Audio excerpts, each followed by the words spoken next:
Good morning! I am exhausted, but I am energized. I am excited. Good morning, chat. Virtual Deet, thank you for the 30-month resub, my guy. Thank you! Thank you, thank you! Oops, thank you for the 8 months of Proom. Thank you for Prooming. Dan the Danimal, thank you for the Proom as well, dude. Thank you. Thank you, thank you. Crow of Agony, thank you for the 10 months. Cancerous Humor, thank you for the 26 months of Proom. Insolent, thank you for the full fucking year of Prooming, dude. Thank you, thank you. Vansar, thank you for the 18 months, my guy. Rumple Silkskin. It was a foreskin joke. Thank you for the 2 months of Proom. CHK Chicken Detonator. Do not detonate the chimkin. Thank you for the 7-month resub. Rio-kun, another slur man apparently. Thank you for the 9-month resub. Enjoy a placenta birthday cake with complimentary frosting slurs. Thank you. A Carquistador, thank you for the 24 months. Big 2 years, thank you. Antdude, thank you for the gift sub. Grouchy Otaku, thank you for the 18 months. Feared Goblin, thank you for the 27 months. Derpy Badger, thank you for the 11 months, brother. Unidentified Person, thank you for the 10 months, dude. Thank you. Thank you, thank you. Thank you, thank you. Big Huge, Late Lord Hood, thank you for the 11 months. Mentans, thank you for the 9 months. You've made it. Please enjoy placenta lollipops. GD, thank you for the 38 months, my guy. Thank you. Mr. Memetic, thank you for the 34 months. Another big numby, bro. Alistair Corvo, thank you for the 18 months of Proom. Thank you for Prooming. Punished Snack, thank you for the 17 months. Lord Suchio, thank you for the bits. Mistress Kirsche, a few questions. How was your day? I don't know yet. Will you marry me? No, you didn't do a proposal. When's the next merch drop? Probably going to be the end of this month. Like I said, there was some manufacturer issues with one of the items, so the drop is going to be broken up into 2. So there's going to be like a mini drop the end of December, and then the rest of it is going to drop sometime in like January. Just because we couldn't get the good manufacturer that I wanted in time. You guys know that I am anal about quality. I'm not going to give you guys shit tier quality things, so I was like, you know what, let's do it. We're going to have to split the drop. Fuck it, you know, I don't like splitting, but it's for a good cause. I wanted high quality product, and high quality product is what I'm going to fucking get. About quality and many other things. So we have part of the drop coming end of December. My team is working very hard on everything. And then the rest of it will come out in January, and I'm excited for all of it, but obviously, you know, since I was talking about anal about quality, the high quality item will be in January. We appreciate anal quality. Yeah, no Timu, my guy. Greggy Poo, thank you for the 5 gift subs, thank you. Leech Kun, thank you for the 9 months on the YouTubes, my guy. Thank you! Thank you. Please enjoy some placenta pancakes. Jimothy Farm, thank you for the 5-month member. 4 more until you get a Ruladen and red cabbage. Red cabbage? Is that another placenta slang? The merch won't be made out of Chinesium. I don't know how many manufacturers are outside of China to begin with, but when I do find manufacturers, I try to get at least high-quality manufacturers to the best of my ability. And one of the things causing the delay is because I wanted real leather for the product. I am not going to be selling faux leather. I hate faux leather and I hate poo leather. So I wanted real leather, and that was the big cause of some stuff needing to be delayed till January. Quandle Bandui, thank you for the 10 Kick blankets, my guy. Thank you for the gift blankets on Kick. Thank you, thank you. Thank you, thank you. Yay, dead cow merch. I had men in mind. Don't worry about it. Yeah, fuck PETA. Poo leather? There's a type of fake leather called PU leather, poo leather. I don't know what the PU stands for, but it's really shitty quality, and you can find it on, like, Chinesium wallets. Behemoth Rex, thank you for the 11 months of Prune. Thank you for pruning. It's for polyurethane. Thank you, chat. Thank you, chat. I had no idea what the PU stood for. Now I do. And I'll forget it again. I promise. Oh my god. Artemis Kane, thank you! Turn up the lights in here, Kirsche. Extra glow. We need y'all to see this. Turn up the lights! Exposing elites and DEI policies. Want you to see all of the lights. I have a bunch of tabs today, but I also have 2 watch-alongs to finish. We're not gonna delay it any longer. We're gonna get it fucking done. I also have a bunch of messages that I'll have to reply to throughout stream, and maybe a phone call. I have found Treasure Island, which is why, even though I am exhausted, I am Digi-Armor energized, because I need to go to Treasure Island. And I hate when these things happen last minute, because then I need to go, like, around to people and be like, hey, I know I didn't have anything planned, and so maybe you have plans, but, like, I need to go to this place. Hold on.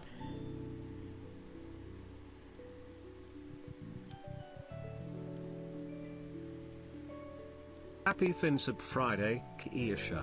Take my money, you filthy filthy foxu, and tangent with it until we've all lost our minds.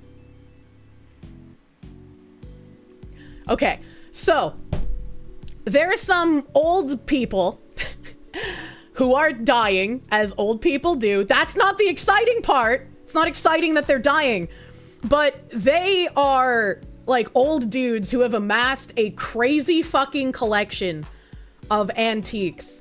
And I purchased a like Art Deco statuette torchiere lamp from them. So it's like a 5-foot lamp of a lady in like a Roman toga with one of her booba out, and she's got like this giant horn that she's holding, and from the center of the horn there's like flowers and berries and fruits like spilling out of it, all completely cast in bronze, by the way. And then out of the fruit in the center of the cornucopia horn thing she's holding is a giant 8-arm, what are they called? That guy from Beauty and the Beast, he's a French accent, Lumiere, candelabra. It's got a giant 8-arm candelabra coming out of the center of the horn, and the candelabra is also intricately cut in cast iron. And so, like, I bought this for a really cheap price, and I was like, that's crazy, bro. That's nuts. How could they sell this for so cheap? And then this morning, I looked, and they had sent me a message, and they were like, we're doing kind of like a preparing for the end sale. We have a massive collection, and we want stuff to go to someone who's actually going to care about the items and care about the history behind them. And you seemed really excited about this one particular lamp. And so before, you know, we start selling everything publicly, we wanted to give you the chance to come by and like look through things tomorrow morning. And I was like, oh fuck, oh fuck, oh fuck, oh god, oh fuck. So let me bring up a picture to give you kind of an idea. This is like, I am very excited. I am very excited. Let me see here. Ein Moment. Ein Moment.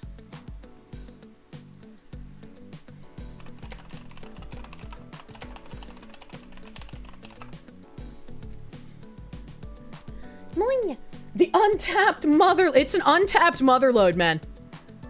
Untapped motherload.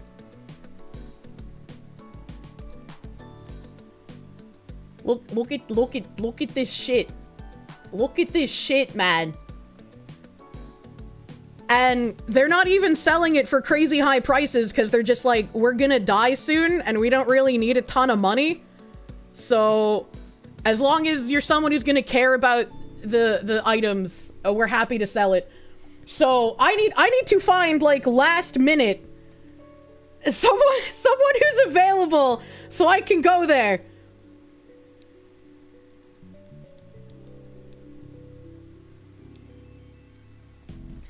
They got a website. No, they do not. Now you need the Victorian house to put the... Yeah, exactly. Nice clock, bro. Yeah, nice cock, brother. Binary mind, where's the dono bar, you lazy Wait, what? I don't know how much I'm gonna spend, so I don't know how to put up a dono bar. What do you mean? I'm probably gonna walk in and be like, I'll just take your whole house. How about that? I'll just buy the whole house. Looks absolutely gorgeous. Yeah, I am so fucking excited. You have no idea. So fucking excited. Ah! So many slaves! Oh my god. 0 to many money dollars. Buy all their stock now. Yamoinya. This is your song, thank you. So many slaves! I'm moment. Let me go fucking back here and look. Arigato Hyro, thank you for the big fucking slaves. Your recap has informed you that you're in the top 0.2% of viewers and you've not even been born yet. Look forward to another year of yaps and tangents. Take my help slaves. Hell yeah, I will take your slaves. Thank you. Thank you for helping me buy all of these items from these old men. I am so fucking stoked and I hope I can get there tomorrow. I know it's like, I hope I won't be late for stream. I don't think I should be, because they did say like super early in the morning. It broke again! The slaves are broken at the moment. I haven't disciplined them enough. And Quando Bandui, thank you for the slaves too, my favorite slur man. I'm gonna buy all their stock. I have no idea how much everything's gonna cost. I have no idea how much I'm gonna spend, but I need these old men possessions. I need their possessions. Euthanasia, thank you. Hooray, slaves to carry all your antiques. Yeah, I gotta hope that, like, I don't know if the old men can carry things. Like, they're old, so I don't know if they can carry things. And if none of the bunker bros are available, I don't know what I'm gonna do, man. I can't carry shit. I tried to pick up a package I got the other day, and I couldn't even bring that in, man. Stream, make it a date. Toast Engineer, thank you! That would be an interesting first date. It'd just be like, hey, can you lift a bunch of heavy shit for me? Thank you, Toast Engineer! Ollie Wally, thank you. If they have antique tools, jewelry, or books, you'd be supremely interested when they go public. It'll be very interesting, but I want first pick of the litter, brother. I gotta get in there and sniff around with my schnoz. Red Hot Eraser, thank you for the prune. 7 months of Kirsche, thanks for the antics. Thanks you for being part of the antics, bro. Kunzi, thank you for the member. Matt Larson, thank you. Typical woman cluttering men's houses with stuff. What do you mean? Well, I mean, I guess, yeah, I'm cluttering the Bunker Bros place for now. But that's okay, we'll figure out how to get it all somewhere eventually. Ryan, thank you. Kirsche turned those men gay. What do you mean? Baron von Schartstein, thank you for the 28 months of Proom, dude. Thank you. B Jammin', thank you. Could you humbly request that we see your YouTube recap, please? I took a couple of pictures of, like, what I thought was relevant in the YouTube recap, and I posted one of it on Twitter, because some guy on Reddit was, like, bitching about Caleb Hammer, and he was like, oh, message to Caleb from a 1%er. I'll probably read his tweet. But he was in 0.4% of Caleb's viewers with 229 videos watched. I don't understand how numbers work, because I was in the 0.5%, which means I'm in a lower percentile than him, and I had 279 videos watched. So How is he above me when I watched more videos? I don't know, out of how the fucking numbers, how do they work, bro? How do they work, man? I don't get it. Let me go to Twitter here. John in English, thank you for the 13-month member. Thank you, my guy. Might have watched more videos, but fewer minutes. No, I watched more videos. Loops the videos, maybes? Maybes. I don't know. I loops, like, Burger Bob to go to sleep, or King of the Hill. I like Burger Bob. Where's my Twitter? How do you check a YouTube recap? You didn't even know YouTube did a recap? I didn't even know YouTube had recaps until the other day, but apparently it's only on mobile. I saw it on the mobiles. Bought today's new Gamer Subs fantasy-themed merch. New flavor peach tea using your code. Thank you. Make sure you're using code Kirsche on your Gamer Subs orders. I love it when you do. Thank you for supporting me. My tweet about the Zentreya outfit situation was brought up on side scrollers. The whole thing seems so dumb. It is incredibly dumb. And it's even fucking dumber that people attacked me for offering support to Zentreya. Considering how long I have been attacked this year, the extent of the harassment, and how people continuously, and again, prove me right by responding to my post to her, call me a Nazi. I feel like I'm in a very good position to give accurate advice on this. I don't know. I would hope that when I reach out to people, they aren't people who have also erroneously believed that I am a Nazi, because that would be really depressing. You know, like, you're a larger figure. I would expect you to, like, I don't know, fact check some shit, potentially. Oh, hold on a second. I have to look at a message here about tomorrow.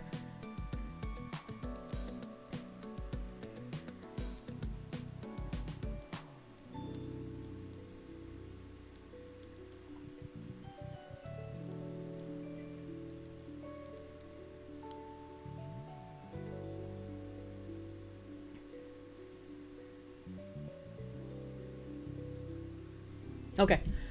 Lichkun, thank you for the 9 months. I always make your days better. Hello, thank you. I think I read that already. I feel like I read that one already. I remember saying your name. I remember saying your name. You saw some of the people attacking me for my support for Zen. Twitter antis are truly weird. You're sorry I still have to deal with all of this months later. Zentreya is also gonna have to deal with this month later. Like, you know, that's why I commented, is because, like, once these people start calling you a Nazi, they don't fucking stop. They don't fucking stop, and it's aggravating.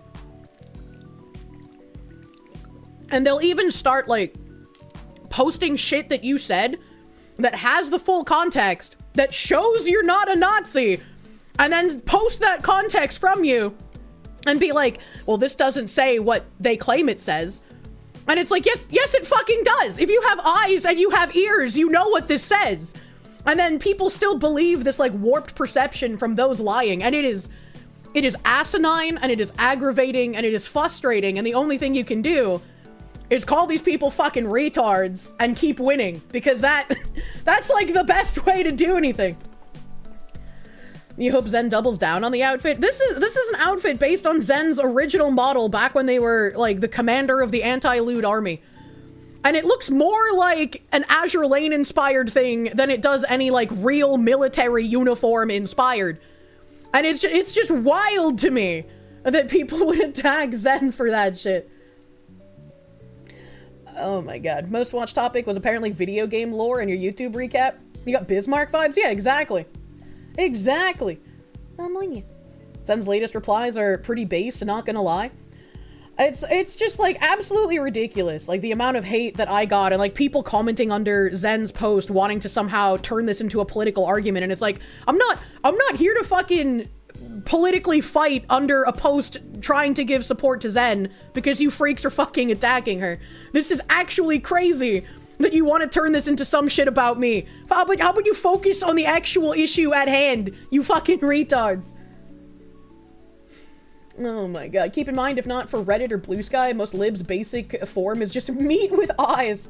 The Goblin VTuber adding their professional opinion to the fire is the one who was terrified to come to the US because she was convinced the Trump admin would kidnap her.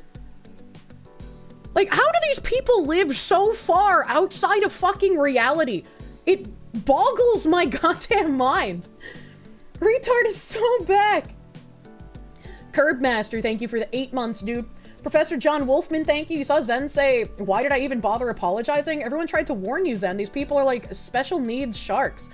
I had no idea if she apologized, because like I'm not gonna like read every post. Right? I'm not gonna like go through Zentaria's timeline and like look at everything. But like, if she apologized, she shouldn't have. When you apologize to these people, it shows blood in the water. She didn't do anything wrong.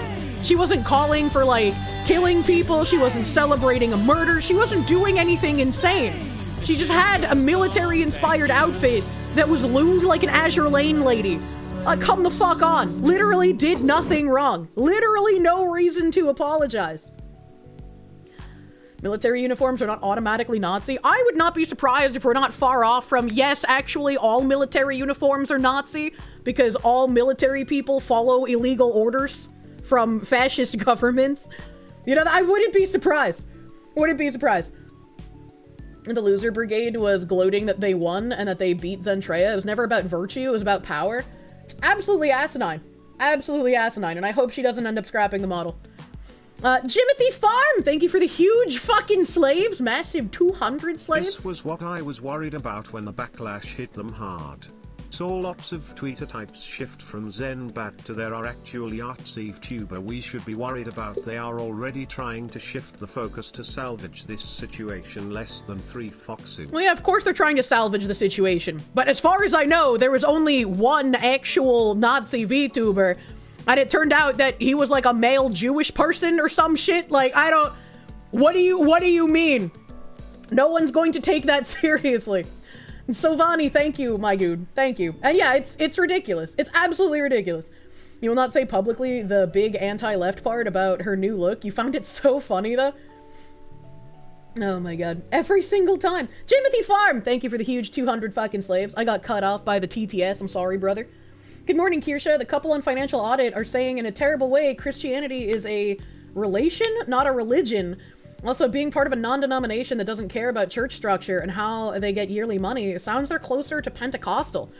I could not tell you the difference between the different denominations. I know they exist, I just don't know what the differences are. Schmeat Zone, thank you. Hey, Kirsche. Can't watch today because you're busy driving to Tim Waltz's house to call him a tard. I can't believe Tim Waltz came out and said that people were driving past his house calling him a retard. Not exactly the brightest move, considering now it will just encourage more people to drive past his house and call him a retard. You know, sometimes less is more, Timothy. Like, holy shit. You hope it's not true and becomes true? So the Caleb Hammer thingy, I posted like my YouTube recap thing here, top 0.5%. You watched 279 of their videos. And I was like, imagine crashing out like this over showcasing people's bad financial habits and the personalities behind said bad financial habits. Maybe I also should have started it out with, also as a 1%er, you're a fucking retard. You know, like maybe I should have done something like that, but I don't know. It didn't come to me in a dream. So this retard here posts a message to Caleb from a 1%er. Also interesting that it's a r/creepy Caleb Hammer? Question mark? Like what? Why? Why would he check a subreddit named that? Honestly. Kirsche, check that Reddit? Oh no. I mean, from the Reddit name, I'm assuming it's people being crazy. Is that a snark subreddit? It might be. It very well might be. Let me check message here. Yumma, yumma, yumma. PMC 129, thank you for the 10 gift subs, my guy. Thank you! Thank you for the 10 gift subs. Sorry I missed when that happened, brother. Thank you, PMC. No, he knows he's somewhat troll-like in appearance. Oh my god. It's a sub for aunties? That's crazy. Imagine having an entire sub to just like bash on someone. That is wild work. A 504 EB, thank you. I need Foxy distraction today. Getting answers on inventory data work from coworkers is almost as bad as financial audit guests' income questions. I'm sorry you're in that situation. Dinocide, thank you for the freedom dono, brother. Happy Friday. Local school had septic issues and you had to pump 2 loads out of it this morning. All the kids out for recess lit up as soon as they saw the big truck. Absolutely made their day and yours. Kids love big truck. Andrew, thank you for the 10 months. He just looked at your YouTube recap and says that you're in the top 0.1% of viewers for my channel. Yes, thank you for being the 1%. The Mad Hatter, thank you. And Smuggalana are the top channels according to recap. You have a type and it's Fox Women apparently. Fox Women's a good type, let's be real. Let's be real. Where's the anti-Kirsche Reddit? It's just VT, actually. So this guy posted on Reddit, Dear Caleb, I believe you're a monster. Great start, dude. I'm sure he'll read it. I've watched more of your content this year than the majority of your viewers, so I can say the following. When I found your channel, I thought you were playing a character. Your overreactions were usually about an interest rate on a loan or some ridiculous hidden fee. Not normally about the guests themselves, other than bad spending habits. You would seem to care about your guests and try to steer the conversation away from drama or politics. You'd routinely tell your audience, I'm the only one who can make fun of them, so don't be mean in the comments. He still says that, by the way. He still says that. Your content helped me look at my own spending and save money. Over the last 12 months, I've watched your channel, and you, deteriorate into the worst sort of drama and rage bait possible. Over 50% of new episode now focuses on quote-unquote tea and political discussions based on offhand comments to your producers before filming. Well, I mean, sometimes those comments actually tie into the person's dire financial situation. Like, come on, man. The guest deserves to be insulted, yeah? TLDR, this retard is financially illiterate. This is 100% because of all the people calling ICE on the illegals. I mean, they should, to be fair. Man, I had another run-in with someone I'm pretty sure is illegal. I took an Uber to an appointment the other day. And I got in the Uber and I was like, oh, hello, are you having a good day today, my dude? And he was like, ah. And I was like, oh, okay. And then he said, ugh. And I was like, oh, okay. And so I put on my seatbelt and he starts playing music and the music is in Spanish and his GPS is in Spanish. And then we pull into a location and he points at a restaurant and I'm like, oh, no, thank you. Like a restaurant with a drive-through. And I was like, oh, no, thank you. I don't want anything. And I was like, oh, that's weird. Do Uber drivers usually do this? And then he points at the building again. And I was like, no, thank you. And then he points at his GPS and he goes, ugh. And I was like, no, this isn't right. This isn't where I'm supposed to get dropped off. And then he goes a bit farther into the plaza and he points out the window. And I'm like, okay. And so I got out and I'm like, where the fuck is my appointment? And so I had to walk like down the street a couple of buildings to get to where my appointment was. And I was like, you know what? It's gonna do enough damage if I just give him 1 star and no tip. So you lucky guy, today I'm feeling generous and I won't call ICE on you. I'll just give you the 1 star and no tip. I am a kind and merciful goddess. I will just 1 star and no tip. I was like, if he had actually dropped me off at the right location, I probably would have called ICE. My Oshi didn't call ICE, unsubscribe. I was like, I've already ruined him on Uber app, okay? Like, should have called ICE anyway. The hell, you'd have ordered extra ice for that drink? Dude, those are the guys that show up to some apartment in the middle of the night thinking that's a Taco Bell. What the fuck did I just hear? As someone who drove for Uber, 1 star is worse than death. You should have called ICE. It would have been more merciful. See, that's why I said I've already ruined him on Uber. Oh god, he was lost. ICE could have helped him find his way home. I am very excited about the prospect though, because like, that's nuts that apparently I have so many people that I could end up calling ICE on. Peak DEI when Uber hires Neanderthals who just grown. Like, he could have even attempted like some kind of English words. Like, what the fuck is this? Now he's going to do other crimes. I'm sure he's probably been reported by someone else in this area. I can guarantee it based on the people I know around here. Leave 1 star, then call ICE. That way he goes home in disgrace. Oh, English in this economy.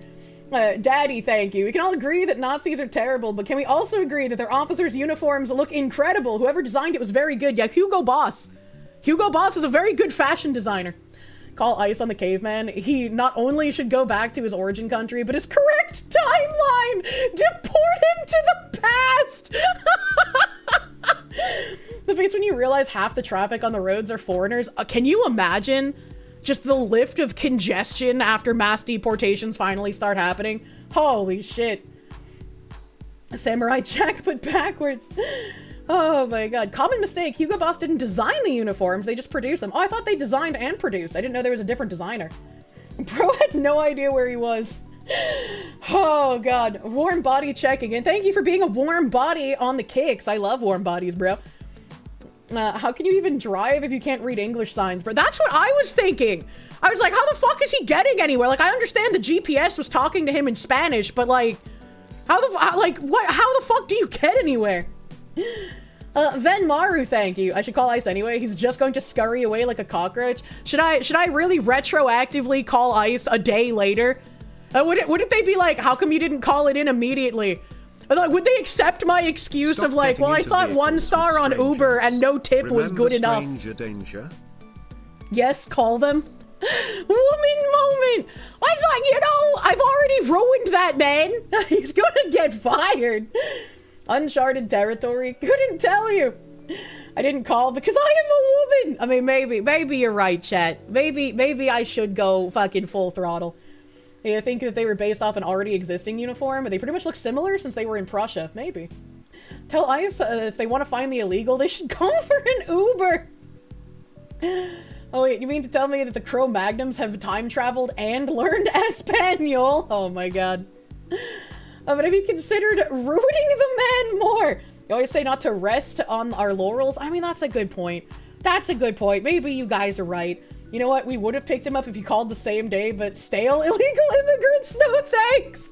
I don't think they go stale!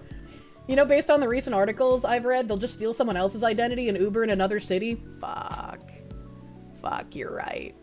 It still has, like, the information in, like, the Uber app, right? Let me check. Because I don't use Uber very often. I don't use it very often. So I don't know if they keep, like, a history of, like, who your drivers and shit were. Activity, this one. Ride details. Okay, so it does keep... Oh, it even tells you their license plate. Oh, okay. I had literally zero idea.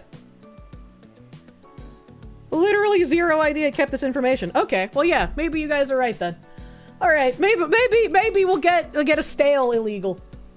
Only piping hot, ready to serve illegals for this department. Oh my god, it should be able to see his license. Yeah, I didn't know that. I rarely ever use Uber. EHEF, thank you. Call Ice so you can get free Uber rides per illegal. That's true. It's like, hey, I'll call for more Uber rides if you'll be at my bunker to pick them up. Be jammin', thank you. Think I'd like the story of ASAP squatter removal? Guy in Cali gets a week-long lease from the home owner and proceeds to 80s action movie The Squatter out of the house with a sword. That's pretty fucking cool. That's pretty cool. Deport on stream. Think of the content. Okay, I can't do that. I can't do that. You had one job. Report to ICE. Ah! Chad, get ready. When she reports an illegal on stream live, blue sky heads will explode.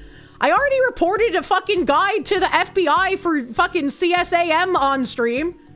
I didn't get people to stop calling me a pedophile. It would cause nuclear seethe from Reddit. Man. Get the popcorn. Baja Cat, thank you. I should have addressed him as Dan Clover! I don't think he understood literally any of the words coming out of my mouth, so... Matt Larson, thank you. Here's your chance to be in the top 1% of ICE calls. Is this like ranked competitive illegal reporting? Davey dude, thank you. If ICE grabs you and says papers and you say scissors, do you win? Actually, that might encourage me to do it more. Instead of like getting the woman feel bad, I would be like, I need to beat my honorable chatters and have the most deportations. Reddit seeds every other day. What's the difference? God bless our affable fox who granting us on the ground ICE content. Man. Live streaming deportations could be a whole new meta. That would be interesting. Sean Kennedy, thank you. In Ireland, you banned birthright citizenship in 2004. How has it persisted in the US for so long? Because our politicians don't care about US citizens. Phoenix DS, thank you for the Canadians. Caveman exists. Holy shit! Can't believe it only communicated in unintelligent grunts. He's going to be changing his ID now. I'm assuming he was doing that to, like, let me know he was listening, but also that he doesn't know English, so he couldn't actually respond. We have a constitution for our enemies to use against us, unfortunately. No in English is the same in Spanish, so he should have at least understood that. What the fuck? Why did I not even get a no then?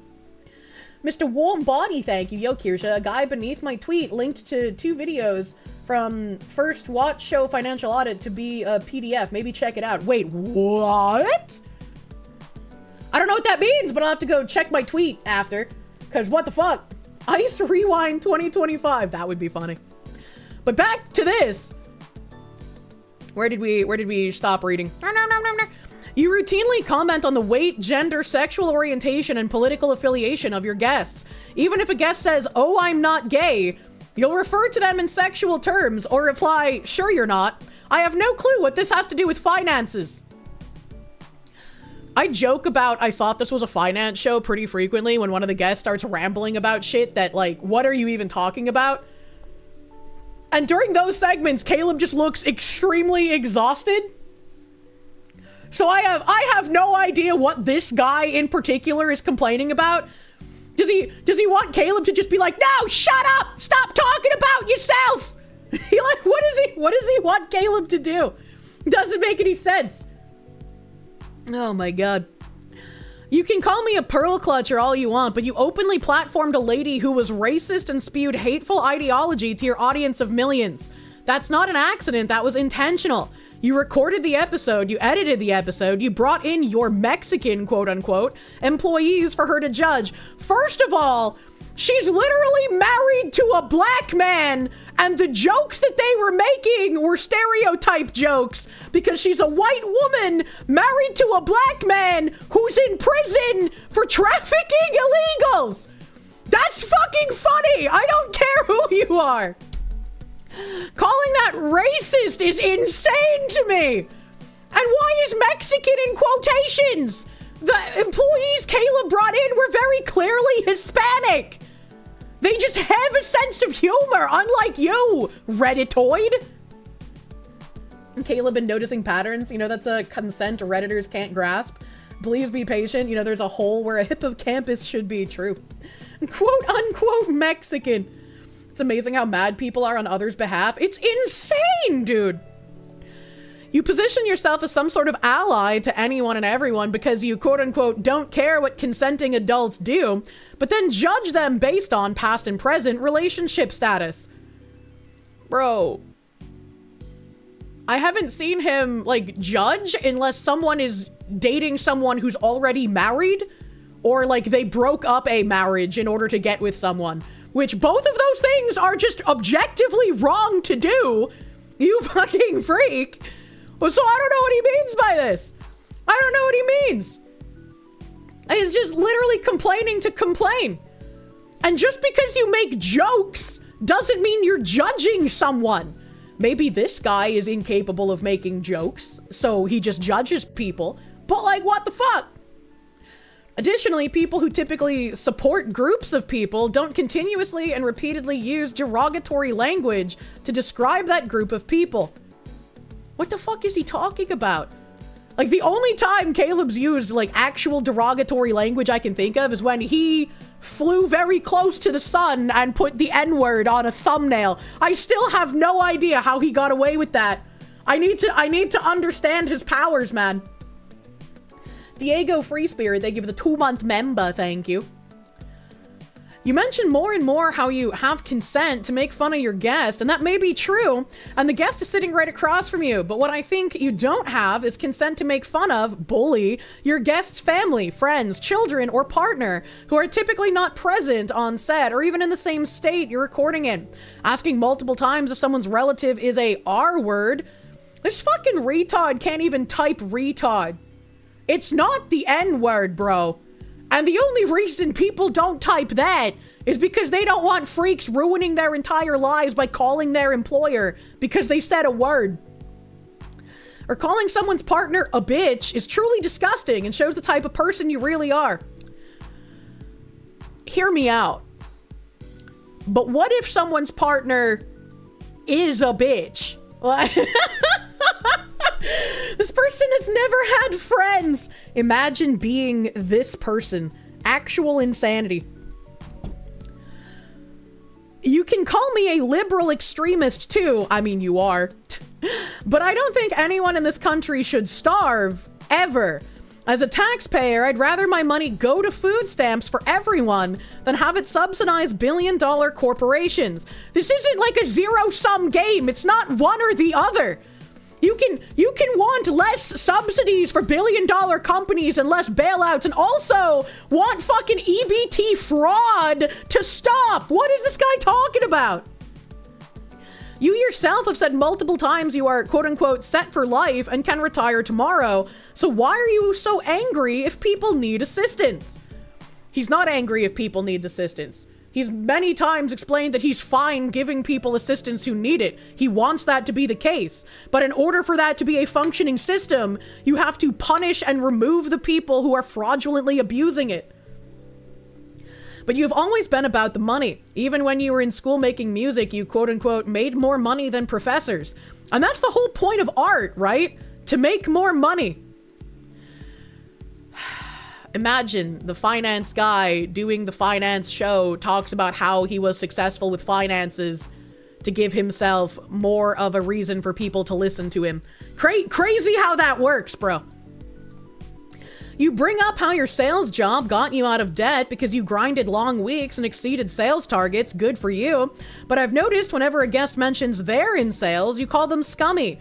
And if a guest falls for sales tactics like solar, home security, etc., you call them stupid. That's talking about MLM schemes. Like the guy with the fucking gold mine in Nigeria or whatever. That guy is retarded for falling for that tactic. If you're falling for MLM schemes, you might be in a lower IQ bracket than you think yourself. That's just real life. I'm sorry, bro. But when you do sales for your courses and app and cookbook and merch, well, that's okay. That's completely different. What is he talking about? If you call them a liberal extremist, it shows the kind of person you are, a sane person. MLM. If you don't know what an MLM is, it's like someone will try to sell you like kitchen gadgets and they'll be like, oh, you get this huge % off if you also become a seller of the kitchen gadgets.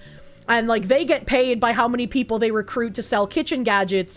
And the contract is typically incredibly exploitative and predatory. And it's very difficult to get out of the contract without paying a fuck ton of money. And so once you sign that contract to also sell kitchen gadgets, you have to go out and find more people to sell kitchen gadgets, or else you will be like losing money and be in the hole. Used to call that a pyramid scheme. Yeah, pyramid, MLM, it's the same kind of thing. Same kind of thing.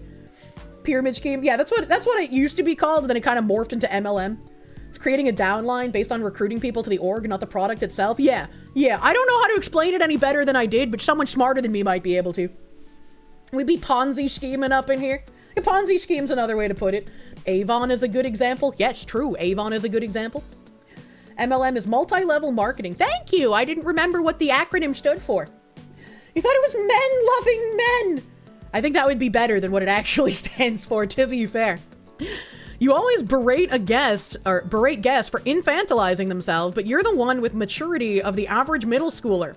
You're a 30-year-old man, but you still think jokes about race, religion, gender, etc. are hilarious. Why is it that all of these scumfucks have to be like smug, like, I'm actually more mature and evolved than you are because I don't find those things funny anymore.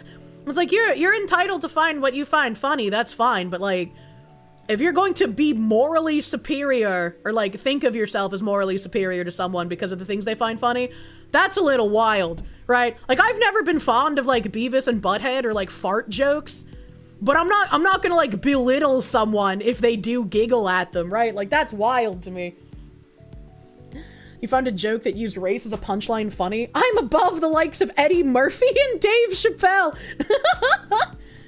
A Millennial Woes tweet is still freaking evergreen. It's amazing how much leftist discourse is just them pretending to not understand things. True and real. Like you, I don't judge on people's past. If you were a piece of shit 10 years ago, but an okay person now, then we'd be cool. But you seem like a piece of shit right now. What this guy actually means is if you were a piece of shit 10 years ago, but then we force-fed you so much Kool-Aid and made you lose your job that now you're capitulating to everything we say. Now you're a good person. God decided to have us blow hot air between the fattest part of our bodies. That's comedy gold. You fucking doubt that? Yeah. Whenever they say, like, oh, so-and-so has changed, so-and-so has become a better person, it's not that they actually have, is that that person has censored themselves and been bullied and beaten so much by the progressive mob that they've just turned into a completely different person. That dog in him, thank you. Off to eat out the foxu? No. The Millennial Woes tweet is only partially accurate. The average leftist is entirely dumb enough to actually fail to understand basic things.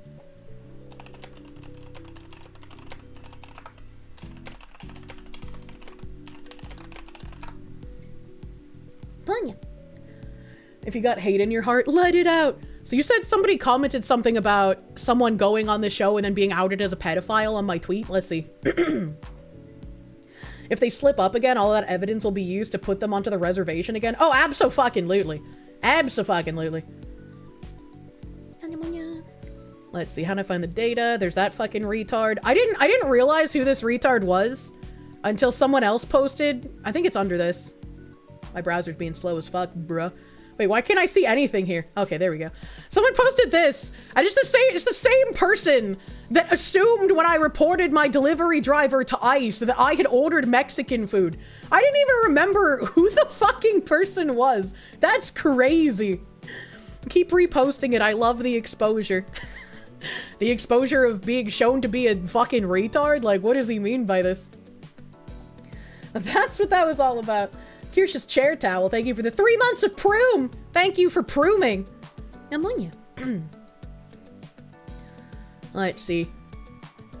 I don't see anyone talking about a previous guest or with links here on my tweet. So I guess that guy was just crazy.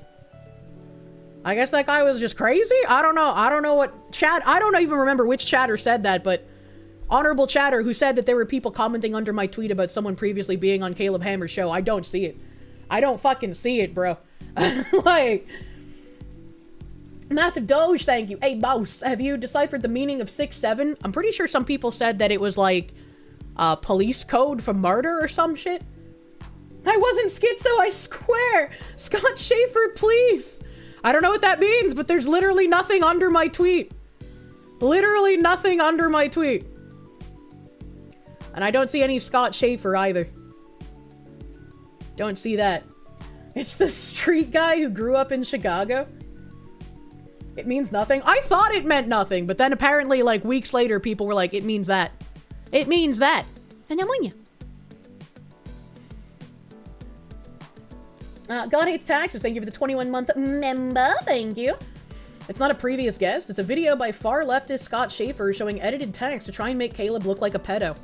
I think I read some of those in the past, and I was, like, kind of shocked by them, but then I realized there was, like, a bunch of shit being put out disingenuously by his previous producer.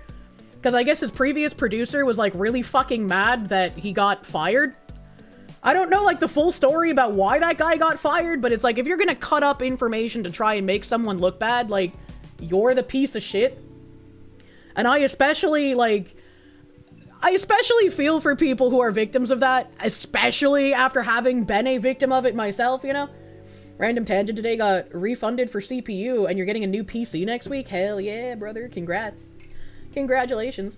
You love it when losers like that guy reply to you on X. For one reason, the Streisand effect. They think they're owning you, but in actuality, giving you exactly what you want. They believe themselves to be way smarter than they actually are. Police code for homicide is 187, not 67. Apparently, in specific areas, it's 67. I don't remember if it's, like, Chicago or Baltimore or some shit, but it's, like, it's police code in one of those areas. Or at least make sure you hit. The joke is, it makes people mad, and it's random. You thought 6'9" meant hoe in the periodic table of elements? I don't remember the fucking periodic table, man. God help us all. What does he mean by this? Let's see. What else are... Oh yeah, you guys wanted the rest of my, like, YouTube thingy. And I have to pull up my Twitch thingy as well. I wonder if I can put my Twitch thingy in my wrong browser. I'll have to see. I'll have to see. I don't, spend much time watching shit. I don't know if most people had multiple top channels. Like, I figured it would go to 5, but I only have 3. I'm pretty sure I've only watched Meat Canyon, like, on stream as well, so that's really funny that it's in 3rd place. So, Caleb Hammer, my top channel. Wow, who would have thought? Fucking Cold Ones. I love Cold Ones, man. I love Chad and Max. Someone lied to fix Lady. What? Hellsaber, thank you for the 5 gift members. Thank you. Thank you, thank you. Doggo Bongo, thank you. Got the rabbit as your 1 and me as your number 2 on your recap. Much love to both of you. Thank you. Thank you, thank you. Cold Ones is so goated. I fucking love their shit, dude. I fucking love them. You love that Meat Canyon is 3rd? I'm just surprised. I was like, wow, I watch so little that Meat Canyon ended up 3rd when I'm pretty sure I've only watched it on the stream. You were told by a teacher that 6'7" comes from some basketball player. It was his number and that was how he celebrated, but he missed a shot. He'd celebrated too early and that's where the meme started. I have no idea. I have no idea. Wonder if Shadowban channels screw with the algorithm? Maybe. I'm not sure about that either. Help. Soulless Angle, thank you, my guy. Working late cause of weather. Happy Friday, Fox. I work in pet cremation. It may be morbid, but it does feel good to get people their animals back to them. Hell yeah. It does feel a little bit morbid, but I'm sure you get a lot of people who are appreciative of what you do. I know, like, even my mom had, like, an urn with her dog's ashes in it, so, you know? Even the most evil people like animals. Thank you! Thank you for your pet services, dude. And I thought you guys would find this really funny. My YouTube award was most likely to find the hidden gem in any online video and share it with everyone. I thought you guys would agree and also find it really funny. And it's even funnier when you realize I'm not logged in to my YouTube channel on the browser I use for stream. That's even funnier. Kirsche's the gem. Jemmy! Penguin Lord, thank you for the huge fucking 50 gift members. Absolutely fucking massive schmeats from the Penguin Man. He's not sitting on the eggs, he's making them, bro. Thank you. Thank you, Penguin Lord, for the massive fucking gift members. Thank you, thank you, thank you. Yeah, Kirsche, you're live there, but not aware first time. What? Gemerald Foxu. Kirsche, you're live. I already read that and I was confused. The hidden gem is code for you can spot the hidden gay dude in every video. What the fuck? What the fuck? That's a big member. Yeah, it's a big member. Hope he's making omelets. Monya. YouTube, because she's not logged in. Moin. Are they really hidden gems when people are shoving them up there and telling the world? What? What? Hello. Hello, Dark Cock. What an interesting name. Kind of like Mike Hunt. Just a little bit, you know? Anamonia.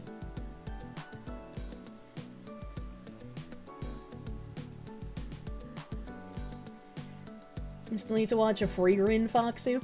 Maybe. French Horizon, thank you. She is the best educational streamer. I am. I think Cunning Stunt is one of my favorite ones from back in the MMO days. I already showed this one. So the last screenshot I took was just like the big recap button. A personality type is a connector. I don't know what that means. I don't know what connector means. Not entirely sure. But I think it's funny that my top interests, obviously since Caleb's my top channel, financial audits, and then pop culture discussions, I'm assuming from watching, you know, like side-scrollers and, like, Gundam and stuff like that. And the VTuber content is third. Also very interesting. Thank you, Sakura Miko, for being 99% of my VTuber content consumed. Thank you for that. The connector. Monya. Face connector. She's... Jesus Christ. Farm out VTuber? Meat Canyon? I don't know what a farm out means. And, the Watchman, thank you. Kirsche is a gem worth putting in a ring. Make me into an engagement ring. I'd be beautiful.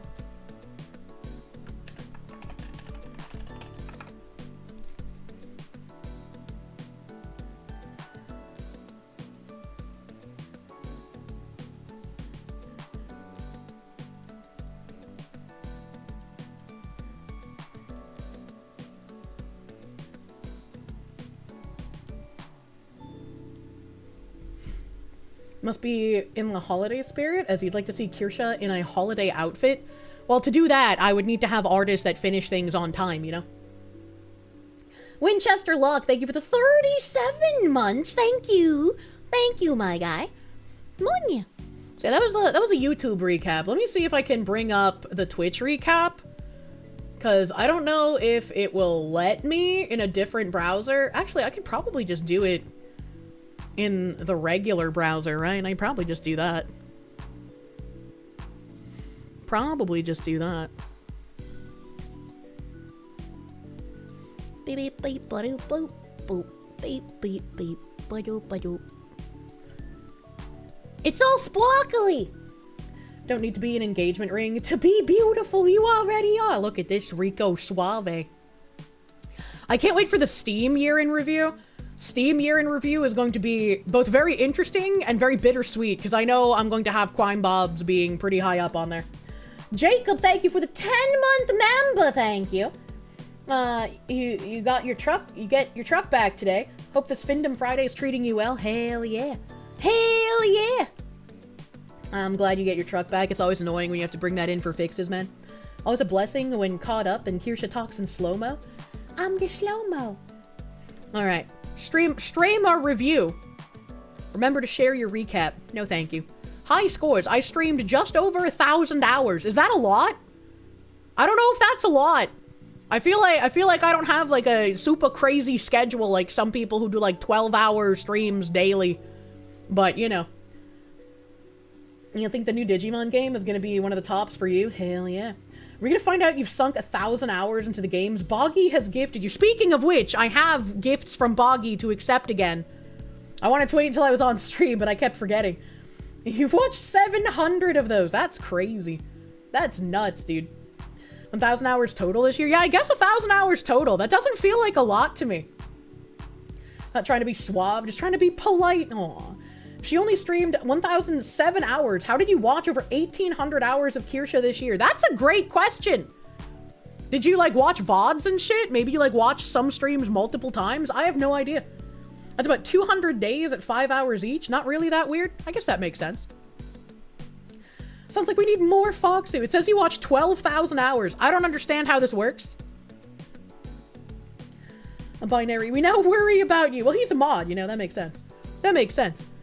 I streamed on 190 days, 206 total streams. That doesn't make sense. That doesn't, how did I stream on, oh, I guess maybe if my internet died and I had to restart stream, that would make sense. That would make sense. That's true, Twitch is dumber than you thought. I have no idea. 1 million watch hours, though. Kind of crazy. My top categories, I posted this on Twitter, obviously just chatting. Unfortunately, Crime Boss, dead game now. Expedition 33, I will beat that game eventually. Okage's even in here, how crazy. Azure Lane and then some dumb goat. Brave SJ, thank you for the 34 months, dude. Your YouTube recap says you were in the top 0.3% of Kirsche viewers, but also said your most viewed game was Resident Evil 5. Which you haven't seen since I and Nim played, and then mostly on Twitch. Don't know how they got their numbers. I have no idea how they get their numbers either. Literally no clue. Absolutely no clue. But what I do have a clue about is that Linda is so hot. And top 10% of Okage streamers. I don't even know how many other people played Okage this year. I'm gonna be real with you. Video Gamer, thank you. Speaking of side-scrollers, don't forget that I'm set to be on their Queen of the Wii event tomorrow. Blab says you're aware, but I've yet to mention it once on stream. Please don't forget. I'm pretty sure I asked Blabs. Did she tell me? Hold on. I asked Blabs because I was like, hey, I just want to make sure that I have, like, all of the times and shit correct. And then I was like, yeah, I was like, this weekend, I'm pretty sure there's an event that I'm casting with Craig, but I forgot what time it is. Okay, yeah, she did send me the time. Okay, she did send me the time, so we're all set. Let me actually post that to my mods so I don't forget again. Saturday event. Okay, here we go. Because it sounds like it starts at 9 p.m. Eastern, I think.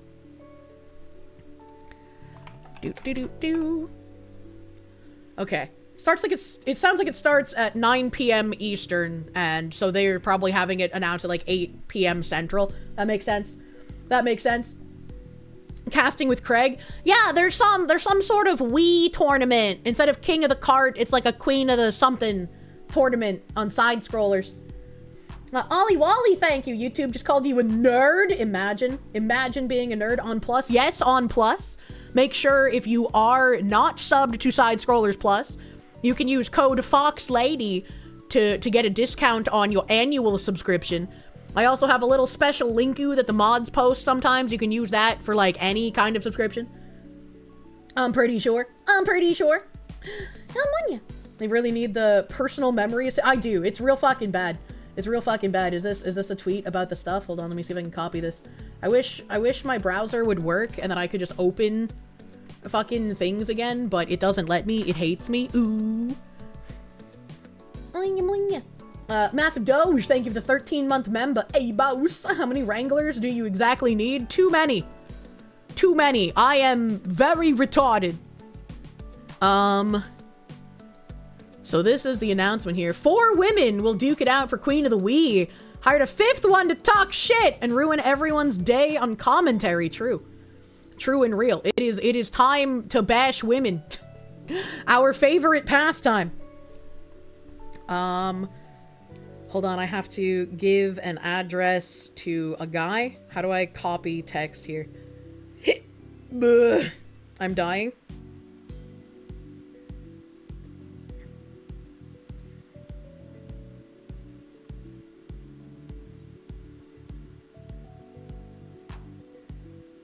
Okay. Alright. I hate touch screens. Monya. Bust out your inner K-Dog for side scrollers? Look, I get special privileges and I can say special things on side scrollers because Blab says them first, but there's still some things I can't say. Endless End, thank you. A full-time job with 2 weeks of vacation is about 2,000 hours if you don't work overtime.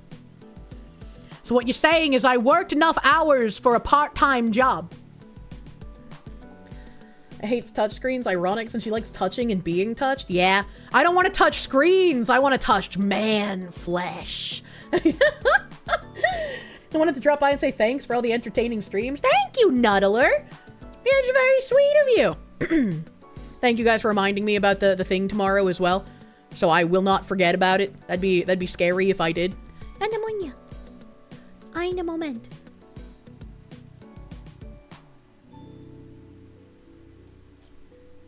Okay. Back to this. My top stream reached 5.69k viewers. That must have been the inauguration stream, I imagine. To your stream. How do they not? How do I tell them it isn't true? I don't know if you can tell them that's not true. Like, you know, the statistics, why would they lie about you jorking it for 500 hours? Why would they lie about that? Thank you, Hidden. Thank you, my guy. Cannot seem to find the Overcooked stream I did with Blabs and Leaflet. Is it members only? It is Side Scrollers Plus. It's on Side Scrollers Plus. Heathen from Texas, thank you for the 7-month member. Howdy, just ordered a Starforge PC using Kirsche's link. How have you been? You don't have anything funny to say, so Manya! Buffalo boo. I like the buffalo, but not the buffalo sauce. I did find out that I do like, buttermilk ranch. That was my issue. I thought my entire life I hated ranch dressing, but it turns out I just hate non-buttermilk ranch. The buttermilk ranch is the superior ranch. Cardi K Sola, thank you for the 6 months of grabbing the Lord's Chimkin on the way home from work and kicking back with the Fox doing honorable chatters. A great Friday. A wonderful Findom Friday. If we touch the ring, would be involved with a lifelong side quest involving offspring? Yeah, but that's fine. A buttermilk for the butter dog. True. My name got dropped in a debate you had with a left-winger today. If she becomes a headache for you, you apologize? I'm sure she can't be more of a headache than I already have to deal with. Top tags: trigger warning, educational, ethical journalism. Imagine piss retention not being one of my top tags. I'm so disappointed. Gotta make your own ranch with butter, coconut oil, or tallow. I don't like coconut. 2.3 million chats received. So, I like look at my statistics pretty frequently. And apparently having like, what did Ziz say? What did you say? It was like a 7% like chat engagement is considered like insanely high, right? I don't want to get the numbers wrong, and I don't remember where our discussion about this was. But I kind of want to bring it up since like we're looking at the recap. Cuz I want the chatters to know just how absolutely fucking insane they are in a good way. She doesn't like coconut. She is the coconut. I don't want to ethically cannibalize my coconut brethren. I want to rub them on my skin, not ingest them. Make sure your ranch is refrigerated. Yeah, ranch goes in the fridge, you know? Ranch goes in the fridge. You can have wrong opinions. What do you mean? The desk... Do not have the desk ranch. That'll get you sick. Oh, we got the VAs in us all. Manya, manya. 7%. You streamed 2 hours today and got 7 chats total. I saw this as a win. Chatters are insane. Millions must engage. Yeah, I'm waiting for one of my mods to either pin me back to the conversation we had about this or say something in the Twitch chat. I am delaying until they either find or ping. Either way. Imagine choosing ranch over blue cheese. I'm not a huge fan of blue cheese. Blue cheese not big. How about the desk mayonnaise? Don't do that. Don't do that. You're a terrible chatter. No, you guys are actually fucking insane. Like I was saying, there's like an under 10% statistic for like, if you hit this number under 10% like active chatters, you're in like the top echelons of engagement, and you guys far and away blew that statistic out of the fucking water. I just don't remember what it is, so I have to wait. Have to wait for the ping. It's your birthday, you're watching Kirsche. Ah, Stained Skin 1980. Happy birthday. I hope you have delicious pastry for your birthday day. Delicious pastry time, bro.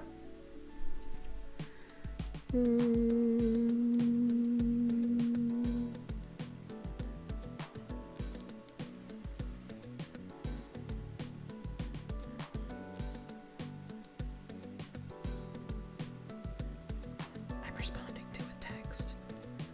Where's the monocle emoji? Okay. Chat engagement. Grokathy. Alright, okay. Ein Moment. I'm jumping shit around. Do do do do do do do do do do beep beep beep beep beep beep beep beep beep beep beep beep beep beep beep beep. I am losing my mind. I thought there was something that like showed all of my chat statistics in like a picture, but I guess not.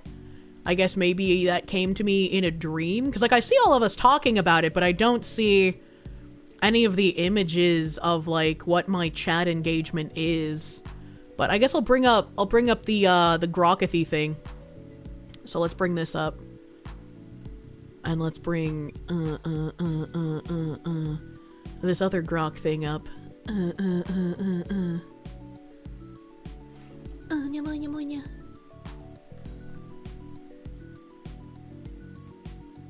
Everything's so slow, please ampersand.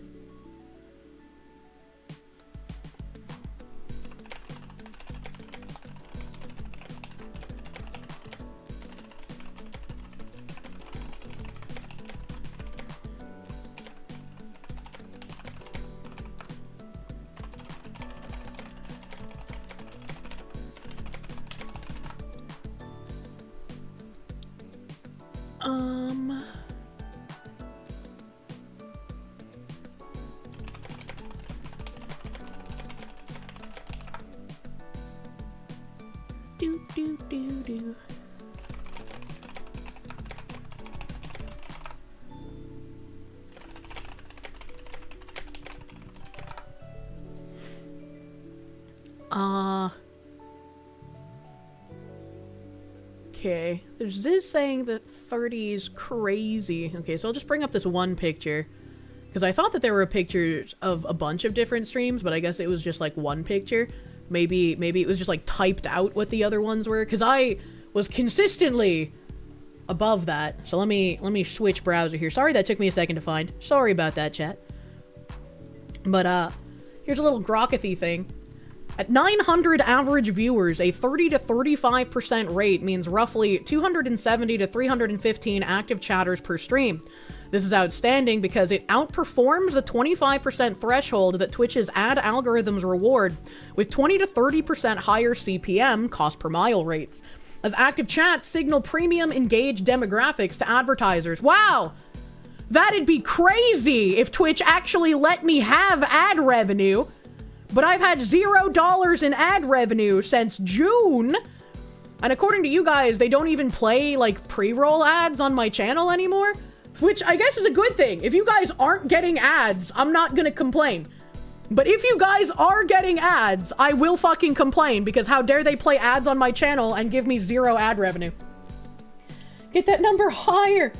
Let premium viewer, right? Right, why stream Twitch then? Because Twitch was my original platform, and as you can see, I have an insane engagement rate because there's a lot of people chatting on Twitch. I'm going to stream on Twitch until the website literally dies and is no longer accessible, because there's no reason not to stream on Twitch. Did I tag myself as political? You have to accurately tag your stream, otherwise you can get banned for not tagging your stream. So yes, my stream is tagged as political, is tagged as vulgar language, and is tagged as sexual themes on occasion. So like, I know why I'm getting no ad revenue, but I think it's really fucking stupid in that case. There are no rewards on Kick? I get rewards on Kick. Didn't Asmongold have Twitch playing ads on his channel without him knowing it? He said that recently. I'm like, that's why I was trying to figure out months ago if Twitch was playing ads on my channel, but I didn't get enough people telling me if Twitch was playing ads, so I'm assuming they're not, because I haven't seen anyone complain about getting ads on Twitch. Pretty much the only responses I got to that tweet asking about it were people saying that they get ads on YouTube. And I was like, that's great. And I know YouTube fucks you guys because Ziz has to go in and edit the amount of ads on every VOD because they put like hundreds for some reason. But I wasn't asking about YouTube ads. We already know about the situation over there. You think the Nitro ones are on most channels? Like, it would have to be someone who's not subscribed to me and doesn't have Twitch Turbo, pretty much. At this point, you continuing to stream on Twitch and succeeding beyond expectations is a slap to them? Pretty fucking much. Pretty fucking much. Literally have never seen ads. You're subbed and you have ad block. You can't say! Dry beating tag gonna be accurate. You and Asmon occasionally get quick, like 15-second ads for Nitro. That's really weird. Hey, does anyone have a red sphere? I have a blue rectangle, thanks, Timmy. Generic bean smile, thank you for the dollary doodle, bro. You pretty much never get ads on the stream, but you believe you got one ad right before someone gifted you a few days ago? Like, I just, like, it would be nice to know if people were getting ads, but I can't seem to get, like, a consensus, I guess. You don't get ads, at least your ad blocker doesn't come up showing blocking ads like it does for others. Yeah, because my big complaint would be like, why the fuck are you playing ads on my channel and not giving me ad revenue, right? Because if I've marked my channel in a way that they think I don't deserve ad revenue, there should be no ads. So if they're not playing ads on my Twitch, good, thumbs up, fuck them. But if they are, there's a problem.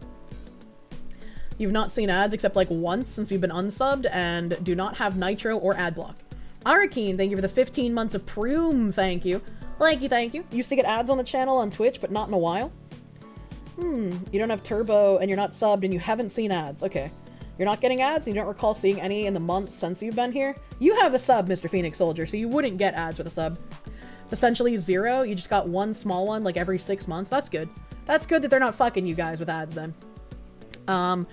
Community discussions, like on Reddit's or Twitch, confirm 5 to 10% chatter interaction is a standard chatter-to-viewer ratio for similar-sized streams, with users reporting frustration at even 5% despite 10 to 30 viewers. X, formerly Twitter, anecdotes echo this as well. A 40% rate with 60,000 viewers was called insane, and 15 to 20% is the upper limit for most streams. As viewers rarely chat, no need to leave the page. 15 to 20% is the upper limit of engagement for most streams. 15 to 20% upper limit. Chat engagement rate on this stream that Binary Minded pulled up was 34.4%. I had 34.4% engagement on this December 2nd stream. That's kind of nuts. You want to know what's also nuts? This isn't an outlier. I had 34.4% December 2nd. That's the same one. End time December 3rd. We got this other one on November 30th. Chat engagement rate 30.9%. Here's another one. November 29th, 32.9%. Here's another one. November 28th, 31.2%. November 25th seems to be my lowest one here at 29.6%. So, you guys are kind of fucking crazy. You guys are kind of fucking crazy. 15 to 20% is the upper limit for most streams. And I am consistently... You guys consistently engage above 30%. We're punching well above our weight class. You guys are astronomically above your weight class. Like, literal fucking insanity.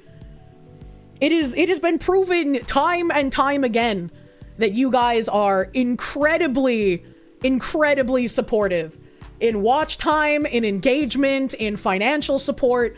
You guys are pretty much the best community I could have ever even... I don't think I could have dreamed of this level of support. It's absolute fucking insane. Absolutely insane. And, like, even my manager, whenever I show him any kind of statistics, he's always just like, companies would be literally retarded to not work with you. It's like, it's actually insanity. This one will be like 40 to 50%. Yeah, it's insane.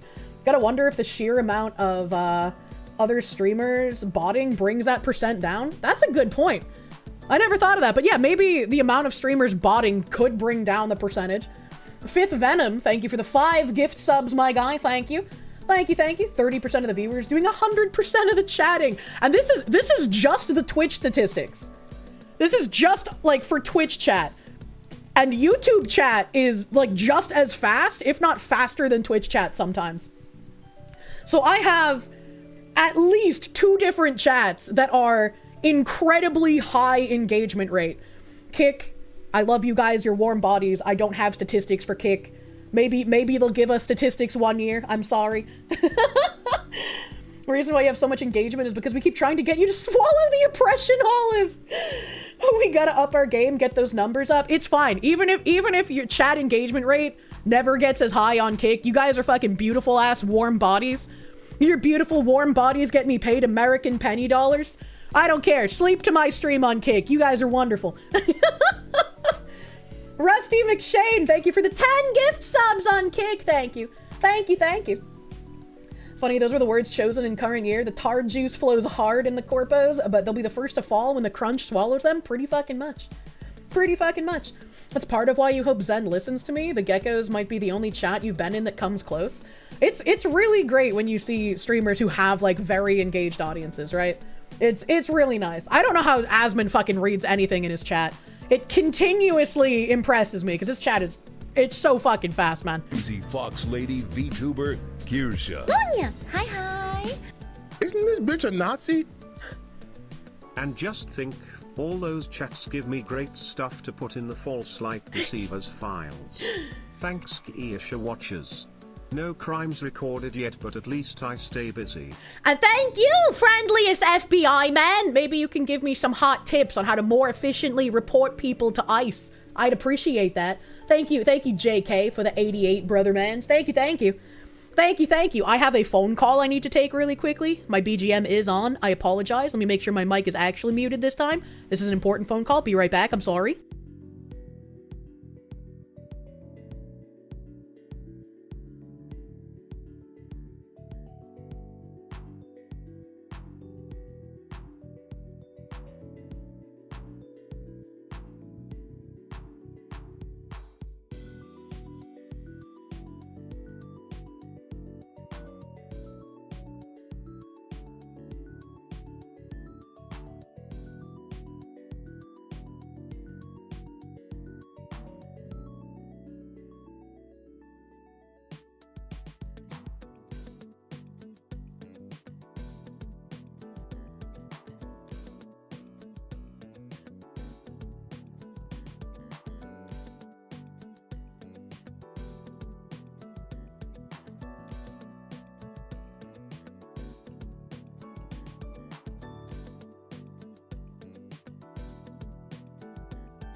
I'm back. Okay, sorry about that. I'm going to be exhausted tomorrow, chat, because I have a lot going on, and I might actually be able to go to those old guys' house. Hell yeah. Hell yeah. Beastly, thank you for that huge fucking 50 while I was on the phone. Thank you, Beastly. Get wrecked, Twitch chat. YouTube supremacy. Look, man.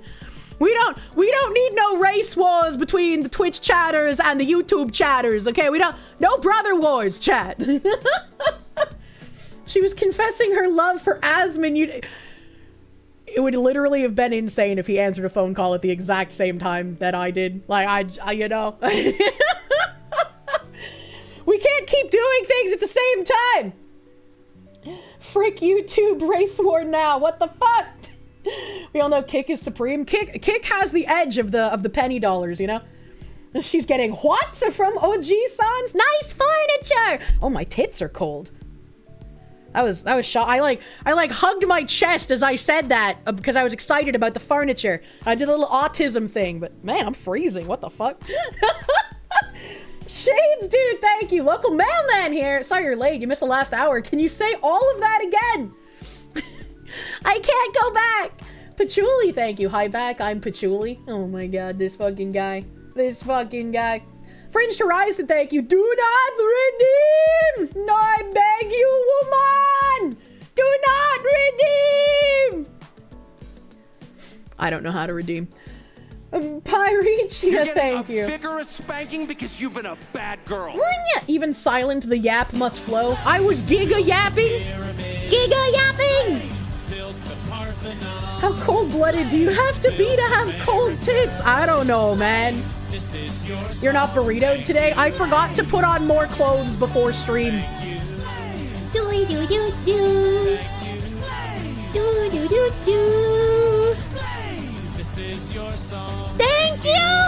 Ikarande! Thank you for the huge fucking slaves, brother! Thank you! YouTube PP small Twitch pen or huge. What the fuck? You don't need to fucking sword fight that way! This is not a Fujoshi stream!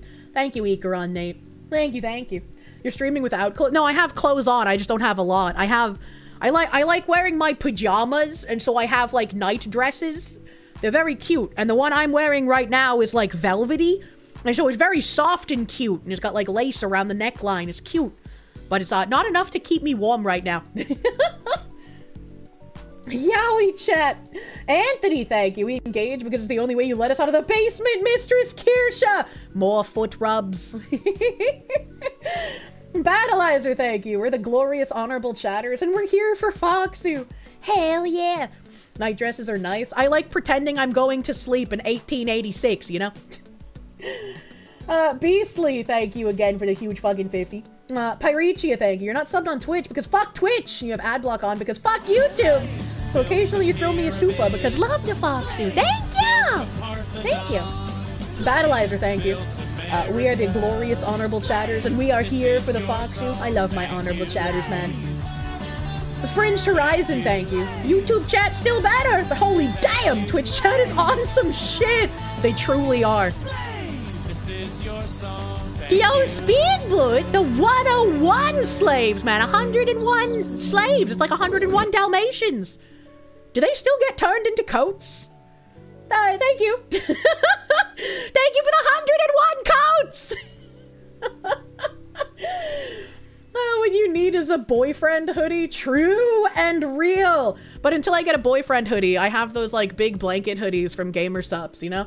Gamer Subs is my boyfriend, question mark. Use code Kirsche to get 10% off of your Gamer Subs orders. And Cheemsburgers for Kirsche and Twitch chat.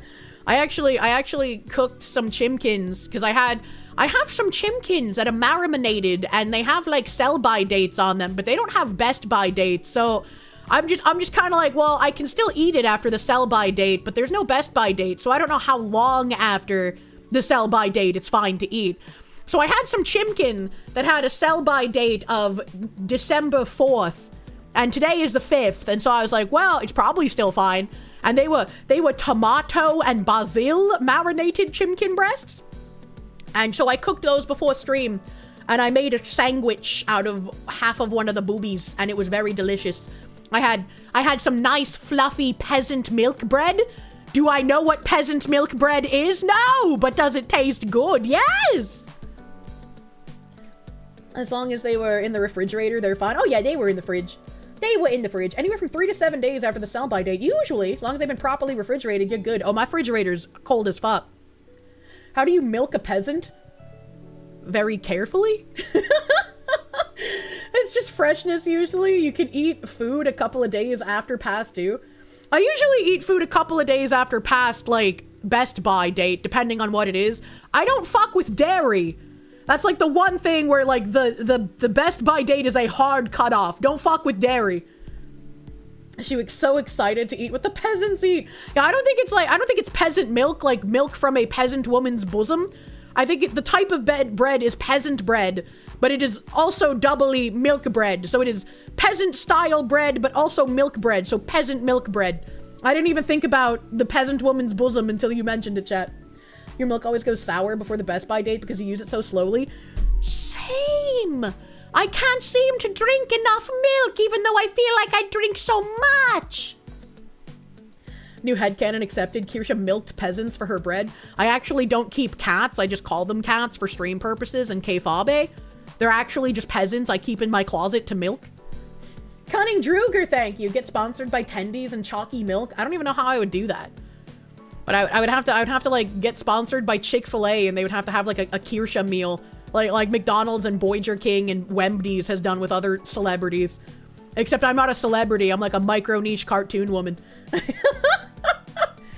The delay extends by cream content. By whole milk, it goes longer.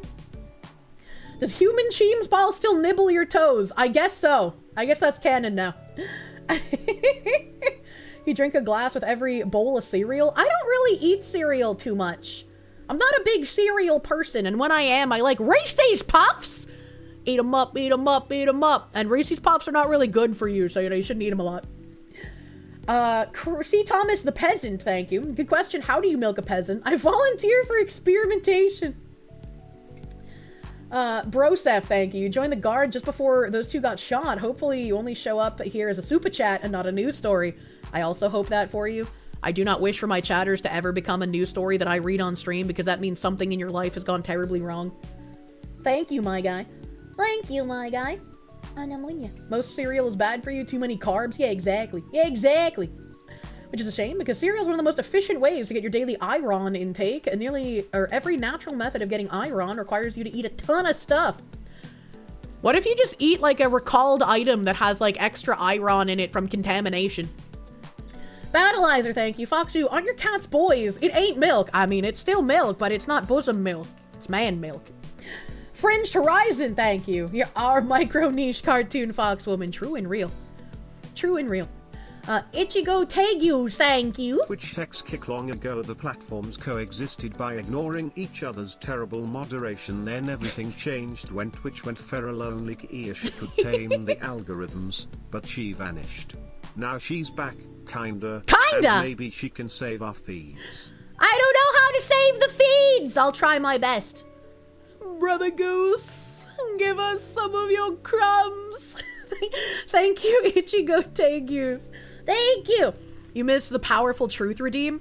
The powerful truth about how much you guys have a chat engagement literally 10% plus above what other streamers experience because you're actually fucking nuts.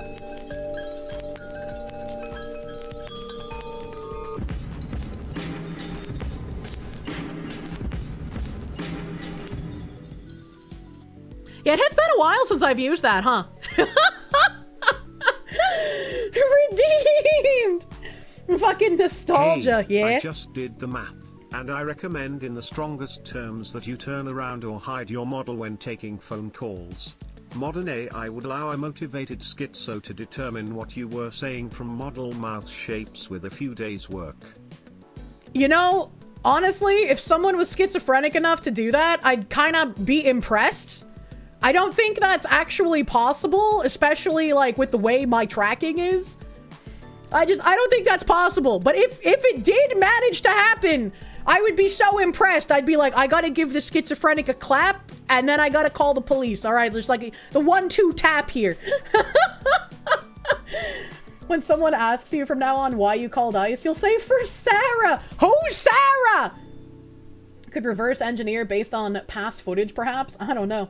I just gave you some powerful truth dopamine. Hell yeah. It has been a hot fucking minute. Not sure why, but your brain is on sleep mode. You missed the power. Yeah, big truth nuke jump scare. Percentages shouldn't be compared additively. It's better multiplicatively. My chat performs 50% better than the rest. You guys have 50% bigger penises than other people's chats. How does it feel? But moving on. Our top channel emotes. Obviously Flail. I'm very surprised that Glow was not used as many times as Wheeze. I know we do a funny here pretty often, but like, man, I feel like we glow a lot. And also the usages, dude. Flail 314,000 times. Help. 50, so like 3 inches. Wheeze is the best one. I love all of my emotes, man. I think my personal favorite emotes are still the typies and the coconut. Typies and coconut, big my favorite emotes energy. I absolutely love those two. I love all of my emotes, but those two have like a special place in my heart. I love those so much. Look at the fucking typies one, man. I look so dumb and cute. There's nothing going on in that fucking brain. So cute. You love seeing this on every YouTube vid intro? Yeah, it's great. I love the typies. I wish YouTubers could have real typies in Coconut. They're cucked because they don't get animated emotes because YouTube hates them. Ooh. So you do have favorite children. Are emotes my children? You're surprised Scurry isn't up in there? Scurry's also really good, and that's what I use every time I raid. Every single raid message since adding Scurry has been the Scurry emote. Twitch supremacy. Typees makes you hear, I have a tab for that. True and real. YouTube suffer. I love all my emotes, but said the parent reminding her children that she does have favorites. I never just emotes. You like the spook one? The spook one's really fucking good too. You're very partial to the retarded ones. I love the retarded ones. Biggest fans here. I don't know if this is like by watch hours or by chat sent, but biggest Twitch honorable chatters are South Boot, I Am Binary Mind. Hey, Mr. Moderator, how's it going? Kitchener Geek, Alistair Corvo, hashtag Jew stands with Foxu, brother. All my Hebrews and Shebrews. Zyvalb up here, Ikaron Nate, of course. Craven E, USS Avalon, and Mr. Icy Bard. Apparently you guys are fucking biggest honorable chatters. Your dicks are just slightly outpacing everyone else's. Gotta pump up those numbers. How do they measure? I have no idea how they're measuring this. I have no idea if it's by like chat sent or watch hours or some like weird mathematical equation mixing everything together. No fucking clue. It should have been me. Ostaker, they give you the 3 months of Peru. Thank you. The top spot was promised to him 3,000 years ago. True and real. It was ordained by the Torah.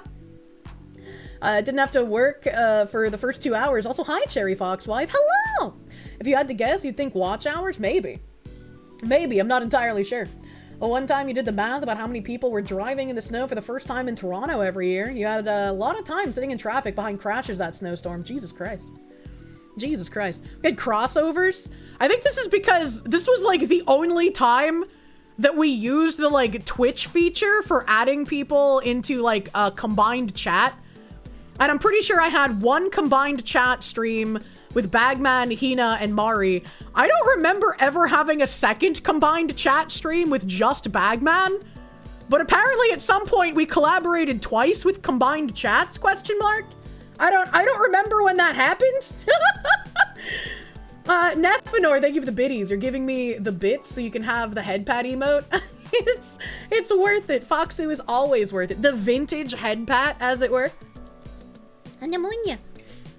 Wait, you're pretty retarded. No, wait, no. God, please, no. You're supposed to be unlovable. Don't do this to me. Get loved on, idiot! Ryan Lick, thank you. Oh, why was your podcast on YouTube Music, but Kier on YouTube? 2%er. I don't know what that means. I don't know what you mean by this. B Jammin, thank you. Fox, who continued success always makes you happy. It was promised to us 3,000 years ago. People are posting on stolen tubes. Anime people are the indigenous of the internet lands. I have apparently watched 900 hours of your streams on Twitch and Jesus even more Christ. On YouTube because I'm bi-platform and definitely haven't paid $900. God damn, thank you Slightly Buff Weeboo for the incredible amount of support. You're bi-curious as far as streaming platforms go. That's it's very nice for you to come out of the closet. A bi-platform enjoyer. Thank you, Slightly Buff Weeboo! Huge amount of financial support, too. Thank you, my guy. Thank you. That's like a Kirsche tangenting here, but imagine YouTube just playing elevator music instead. Elevator music's pretty fucking nice. Apparently, I've received 476 raids this year, and the most raids came from fucking Moomy playing games with 128. This guy's fucking crazy. That's actually insane. Holy fuck, thank you, Moomy. I know I frequently forget to say thank you if I'm in the middle of a fucking tangent when a raid comes in, so I'm sorry when that happens. Nasky Holy Goddess with the 53 raids, brother. And Need More Sauce with the 25. 689 hours, just above 2,500 chats. You feel grateful for Kier noticing you so often. You are always in danger of me reading your chat. Raiders of the Lost Shark, thank you. The pipe bomber stuff gave you a headache. Guy's a MAGA supporter and an anarchist. How do these things even go together? Tired of the FBI not doing the I part of their job. Same. 100% same. I haven't seen enough, like, corroborating information on the pipe bomber guy, so I have a couple of tabs, but I'm sitting on it until more information came out. I've sent 170 raids. And the majority of my raids have gone to Fillion 32 times, Mr. Bagman 29 times, and Henya 23 times. We love cute girl doing cute things. We love that here. I have a Filipino boy, a bald, and then a cute girl. What a spread, man. What a spread. Munya. Raid Henya Dio. I love Henya, man. The clip of her in her past life saying, Crystal Radel, still lives rent-free in my head. I was terrified you guys would say something fucking degenerate in her chat, man. You think me noticing chats really encourages the chat engagement? We feel seen. I try my best. It's really hard to do, like, try chat drifting, but I try my best. Not Asmongold. She's divorcing her himbo. I think it's really funny considering the spread of, like, how many raids I went elsewhere. I was really nervous about raiding Asmongold for a long time because he's, like, so much bigger than I am, and I didn't want people being like, you're only raiding someone like Asmongold because you're a clout-chasing leech grifter. But then I realized they're gonna call me that anyway, so I was like, fuck it, who cares? We're not that degenerate. Somehow, you guys have made 11,339 clips. I don't think you guys realize how fucking insane that is. I don't think you realize how insane having 11.3k clips made on my channel is. Cause like there are channels like 4 times my size that don't have that many clips made. That is actually fucking insane. Clip every sentence. I remember back in the day when we struggled to make clips, and so Nim would have to go through my VODs and make clips himself of like things that people had thought were interesting.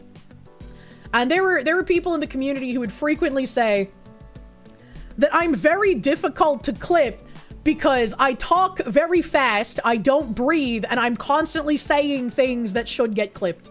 And I was like, that's really funny.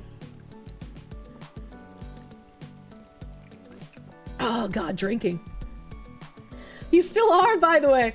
Patchouli, thank you. New cat settled in nicely to the point of bullying your older cat to play with him. They're both currently falling asleep watching stream. Aww. Well, I'm glad they're getting along. That's the good thing about being a conservative. People will clip you out of context to shame and cancel you all the time.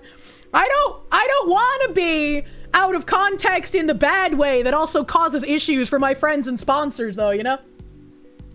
Clip every time you say something weird, so they're more like timestamps, true. The 2 clippable energy. Can you imagine how powerful we would be if any of the actual, like, VTuber clipper channels would notice my existence? Can you imagine? Well, yes, you did all those clips. You're the fastest clipper in the West, after all. Hell yeah. I know I see Victus and Trigger Point posting my clips on Twitter a lot. I'll frequently retweet them, because, like, why upload the clip myself when I can retweet them and they can get some views and shit too, you know? Kirsche, out of context, plays with her cute pussy cat. 485 unique clippers. Each one has to have clipped you 24-ish times to get to that number. Yeah, again, you guys are in-fucking-sane. In-fucking-sane! 50% higher chat engagement rate than most other streams, and 485 unique clippers that have made 11.3k fucking clips of the channel. Like, these statistics are actually crazy. Literally fucking insane. It means every other chatter is a clipper. Literally insane, yeah. We love our special Foxu. It's me! I'm kind of retarded! Spiderfinger, thank you. I need your help. You investigated a video of professors making a stand against transitioning in the 80s and 90s. Could I show you a link towards those, please? No, but only because I can't remember shit. If you need, like, videos and stuff that I've gone over before, asking someone like Ziz or KB to find it in the tags, much better chances of you getting that item that you need. Because they are the tab keepers, you know? It's like the page master, but instead of page master, it's like a tab master, you know? Quite a few of those probably have 1 clip each, so there's some super clippers making hundreds of clips. Oh, I'm sure there's some super clippers out there that are making hundreds, like, oh god, I'm forgetting his name. I know his name, and I've talked about him multiple times. I've talked about it, Deviol. He makes a metric fuck ton of clips, so does Victus. Like, those guys are making tons of clips all the time. Canada Dave, thank you for the 16-month resub, my guy, thank you. Thank you. The jorking man. He's clipping with one hand and jorking it with the other. You know what? If the jorking gives him the power to clip that many times, I guess that makes sense. Rick Moranis has entered the chat as the clip keeper. Oh my god. More clips than LA-based NBA team. The 23 clip average is wild. It really is wild. Like, these statistics are actually fucking wild. My top viewed featured clip. Azehara, why are you like this? Azehara? Start watching, you fucking freak. Playing with my black pussy, as we all love to do.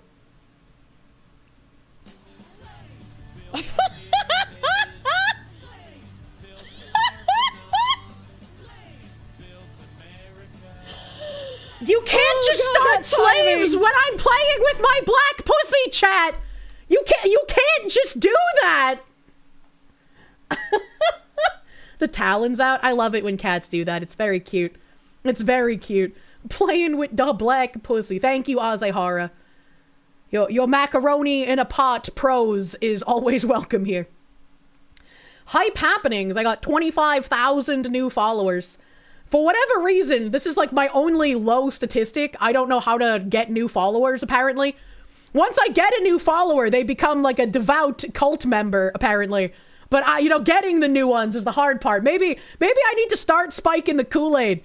Or maybe I need to take some pointers from the Islamic Brotherhood, you know? You can't be a new follower. You've been here for years. Jonathan Perry, thank you for the... You need to get stuck in a time loop like Groundhog Day to have enough time to catch up on all the streams. I'm so sorry. I got 10,963 new subscribers, which is a crazy high fucking number. Holy shit. You can't keep up with the current cult members. Don't go getting even bigger. More bigger. Embiggen boopus. Too many people notice you stream on other Hey, places, go to other stop showing locations my instead of messing small with black Twitch. pussy on stream. She's napping in my lap RN. Oh, I'm gonna touch that small black pussy in your lap. Thank you, Hidden. Thank you, Hidden. Adam Sandler, Vivo official. Thank you for the 24 months of Prune. Thank you. 2 years. You feel your bones withering away. Thank you, Adam Sandler. Pyretia, thank you for the 2. Inshallah, we shall convert the Foxu non-watchers. We must jihad across all platforms and convert everyone to followers of Korshovo. Somehow, even though I've had the majority of my channel point redeems locked for 1,000,000 years, I guess all of the gambling with Crime Boss at the beginning of the year led us here. But 192.2 million channel points spent. You actually wish for a time loop. There's so much you want to learn and wouldn't mind becoming a science god from learning every scrap of science you could if you could remember it all. Oh god, I had a really good parody of how much wood could a woodchuck chuck if a woodchuck could chuck wood the other day, but then I forgot what it was. Kind Pink Rabbit, thank you for the 25-month member. Thank you. Korchlarian Jihad, let the cheems flow. You're not sure that one's accurate. It says you spent almost 6 million in your channel. You must have been a gambling god. Chat badge unlocked. Hell yeah, we got a fucking juicy chat badge here. I used to have bracelets in middle school that had these little, like, rubber balls on them that looked like this. Share my page. I did that on Twitter. Let's see what my viewer recap is like, because oh my god, why is it so fucking white? Why have they done this? Okay. I haven't watched too much. Yeah, 404 hours as a viewer. 252 distinct days visited. My top watching categories. Wow, just chatting. Who could have seen that coming? I would, after stream, when I had time, I loved Crime Boss so fucking much, chat. This company lost so much by cutting ties with me. I loved this game so much that after stream sometimes, I would just go into like random 1 or 2 view Crime Boss streams and just like watch and hang out and like help people with tips on how to play the game. I would just like feel so fucking happy to talk to other people about this game that I would watch Crime Boss streams all the fucking time. Total Crime Boss destruction, true. Expedition 33, I don't know how I watched much of that. I don't remember who I watched. That Song of Horror, I'm pretty sure is because of that one small streamer, Sniffhow. I don't think Sawa played Song of Horror this year, and I don't think there was anybody else who had me watching them this year. But every time someone plays Song of Horror, like, I have to watch it. I fucking love that game. If you are a small streamer in my chat and you haven't played Song of Horror, fucking play it. It's so good. Your chat will love it. And then a goat. Fuck you, goat. Also, My Summer Car. I don't know what that is. I don't remember watching that. Rest in piss, Quine Boss. I'm so sad, man. Asmon for the Expedition 33, if you had to guess, rated into him a couple of times when he was playing. It had to have been just more than him to be top 10%. My favorite streamers. I watched Bagman for 76 hours. Fillion, 47 hours. Pay Money Wubbers, 36. Sniffhow here, 34, brother. That's that Song of Horror. Lifting weights. And Hanya, 27. Not Asmon. Bagman played a lot of My Summer Car. That makes sense. And a fat dent on screen. Oh my god. I just don't have a lot of time to watch other streamers, so it's fascinating to see like where I do spend that time. Heyo, Bagman! I apparently really love the bald man, despite hating baldlets. When will they learn? Kirsche the genius style. Yeah. It's an insane game where you build your own rally car and can get shit-faced on vodka. Interesting. That's interesting. The Crime Boss, what a disappointment. I know. It's really disappointing. Really sad. I sent 1,738 chats the entire year. That's a lot more than I've ever sent previously. I'm not a very chatty person. I don't like typing in chat too much. Also, like I said, every time I raid, I've been using that fucking super scurry, man. I fucking love it. That's really funny, though, because of how infrequently I type in chat. My actual favorite emotes aren't here. That's more than DMs answered. That is way more than DMs answered. I've made 2 clips! My top viewed clip. is a fill-in clip of her as a banamba.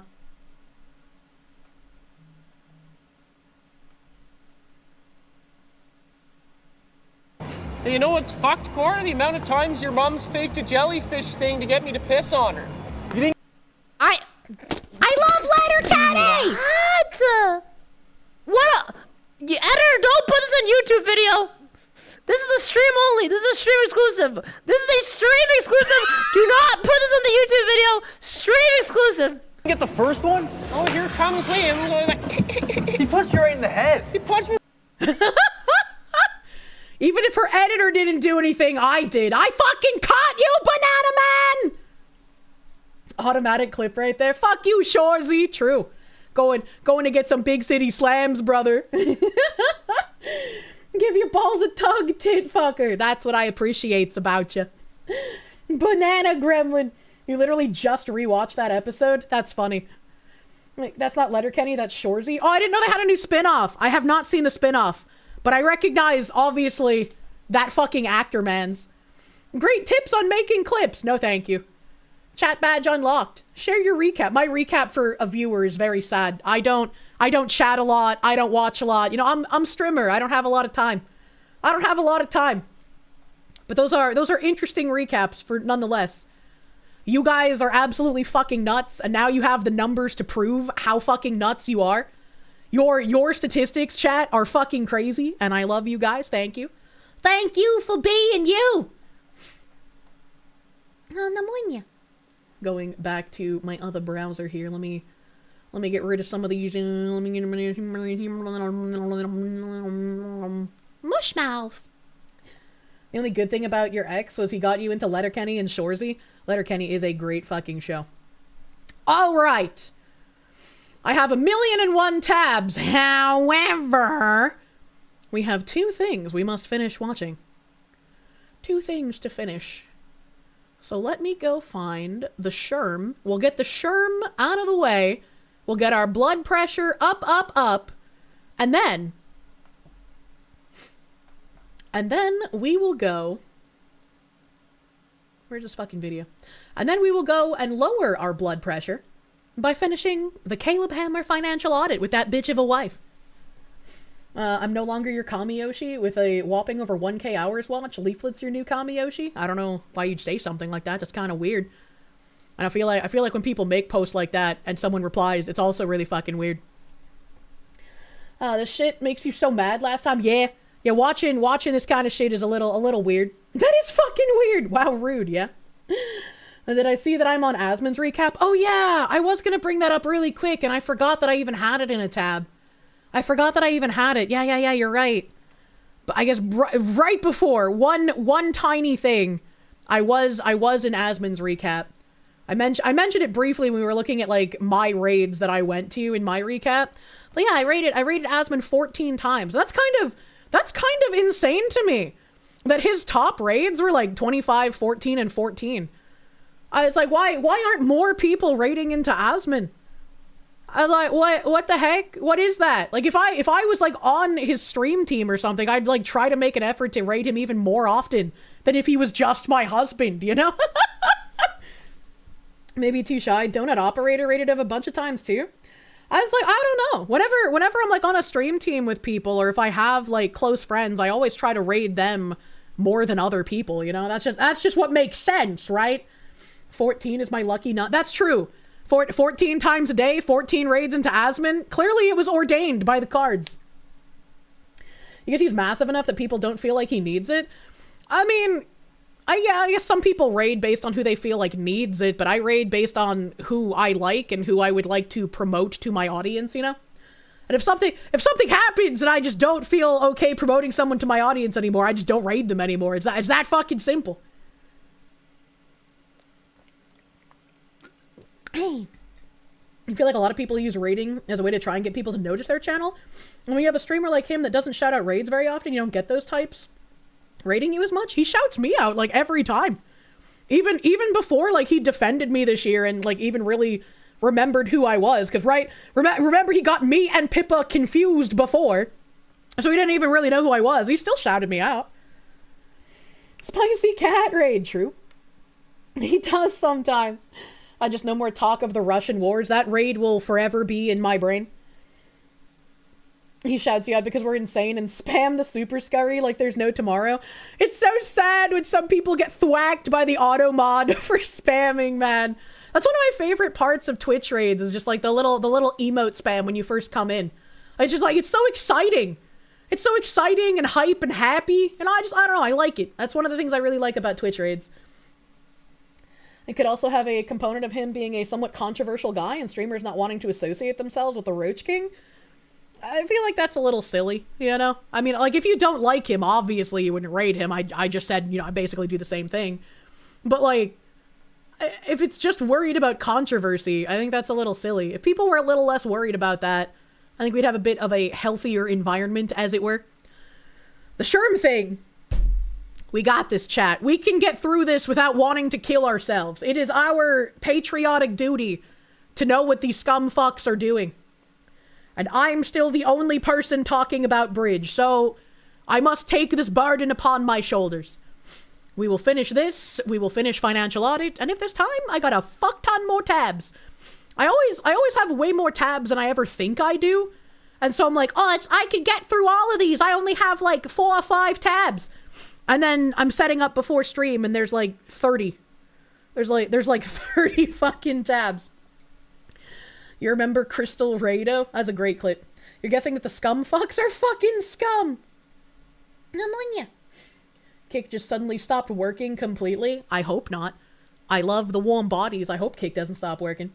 Must be noted that Robbie decided on man bun, the second most cooked haircut a man can wear. He's been saying some pretty relatable shit during this though. I've agreed with him, you know, a handful of times. I don't know. You know. We tangent for like an hour per tab. Look, man, some tangents take us places.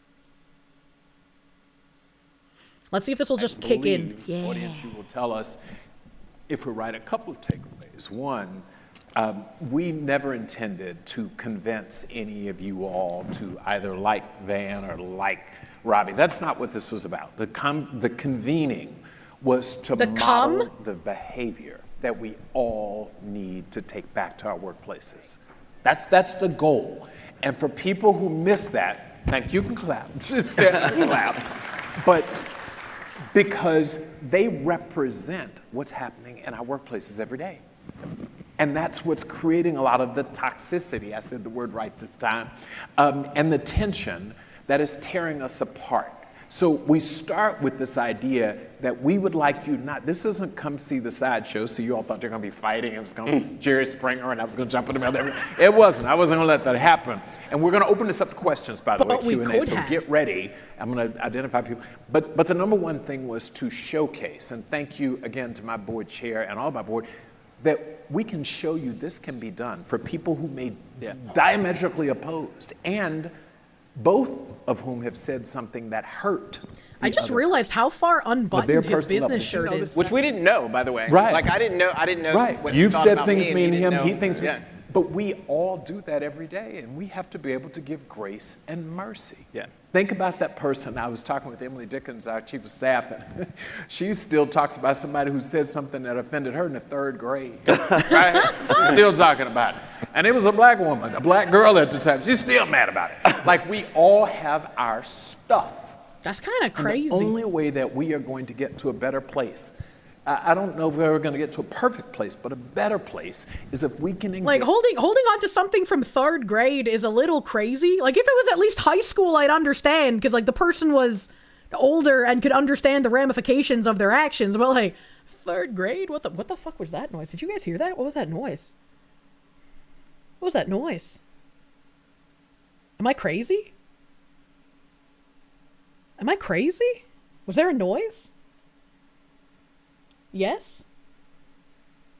What was that?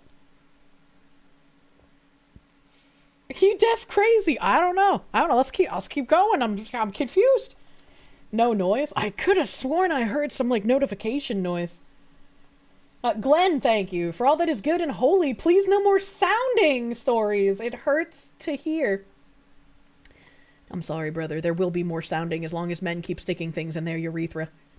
Daniel, Mr. Phoenix DS, thank you. This bridge ain't gonna be easy to burn. Yeah, but we gotta try. We gotta try. Your mic doesn't really pick up anything other than your voice. No, it was on my PC. I heard like a notification noise on my PC. Big weird. And have conversations with people who actually see the world a lot differently than we do. That is the beauty of diversity. We can't keep saying we are committed to diversity when what we really mean is diversity as long as we agree with it. That's not true diversity, my friends. It's not, but I don't trust one of the acolytes of affirmative action and equity to actually mean what he says when he says this.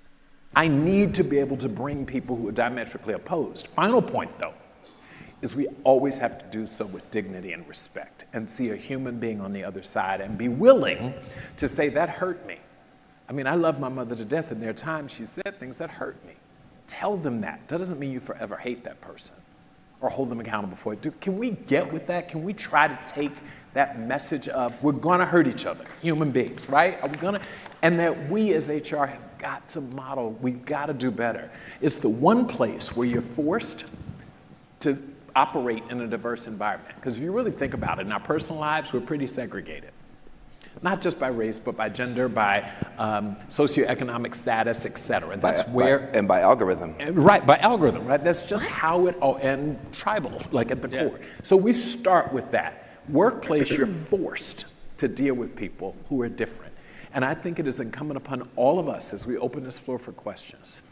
It is incumbent upon us to make sure that I am very interested in what questions come from the audience. Environments make it safe for everyone to practice civilly, respectful, and dignified and have those interactions with our colleagues. When we do that, we're going to be in a better place. We don't ever have to agree, which is why I love Governor Cox, Governor of Utah's statement Cox. that we just have to learn to disagree better.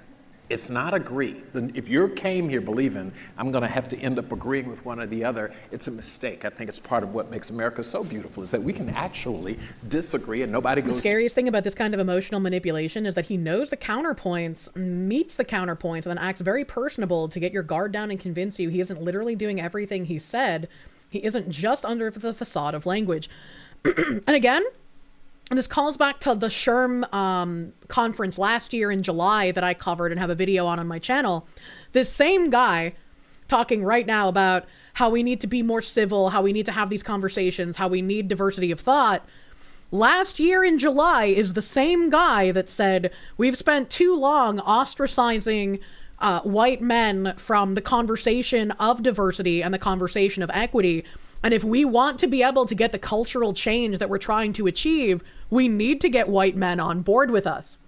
And so I said a lot of the messaging is going to start turning to trying to get white men on board with shuttling towards just like the communist cultural takeover. America will be beautiful again. It'll be amazing.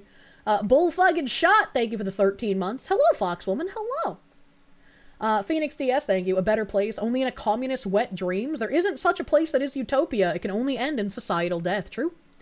He's saying a lot of inoffensive words, but he knows he won't change his mind or alter his worldview, even though he explicitly called out the performative diversity he wholeheartedly supports. And that's why I said, like, I believe that they are using Robbie Starbuck here because they knew that bringing him on would make a lot of the acolytes very angry. Because Robbie Starbuck is supposed to be persona non grata. He's not supposed to be someone that's allowed to speak and allowed to share his opinions. And so bringing him on a stage like this is antithetical to all of the cult doctrine that they have swallowed for years. But they're trying to bring him on to be like, look, we are trying to be inclusive of white men. Don't look at his Hispanic heritage. We are trying to be inclusive of white men. We are trying to be more diversity of thought, right? So I think they're just using him to try and appeal to people who are trying to point out DEI. It's no longer about finding common ground. It's about crushing the opposition. Yep. Jail for it or is killed for it or frankly is vilified for it. We need to be able to get that. Do we agree on that, gentlemen? So I'm going to ask you both a final question and let's open up. We got plenty of time for questions. What's the smartest thing you've heard the other person say today? Well, actually, it's very easy for me. The part I like how you a said woman in about the audience race, laughed at that. It's not what was being sold 4 years ago, and I'm happy that that's not. I hope the Democratic Party adopts what you're talking about when it comes to moving away from shame, move to giving people grace, and just kind of understanding people are not going to be perfect. They're going to say the wrong thing sometimes, and to be honest, we all know that, like, we make off-color jokes that are, like, maybe not appropriate for work, but you do that sometimes with your friends where it's like, not something you'd say at work. Those things, I think we need to have a little more grace with each other. So I appreciate that Van said that. As someone also has 4 kids, I really agree with what he said about not giving into the temper tantrums on either side. I think we have fallen into some very bad habits now, where we're spiraling away from each other, and these algorithms are not your friend. When I was growing up, everybody got the same newspaper, and you watched the same news, and you could have a conversation. Now everybody gets their own newspaper every day. You get. That's a weird thing to say, especially considering how much of the media is owned by the same conglomerates. It's only like a mirage of choice. So the only thing I could really be thinking of him talking about is there's not enough people watching the mainstream media. Too many people are getting their information from alternative sources. And that's bad. You shouldn't have a choice of where you get your media from. You need to get your choice from one source, and everyone can then have the same conversation. This is, again, when you have subversion of language and you have commies trying to fuck up the definitions of things, it makes communication more difficult. If people can't even agree on the definitions of words, you're not able to have the same conversation because 2 people are talking about 2 different things. They really think they should control the public? They do. That's crazy that he said that. You're watching your own TV show, you have your own radio, it's called Spotify. AI algorithms are driving us apart. I believe that we need to use AI to bring us back together. That's, again, what my company is about. But what I would say is that, fundamentally, he's not wrong that there was, and there frankly still is, a lot of people who are using emotionalism to pull things in their direction and not thinking about the whole. We've got to come back and think about the whole. There are programs, and by the way, I just do want to say one thing, because there are programs that are allowable that I think even Robbie would not oppose. Mentorship programs for everybody. 100%. Career coaching for everybody. By the way, that does help women and people of color disproportionately, because we'll grab those programs, but take the mentoring out of the shadows. Make it for everybody. That helps our folks. Why would you say that it would help a certain group disproportionately if it's supposed to be for everybody? Like, if you're making it for everybody, you shouldn't then just be picking people based on sex or race, because then it's just more of the same. It's just more of the same. You agree with Van Jones? There's not a cultural homogeneity like there used to be. I can agree that there's not cultural homogeneity, but when you look at media that is put out about the news, you have people reporting on, this is what happened, this is what we know about what happened, here's the video. And then you have people who are like, this is what we want to have had happen. Here's the wrong race of the perpetrator. Here's the wrong beliefs of the perpetrator. Here's the wrong, incident report of what we think might have happened if this happened in a different timeline. Here's the video that disproves everything we just said, but we know you're not going to watch it and just repeat what we said. Right? Like, how do you come back to having a homogeneity when you have people living so far outside of reality? And Van Jones is obviously not addressing those people. I think his point was that people who are disadvantaged would be disproportionately taking the program, which would be overrepresented by our people, as he put it. He's just insisting that minorities are disadvantaged and would naturally enroll in the programs. I think that would also be an erroneous view of things, because it would completely depend on the demographics of the area that are offering those programs, right? I think he's right about this. I agree with the schmuck. Euthanasia, thank you. You're pretty sure when they talk about algos letting people build their own newspapers, these people are still bad faith actors? Yeah. Zaime Maru, thank you. A Fox woman is my news source, and I just read articles, and I still get shit for it. Patchouli, thank you. The smartest thing you've heard Van Jones say in this entire thing is his silence.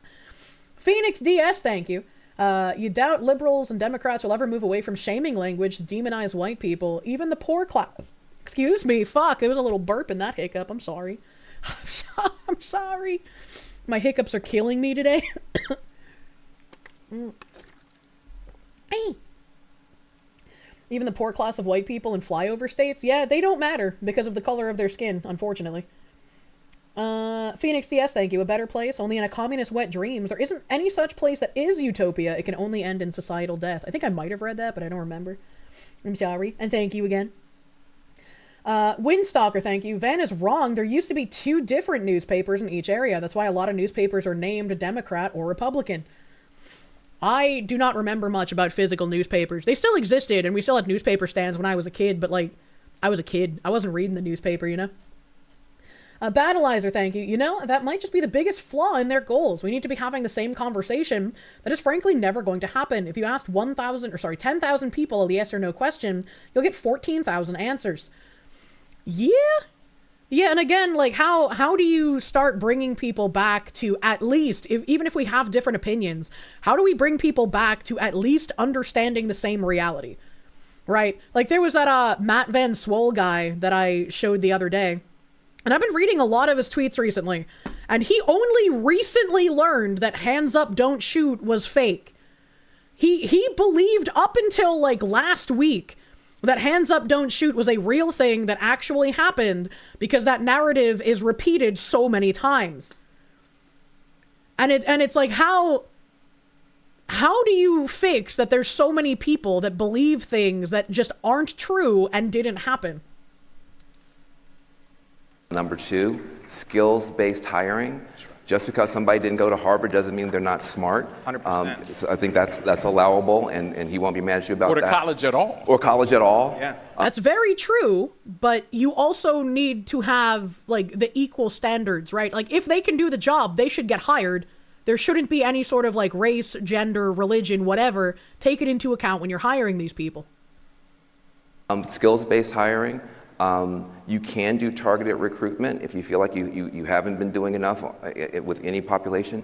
You can go get qualified people from any place as a targeted effort and put them in the pool with everybody else. And if they can compete there, they can compete. There's nothing wrong with targeted recruitment as long as there are no quotas. That's still allowed. Why would you want targeted recruitment, though? Again, you want to make things equal opportunity. I don't love that one. I don't love that one. If you're gonna go, like, I'll just say this. Yeah, sure. I think if you're going to go recruit at colleges, you should recruit at all colleges in the geographic area, right? So if that includes a bunch of historically black colleges, fantastic. I don't care at all. I mean, like, that's great. You should go to every college. I think excluding colleges is wrong. So I would say that whether you're excluding HBCUs or whether you're excluding a predominantly white school down the street, none of them should be excluded. Robert, there are 4,000 to 5,000 colleges in America. You can't recruit at all of No. them. I'm saying geographically where you're hiring. But let me give you an example, though. Suppose you have a company that's gotten a little bit long in the tooth. The market now is 2 generations younger than the leadership. Yep. You can do targeted recruitment and say it looks like we just don't have enough people of a certain age, or a bunch of Latin people are starting to buy. We're not going to give people preference, but we are going to go to some of these places where you can find that kind of talent. You can do targeted recruitment, but then you put them in the pool with everybody else. And if you make that pool bigger and you have objective standards, that's not racism. That is just being aggressive about getting all the talent in the pool. I have an issue with ever judging people by immutable characteristics. Yeah, like, you didn't choose same. to be black. As a Cuban myself, I've got African in my blood. I've got mostly Spanish. So, like, I very easily could have been born with, more melanin. I have people in my family who did. And to me, the way I kind of view things is that, like, yeah, we are all different. We do all see color and everything, but we are a species that predominantly, like, we have pretty much everything in common aside from the amounts of melanin we have, each one of us. Yeah. But I think what we agree is getting that talent pool bigger, so that people You should use the best big talent pool in the geographic area you're hiring, and that should include everybody. And part of the issue with the talent pools was the lowered standards in order to get certain people of different skin tones or different genders into that pool who shouldn't have been there. And so I don't know what he means by expanding the talent pool, because it's like, if you have a set of requirements and people meet those requirements, they should get in the pool. Absolutely. They should be in that pool. So, like, the targeted recruitment doesn't make any sense to me here. the best damn people you can find and build the best damn company you can build. I don't care if the people that you hire on your executive team end up being all black, all white. Doesn't matter to me. Just hire the best people. Let me see, first of all, that's gonna be a really interesting debate because best is an interesting word anyway, right? It's really hard. I think we all know the reality is who's the best. The question is, are you qualified? Set metrics. Once you've identified what the tasks are of the job, you don't need the 1600 SAT because it could be the 1520 SAT or the 1100 SAT or the no SAT person who can do the job. So we have to be really, I think, we as HR professionals all know, right? Yeah. That you got to get away from the best. Who the hell is the best? I don't know. You have to say. There has to be some sort of set of standards, right? And if somebody, let's say, how would I explain this, right? Like if someone's like a master plumber and they've been plumbing for like a decade plus and they have all of these certifications and all of these like licenses and shit, then whatever kind of test scores for the SAT or whatever shouldn't matter for whatever job they're getting hired for because they have all of these qualifications outside whatever kind of college qualifications might be necessary. But they still have qualifications that prove they're capable of doing a plumbing job, right? So it's like I don't really understand what this guy's trying to say unless he's trying to talk about lowering standards or allowing people who don't meet a agreed upon set of standards to get into a position. Smells like typical esoteric bullshit with everyone being relative.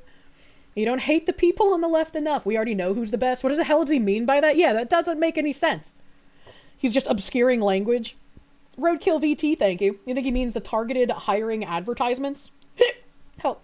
A homeboy BG, thank you. They're arguing for DEI just from a different starting line. Yeah, again, this is a SHRM conference. So this is all about how to push forward DEI in a new way. Because the way that they've been pushing DEI has been too noticeable. There's been legal consequences because too many people push back. They need to figure out how to continue doing the work without having as many roadblocks put in their way. I think the point he's saying is not everyone who is best at the job has an SAT, which is fine, but he's only saying that to ignore the qualifications metrics and justify hiring less qualified people. Yeah, that's what I was trying to say. Like, that's what it sounds like to me. Like, instead of talking about how there need to be an agreed upon set of qualifications, whether that's like you either have a set of college qualifications or a set of like certificates and licenses from actually being in the field, whichever one it may be, there needs to be a set of standards so that people can meet those standards and get in the pool. College papers become less and less valuable as we go forward. It's suspicious the left continuously values them so highly when they're ultimately not worth much in the market. They're valued so highly because, again, communists have done the long march through our institutions way long ago. Our educational institutions are completely ideologically captured. And so the way that you make more good, useful idiots or good foot soldiers are by having more people go through the captured institutions. The less people going to college, the less people they have the chance to transform as a part of their army. Therian.ai, thank you. Talent pools closed due to AIDS. True.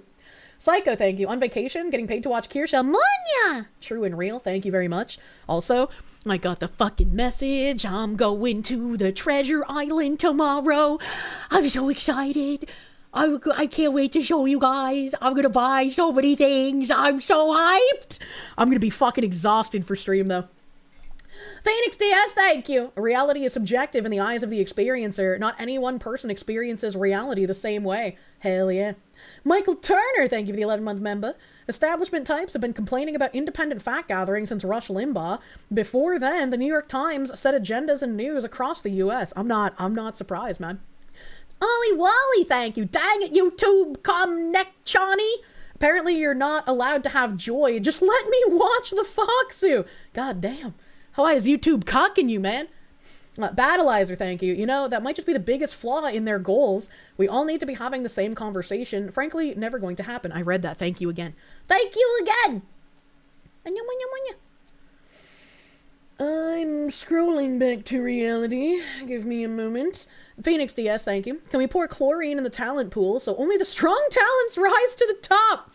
Shouldn't all pools be chlorinated so they don't become, like, gross and infected? Battleizer, thank you. True, they don't give a damn about the SAT, only the master's test and the required hours. True. Vladimir Crystal, thank you. And to you, without a college education, blue-collar worker, they sound dumb. They do realize that DEI doesn't work, but they still push it. Morons, you say. It has to work. We must achieve utopia. Clear metrics. Right, ahead of clear time, metrics. Because that's how you eliminate your own biases. I agree. Is by just having those metrics and then let the chips fall where they may. That's right. Defining the task is something that we've all agreed, and that's why we've gotten away from job descriptions. You need 20 years of experience to do this. No, maybe not. No. And then the process, what we were doing was we were taking people out who were really qualified to do it, or you needed to have a degree, or you can't have a criminal record. Why not? Many of these jobs, I mean, people have made mistakes. So when we talk about untapped pools of talent.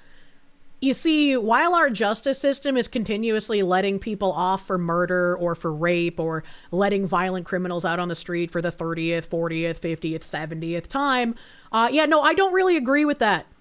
Right? If we could actually have a real justice system again with actual judges instead of corrupt activist judges, and then we could start having the conversation of like, well, this guy who got arrested for having a small amount of weed, yeah, sure, he should be able to get a job, no issue, right? Like, people with small crimes should be able to go out into the workforce without too much discrimination. But we don't have that, and we can't have that conversation until we actually start fixing what the fuck is wrong with our system in the first place. Zaime Maru, thank you. Throw up a poll about chat's demographics. Michael Turner, thank you. The critical race theorists don't believe in qualifications and experience, just privilege and the power to dispense it as they see fit. Unfortunately so. Phoenix DS, thank you. Are the trades colleges still uncaptured by the ideologues pump out the tradesmen? I'm not entirely sure. I know, like, unions for trade jobs are typically filled with socialist believers for whatever reason. You got put in jail for meth shrimping. Can I be a tugboat captain? The fucking meth shrimping, man. I can't wait to finish that. Which is a big part of the work at SHRM, you're going to naturally widen the places from which you recruit, and you're going to see really different people who are, there are 30 plus dimensions of diversity, guys. We sometimes, and I think we have to be honest, we can sometimes over-index on race, gender, national origin, that kind of stuff. There are tons of things. We have people who have all types of diversity, including viewpoint diversity, political affiliation diversity. Like, you've just got to be willing to see diversity in its broadest sense, and we will capture them. I do take, and I want questions, guys, because you are getting this, but it is a very important point. I believe, and I think SHRM fundamentally believes, diversity is really important. I think we make better decisions. We have different people in the room. Someone told me a long time ago, when you put 4 generations in the room, age-wise, you get a better decision. Just naturally, you get different sets of eyes and different perspectives, lived experiences. So I don't think any of us are prepared to say diversity is not good. And it's got to be good. And by the way, and this has been the subversion for like a bajillion years, right? Where it's like nobody has ever said that actual real diversity is a bad thing. Nobody believes that unless you're like actually finding some deep woods KKK member, right? Nobody's actually saying diversity bad. The problem is that Marxists have used subversive language for diversity to just mean less white people, less men, for far too fucking long. That the word diversity itself has become poisoned, like the word racist, like the word sexist, like the word homophobic, like DEI became a poisoned terminology, like equality became poisoned and turned into equity, and now they're like, well, maybe it's been long enough, we can remove equity and go back to equality. We can start talking about, instead of needing equitable situations, we can have civil situations, right? Like, all they do is take nice sounding language that no normal person would ever disagree with, and then when you notice that they're not using it by the definition that it actually is, and you call them out on it, they're able to say, oh, you're against diversity? Well, you must be some kind of a racist or a sexist or a homophobe, or maybe all three. And they can shut you down with shame language, and that's not going to stop happening here. The King of Daleks, thank you. The trade school you went to was captured by the corporations and were meant to pump out button monkeys for CNC machines. What a terrifying aspect. Don't let the monkeys control the consensual non-consent machines. Once you get a diverse workforce, you sure as hell better make sure they all feel included. Because what was the point of bringing together a whole bunch of diverse people who aren't seen, valued, respected, et cetera?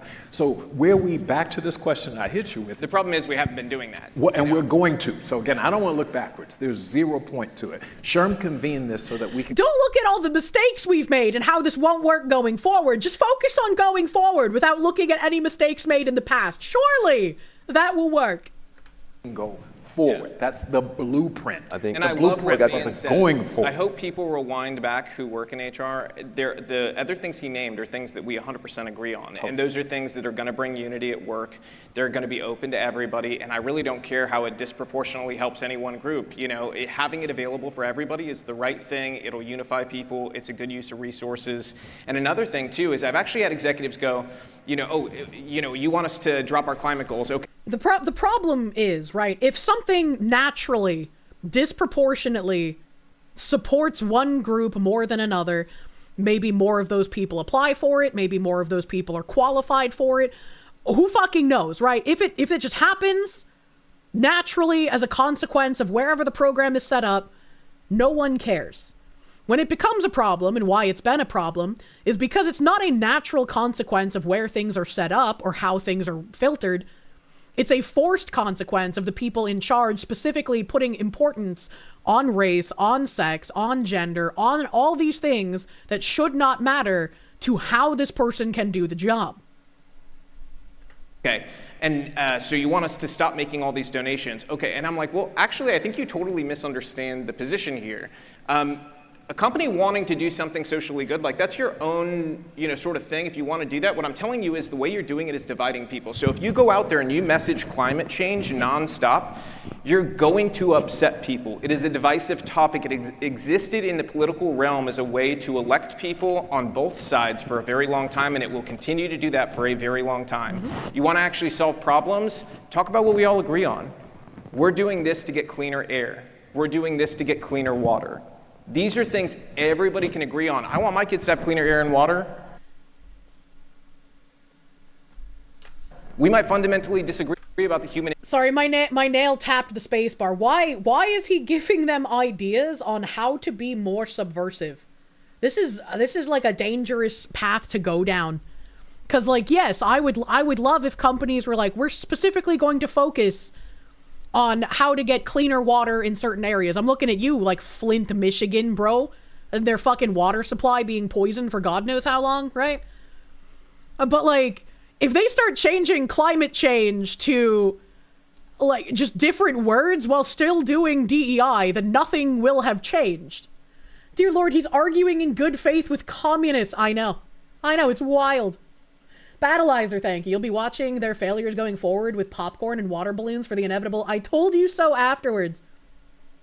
Helljumper, thank you. When all you do is focus on diversity and the way that we're different and not how we're similar and can come together, we all end up not trusting each other. Yes, very true. And I'm sure, like, if people came in and they don't know who Robbie is, they don't know what Sherm is, they didn't watch the Sherm conference last year, they don't know anything about Bridge, if they come in and they watch this video and they watch me being critical of like Robbie saying things that are objectively correct in reality and the Sherm guy saying things that like, oh, we need more diversity of thought, we need, less importance on these things, and we're gonna have this specific kind of diversity going forward, they'll probably think that I sound crazy because they don't have enough of the information to know exactly the kind of subversive language we've been dealing with here. And it's really hard to fight that losing battle when people just don't have enough of the information. Impact on climate change, but that doesn't mean we can't do good things for the environment. So if a company wants to do that kind of social good, think about how you are messaging these types of things and how you're doing them. Are you doing them in a way that's going to divide people or in a way that's going to, sort of meet everybody where they are? Van? Look, I think the point is that high performance collaboration across lines of difference is hard, but it's worth it. That's right. It's worth it. What? This panel is proof of that. This panel would have been incredibly boring and not useful to you if it were two conservatives up here agreeing with each other or two liberals up here agreeing with each other. It was the fact that it's a diverse panel The panel itself is proving the point. For diversity. I feel like this proves my point about what I said Sherm is using this panel for. Phoenix DS, thank you. The climate lockdowns are coming. He's just giving them a way to do it. Fucking climate lockdown. I'd lose my mind. The panel itself is proving the point that by having difference and then managing it well, I hope everybody here learns something. I certainly learned something. It's high performance collaboration, not just diversity for its own sake, but we're collaborating. And here's the thing, you don't want to obsess over difference, but you also don't want to ignore it and pretend it doesn't matter. And you know that because you see it every day. If you do widen that talent pool, you're going to have different kind of people in the room. And people who did not grow up together and who don't know each other's in-jokes and whatever, will need a little bit more support working well together. Now, you can put together a program that divides people and is dumb, especially if you go get some academics or some junior varsity people to come in here and run a program that pisses everybody off. Don't do that again. But there's a dumb and a smart way to do anything. And smart approaches where the intention is we're going to upskill everybody so they can all work better together so we can make more money, that is the right way to go. Pray that your competitor goes too far the other way. That's right. Pray that your competitor says, we're not going to do any more on diversity. We're not going to do anything else to help people work together. We're scared of Robbie. We're scared of Trump. Pray your That's not what people are saying. When they say we're not going to do anything DEI related, they want to go back into a meritocracy completely. And the fact that you're trying to paint them as doing something wrong and that you want, like, the competitor companies to do that so they'll do worse is again proving my point for this entire thing. Competitor just doesn't do anything, because then you are going to win in the marketplace. Because diversity managed well is a superpower. It's a superpower. So, and DEI is not just a moral imperative. It's actually necessary for business practices, and that's why you have to embed it into the DNA of your companies in order to be competitive in the market. Okay, prove it. And they'll just show you another McKinsey study. Sultan of Swing, thank you. This legit could be the voice of Satan trying to coat the filth with 12 layers to make it go down easier. True and real.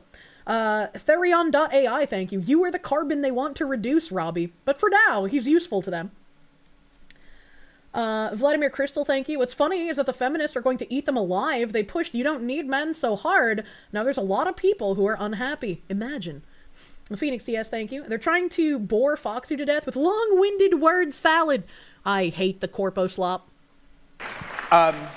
Managed well, focusing on inclusion for all, diversity matters. I think we're getting, do you notice? The point is, let's figure out what we agree lady. on. Actually, your differences aren't that profound. Now, where they are profound, they're hella profound. But hella profound.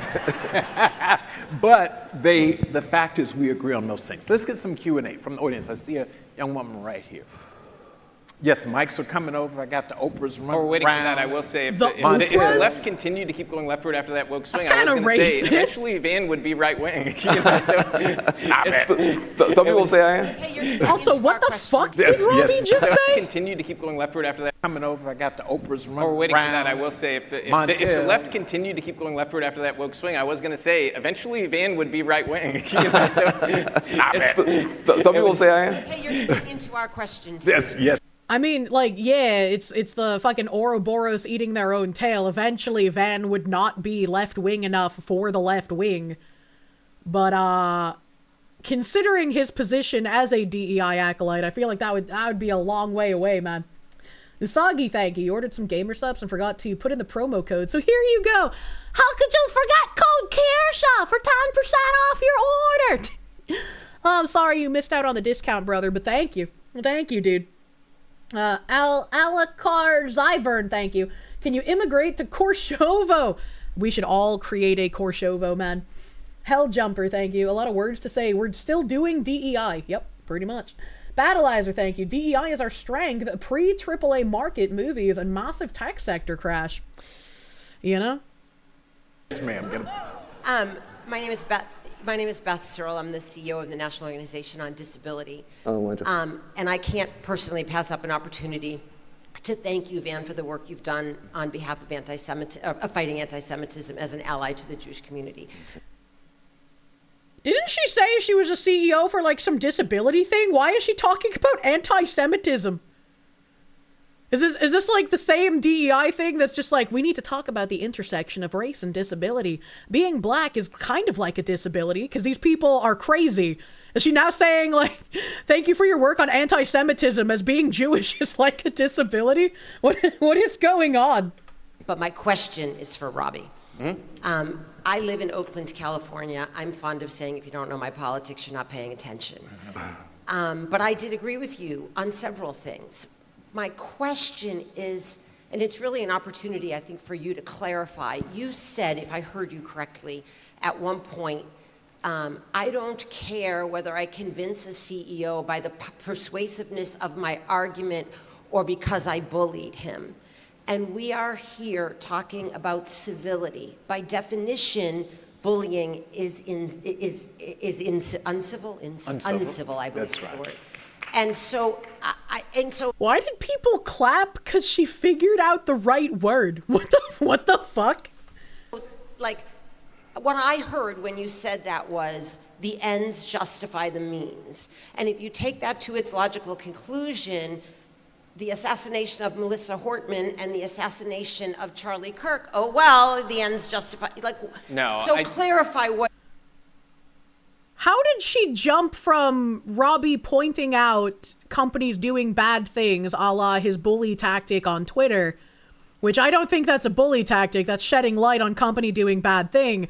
How is she comparing that to a leftist killing leftist politicians and a leftist killing Charlie Kirk? I don't really understand how she makes that leap in logic. And also, once again, the ends justify the means. Fucking BAM is a leftist organization by any means necessary. BAM is a leftist organization. So it's okay when your side does it, but you're going to ask Robbie if he supports that, which he's obviously going to say no, because the two are not equivalent in any way, shape, or form. But Julie, thank you. With a last name like Sorrel, you expect her to speak about nothing but anti-Semitism? That makes me think of Moral Oral.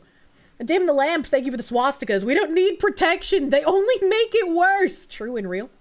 Mika Lim, thank you. Off topic, as Andrea tweeted out that she is not backing down and will continue using the military outfit. Good. Good for her. She shouldn't back down. Built the pyramids. Slaves built the Parthenon. Slaves. Sorry, I had my volume boosted for the video. Slaves. This is your song. Thank you. Slaves. Do do do do. Thank you. Slaves. Do do do do. Thank you. Slaves. Do do do do. This is your song. Thank you! Thank you! Thank you, Low Speed Boots, for the 100 slaves. Thank you, thank you.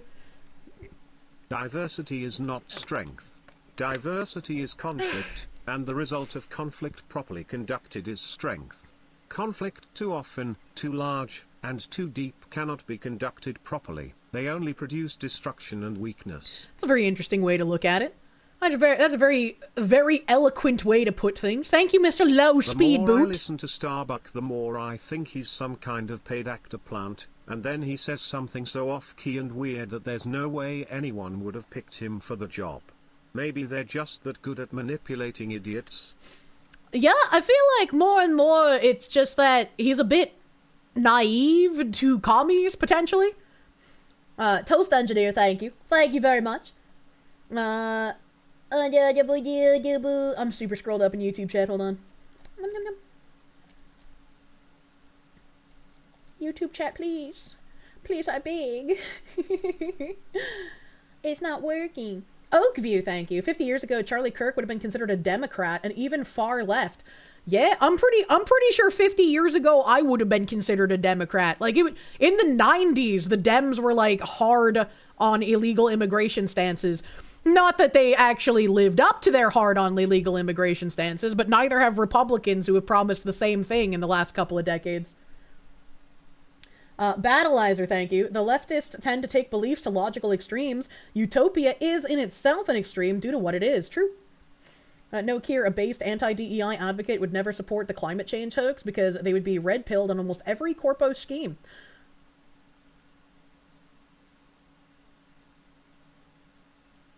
I'm not sure what I said that you're replying to because you started that sentence with no, Kier, so I don't remember what I said that you're addressing in that regard.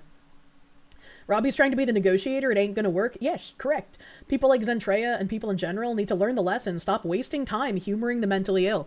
And the less time that's spent humoring the mentally ill, the more companies will also start ignoring the mentally ill. And that's what needs to happen. The more people do not let themselves be taken in by the mob. If you keep apologizing to mobs, companies are going to think, oh, okay, well then we need to keep, removing people if the mob comes after them.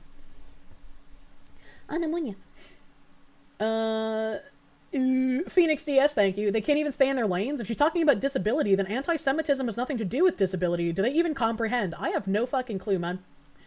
I have no clue. Ollie Wally, thank you. Sounds like a room full of people who did shit on the SATs. True and real.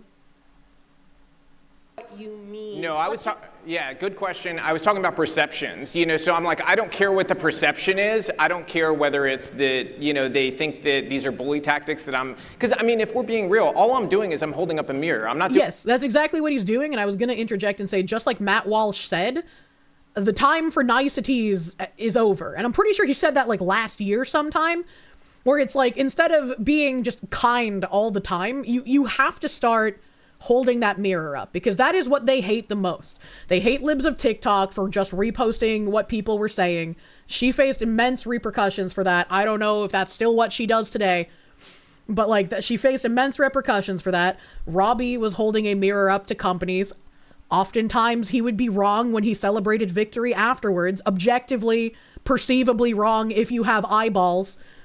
But he was still holding a mirror up and showing what these companies were doing, and people were mad at him for it.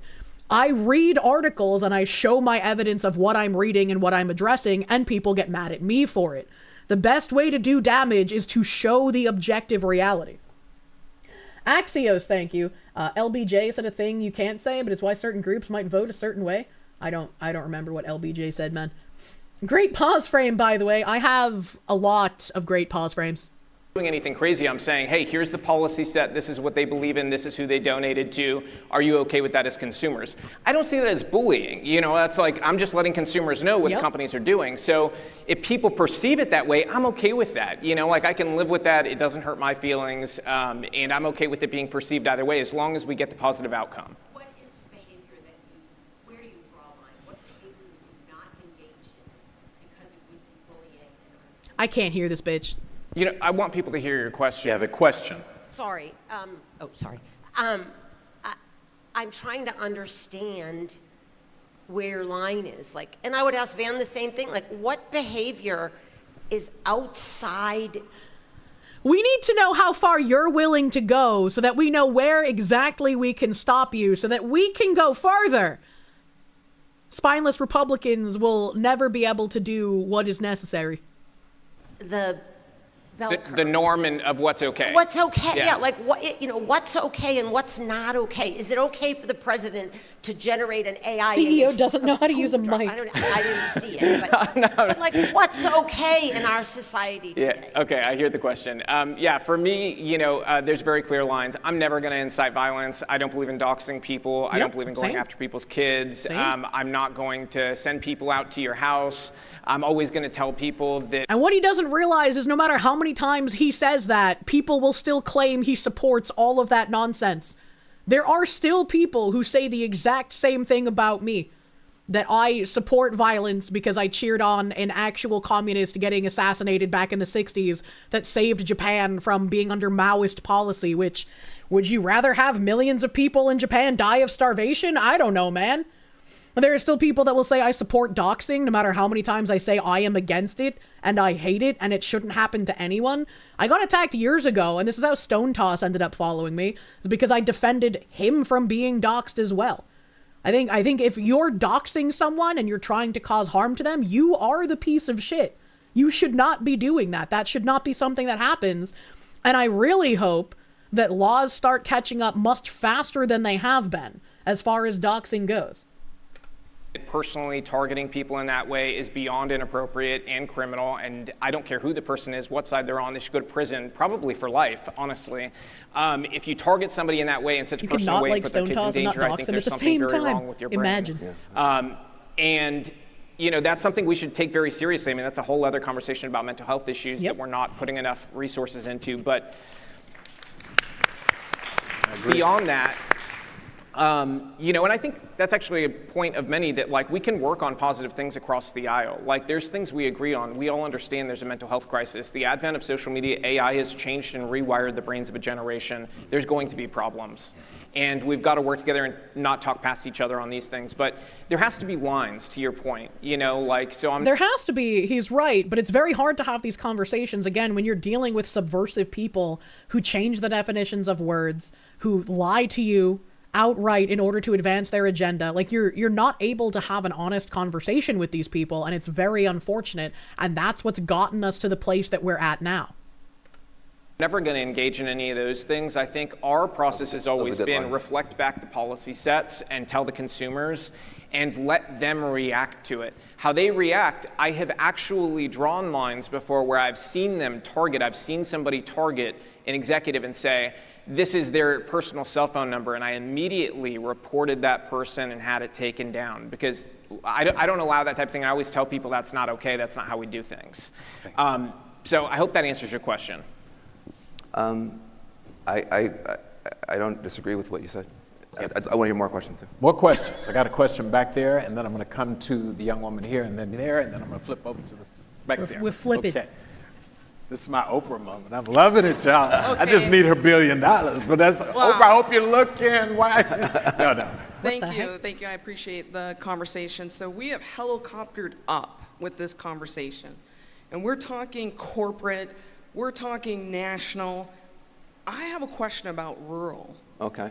Great. Because everything you're talking about funnels down to rural communities where we're not getting these type of conversations.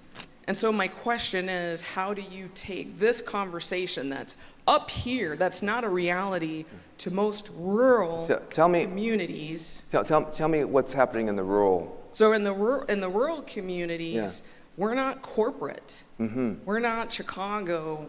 We're not...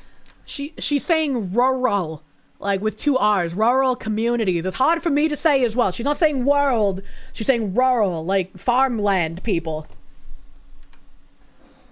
Kentucky.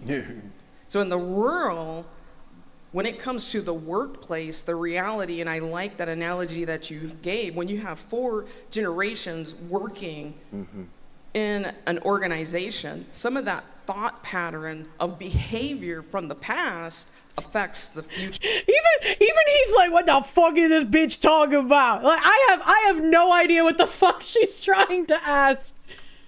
And I've coined a word called organizational permafrost. What? And that organizational permafrost affects the behavior of sometimes the leaders within that organization. So hearing conversations like we're hearing today is great, but it doesn't necessarily change the actions and the behaviors and the outcomes for people, and I like that, of diversity, because this panel is diverse. And if you're walking in rural America, in some places, they don't see you corporate, they see you as diverse. So that.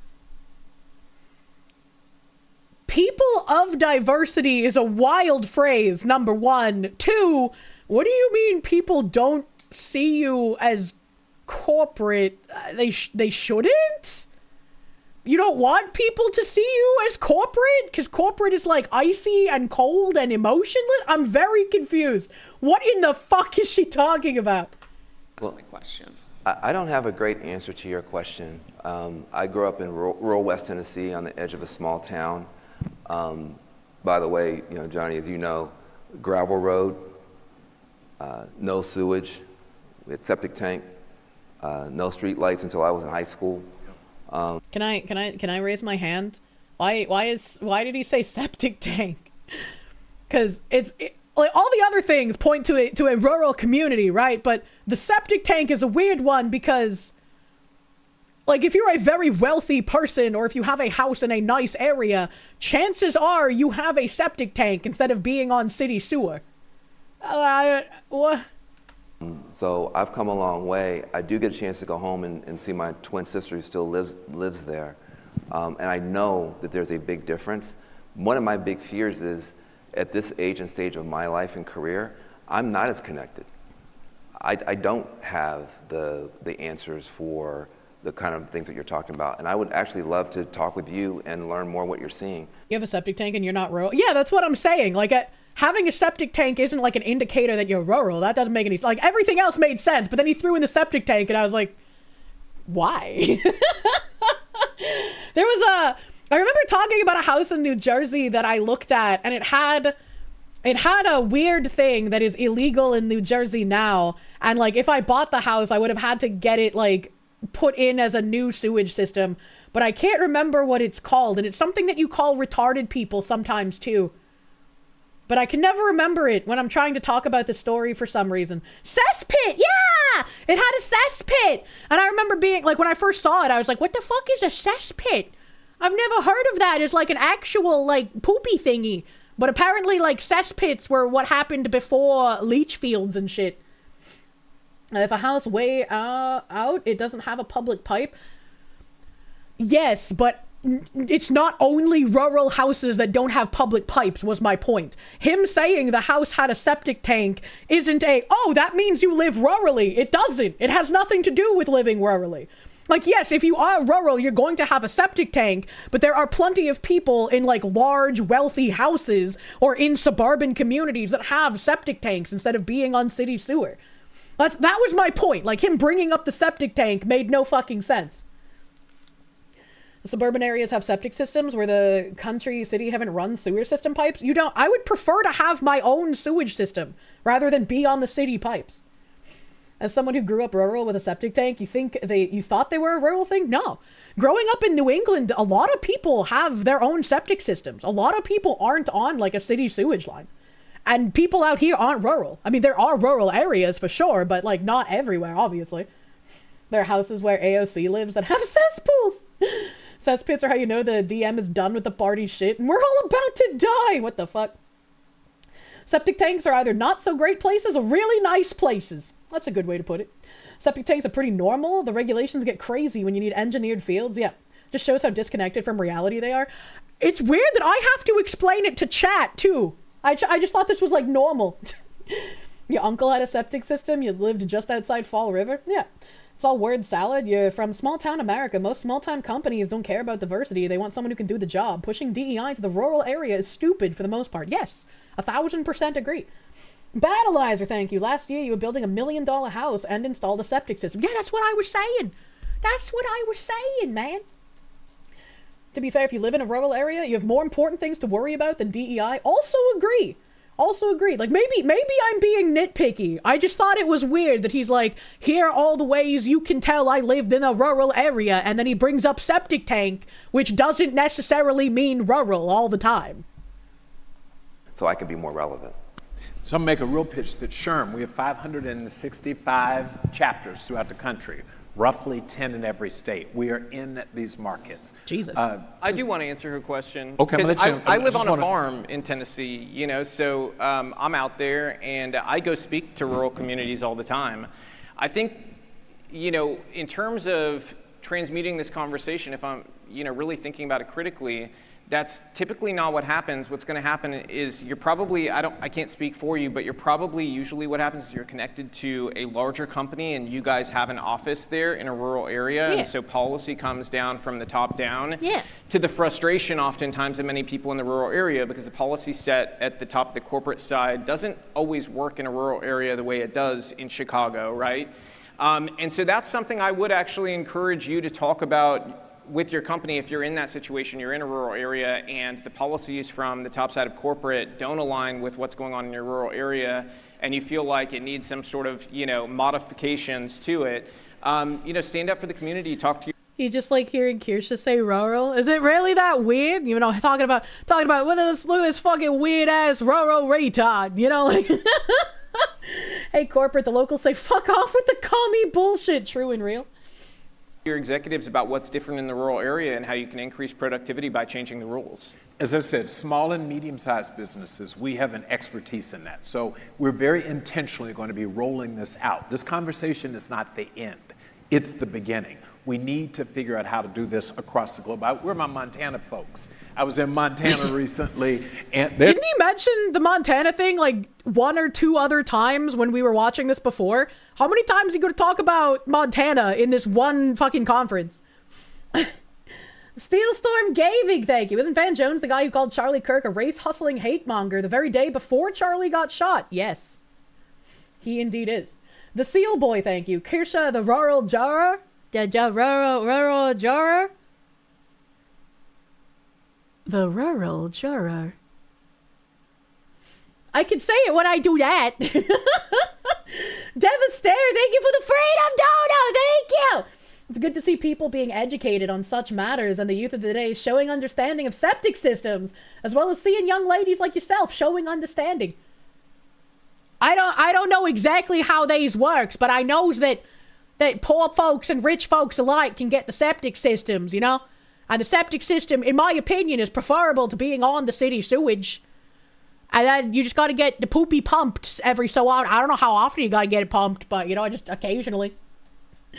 Let's get her to say Aaron earned and iron earn. I don't sound like I'm from Baltimore, man. That's a different accent. Well-water love. Until you back it up with your dude wipes. Ain't no way, brother. They are over there. So we're taking this to rural, to the major cities, as well as small towns and cities, states across the globe, across the country, starting to have these conversations. I want to get here, but we are going to do this. I need a commitment from you all that this just doesn't stop here with this show. We absolutely have to cascade this through our organizations. First, I just want to say, Johnny, thank you for holding this very courageous conversation. I think this is a very brave thing to do that is all too rare. And I just have so much gratitude. What the fuck? I'm Sophie Levy. It's only a brave thing to do because the freaks on the left start attacking people. That's crazy.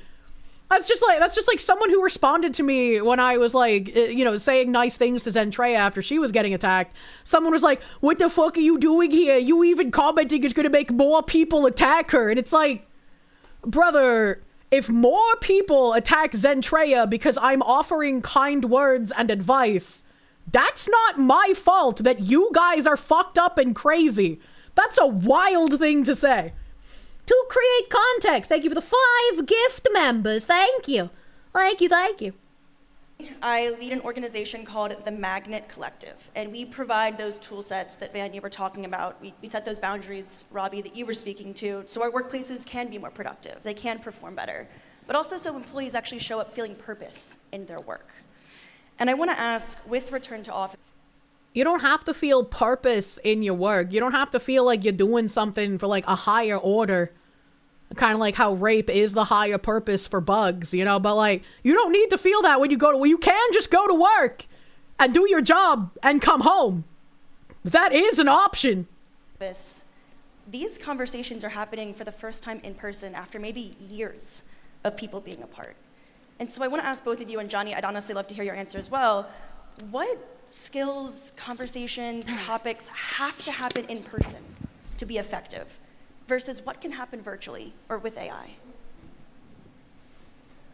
Look, I think we're biological beings. And by the way, I think that we are feeling beings who... Hot take. Humans are biological beings. think. I don't think we're thinking beings who feel. I think we're really emotional. And so if we... This is some like I'm 14 and this is deep posting on like B. I don't think we're thinking beings that feel. I think we're feeling beings that think. Tried to have this conversation over Twitter. It would have just wouldn't go as well. It just been a war. And I'd have gotten more followers, you'd have gotten more followers, we would also gotten further apart. Yeah. This is I wasn't fat until I was context, but the reality man. Is that most of your people, when they're walking to the meeting to be in person, they're on this device. And when they leave that meeting, get in the car, they're going to be back on this device, even when they're driving and not supposed to be. So this is a very addictive thing, and it's not your friend. This thing is not designed to give you information. It's designed to give you endorphins. It's designed to tickle your brain and keep you on the app. It's a drug. It's a drug. And so that is the great danger. We haven't just gotten this much stupider and this much meaner. There are two things that are happening. We have these. I don't know if people necessarily have gotten stupider or meaner, if we just have the means of seeing quite how stupid and mean people are wholesale, because we do have that fast access to information all over the world. I do think that he has some credence in calling this like an addictive poison kind of thing, because it is an addictive feeling, and I brought this up on Twitter as well. When you see a person being attacked and you know that you can deal damage to that person because cancel culture has been effective for well over a decade, you can get that hit of endorphins. You can get that, like hit of feeling good if you join in a mob to tear someone else down. Because you can put in very little effort. It's just like a couple of words on a screen that you type in like a minute or less, right? It's just some words you type on a screen, and it can do real, visible, viable damage to someone's life, to someone's career, to someone's finances. And that sort of feeling of being powerful is attractive to a lot of these retards on Twitter who want to go around and cause issues for people. It's like the only way in their lives they can feel like they have some higher purpose. That higher purpose is to berate and belittle and destroy people that are perceived as having wrongthink. And to them, they are a good, virtuous person who gets those hit of endorphins from participating in it. These companies that are making money off the division, and we have geopolitical adversaries, Russia, China, Iran, and others, that are having a field day dividing us even further. And so we have to be aware that... Why not mention India? We are being played. We're being tricked. We're being suckered into hating each other. And I've never had the experience, not once, that when you put people together, even people as divided as me and Robbie together, and we're smelling each other's pheromones and we're interacting with each other, and I can see him shifting and leaving. I was just smelling his pheromones. Also a very ironic thing to say from a guy who's made a lot of money off of division and creating more of it. Yeah. But eventually, it is the case that people start to fall into a little bit of a sink. And, it's a long answer to a short question, but these are complicated questions. So what you want to do is you want to have a tool set that is digital to help you reduce distance, work together, work better together. AI is mine. But you also want to have people to be able to come in the room together, and you need good facilitation. By the way, since I'm talking here, everybody's got to talk a lot. Let me just say this. These workshops really hurt. We put people in these training sessions with people who were maybe good academics, but they weren't change management experts. So they would come in. Change management experts. That's a DEI position. I hope he's not about to say something good about the change experts. They would run these workshops about quote unquote diversity, and they were terrible. And they had bad impacts on people. Some of them literally said, "Be less white" as a directive. Is this going to be another Charlemagne situation where he's like, that DEI was bad because it didn't go far enough? I need no help on this point, sir. Yes. I just had to throw that out there. It drives me crazy. So that didn't work, and in tech, when something doesn't work, you learn from it and you iterate beyond it. It doesn't mean you abandon the company, you never do the product again. And so what I would say is, if you've got an enterprise, which you seem like you have, if you could come up with a way that the high tech and the high touch, right? No touch. The online and the in-person are pushing people toward unity, and you're getting outcomes that are good, please let us know, because that's what we're looking for. Yeah, someone said, and I'm going to get the next question. I said back to, thank you. I was at an event, and the guy said, we've got to get people off of Facebook and back into each other's faces. And it was really thoughtful. I was like, that's right. We have got to get people back in. This is not Sherm making a position or an indictment of remote work. Like, we got that part. We got it. The issue is, though, if we want human beings to do what human beings do, it is more effective, it is more optimal in person. It's not that you can't do it. So I love this idea of using technology and real. If you're trying to like have these weird conversations at work, which I don't think you really need to have political conversations at work, like you're there to work, right?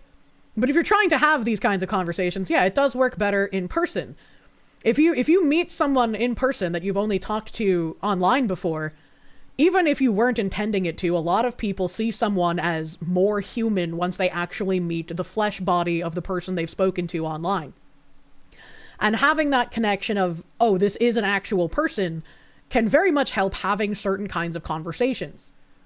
It just brings people to a closer point. I don't think that's necessary if you're just like, hey, I'm coming to work, I'm doing my job, and then I'm going home. I don't think it's really necessary in that regard. For your bosses, maybe, because you'd be more likely to get promoted if you had known your boss in person more so than online. That's just kind of like the way the cookie crumbles.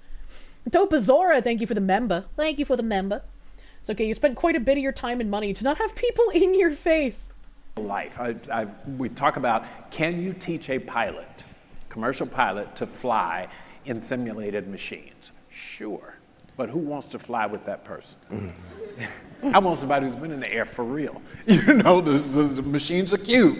And so that's virtual reality, but it's not real reality. And I think that's what we say, is we need to give human beings an opportunity to do what we only do in person like this. Yeah, I would agree with pilots, but that's not equivocal to every job. Remote thing. I mean, did you all agree? There's no way. They could, by the way, you can be so mean to people behind the screen. Everybody gets bad when they're behind the screen. And we have the ability to bring us humans together. I want to get that question over there. Yes, ma'am. So hi, it's Lee Judson, and I'm the owner of Bridge to Work Coaching. So I heard a lot of the divisiveness from race and women and so forth. And I heard you talk about you want to give a bridge equality, but not necessarily equity. And when we talk about equity, we really need to talk about those that are autistic, ADHD, right? Those that have those unseen disabilities, you can't see them when they come to interviews. They need the questions in advance. They need a different way of interviewing. After how much fraud has been shown in like autism organizations, no. And I actually have an article that's relevant to this, but I'll let the lady finish her question. Skills-based interviewing, a different way of interacting with their coworkers, quiet spaces, a different way of being included in that workspace. And I haven't heard any of that here. We've talked a lot about race, a lot about women, but not those. Yeah, I think that's everything that's that a good point. I've heard in rhetoric about I think we both said we support the ADA. We don't need to be cured. We need to be heard. That's great. Look, I appreciate, like I said, I expect to have blind spots. And I think you did a very good job of pointing that out. It's not, you know, these limited things that you pointed out. There are many, many other forms of difference and disadvantage, and I appreciate you raising it. The ADA provides accommodations for a lot of unseen disabilities, and I think that a lot of those programs are wonderful. And I brought that up actually during this. So that's one of those things I'd say is an example of things that existed pre-DEI that in a lot of cases got shoehorned into DEI, and in many cases ended up kind of on the back burner. A lot of people wanted to once again conflate disabilities with DEI practices, because once, you know, you're racist, you're sexist, you're homophobic wasn't as efficient as it used to be. Once they started bringing in people with disabilities, they could be like, what, are you against helping someone with a wheelchair? Are you against helping someone with autism? That was like the next cudgel that started dropping a couple of years ago. Because it wasn't the priority issue. So, you know, I don't think you'll find a ton of disagreement on making accommodations for disabilities. Yeah, and we're going to do better. I mean, you make a very good point. And Sherman's been working on this for years. We talk about employability and hiring those who, and we have all sorts of, like I said, there are at least 30 dimensions, as you all who are diversity experts, different dimensions that are past the traditional sort of civil rights categories of race, gender, national origin, et cetera. So thank you for the call out. It is top of mind. But all of us need to remember that. And it's not just the visible disabilities. I think that's important. We all feel a certain way when you see someone in a wheelchair or someone who we can tell, someone who's blind. We see these things. There are a lot of invisible disabilities that Americans are confronting, and we need to make sure that we are sensitive to that. So absolute call out. I had a... Before they go on to the next question, let me find that tab that is related to what he is talking about, because that was a tab I brought up today. Just one moment as I shuffle through my tabs here and see where it goes. That I'm pretty sure it was a Minnesota thing as well, because apparently Minnesota is just the fraud capital of the country now. No, it's not that one. Not that one. Asmongold thing. Nope, that's something we covered previously, but there's been an update. No, no, no, no, no, no, no, no, no. God, how many fucking tabs did I bring up today? No. No. No. No. No. No. No.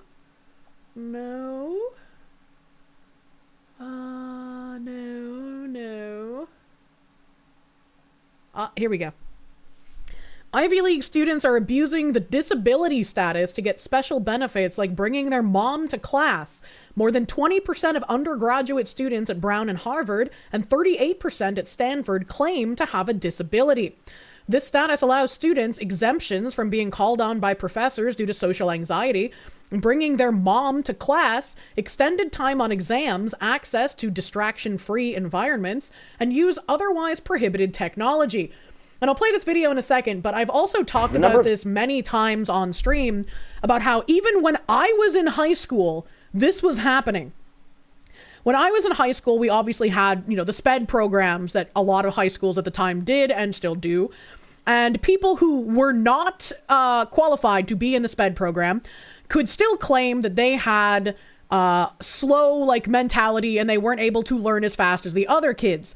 And by claiming this at the school, even though they were perfectly able, they were perfectly fine, but they would try to present themselves as oh, I can't do this, it's too hard, just because they didn't want to do the work, they would get teachers' aides to sit with them on exams, on tests, on quizzes, and on state-level exams like the MCAS and like the SAT and the ACT. MCAS is a big one, and I know some other states have the standardized testing like MCAS, but for those of you who weren't in Massachusetts, MCAS was the Massachusetts requirement exam to be able to let you go ahead in the grades. And I'm pretty sure, it's been a long time, but I'm pretty sure the MCAS was taken in 3rd grade, 6th grade, and I think there was 8th grade, and then the final one was 10th grade. And if you failed the MCAS, if you did not get a passing grade on the MCAS, you were held back and were not allowed to go to the next grade until you passed the MCAS. So we had the standardized testing for that kind of thing. And if you claimed, oh, actually, I know I'm not in the SPED classes, but I am mentally slow, you would get a teacher's aide to sit with you and help you with these exams.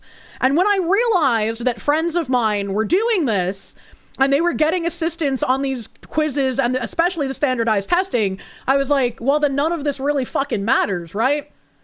It doesn't matter what our test scores are. It doesn't matter what I get on the MCAS. It doesn't matter what I get on the ACT or the SAT, because if people are able to have adults help them with their tests, the entire thing is rigged, is it not?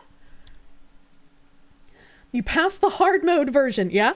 And so I found this, and I was going to relate it to that, but also it's really nice that, again, in the SHRM video, they're bringing up, well, we need to do more for disability, which is also something we've been reading in Bridge, and it's not actually doing more with disability.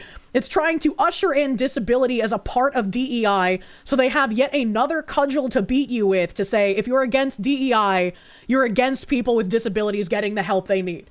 When they don't give a single fuck about actual people with disabilities, and it's just going to be people abusing disability status to get special benefits. Students who are registered as having a disability is skyrocketing at prestigious universities in the U.S. That is according to an article from The Atlantic that's been getting a lot of traction online. Now, disabled students can receive a variety of special accommodations from their schools. Many of those accommodations are considered standard and are not controversial, but others, such as giving the students extra time to complete exams, have become a point of contention by those who believe they're being exploited. The article reads in part, quote, professors now struggle to accommodate the many students with an official disability designation, which may entitle them to extra time, a distraction-free environment, or the use of otherwise prohibited technology. At Brown and Harvard, more than 20% of undergraduates are registered as disabled. And it's really sad because there are people who do have disabilities who do need these things. They might need more time on a test because they're slower at processing reading words. They might need more time because they're slower at writing things, right? There are people who need this. But again, because of all of the DEI fucking nonsense, it's being abused by people who have no business using systems like these. This is fucked because it fucks over people who actually have special needs. Yeah, that's exactly what I was just saying. SMS or SM Symbiote, thank you. You're getting tired of autism being used as an excuse. Being autistic, Asperger's syndrome, you were fully functional. You took longer to process information, but you did better on tests than the rest of the class. Yeah, and you're somebody who could take advantage of like asking for extra time because you take longer to process things. But like someone who's just like not autistic, right? Like someone like me, if I was asking for that, I would be taking advantage of a system meant to help people who have a difference that I don't need this kind of thing for.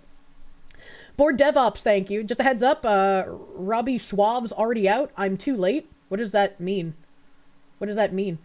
I had a high school teacher who wanted to avoid reading your writing so much that he let you bring in a laptop of 2 exams for the essay parts. That's funny. That's fun. Not diagnosed, but pretty sure. Shut up, chat!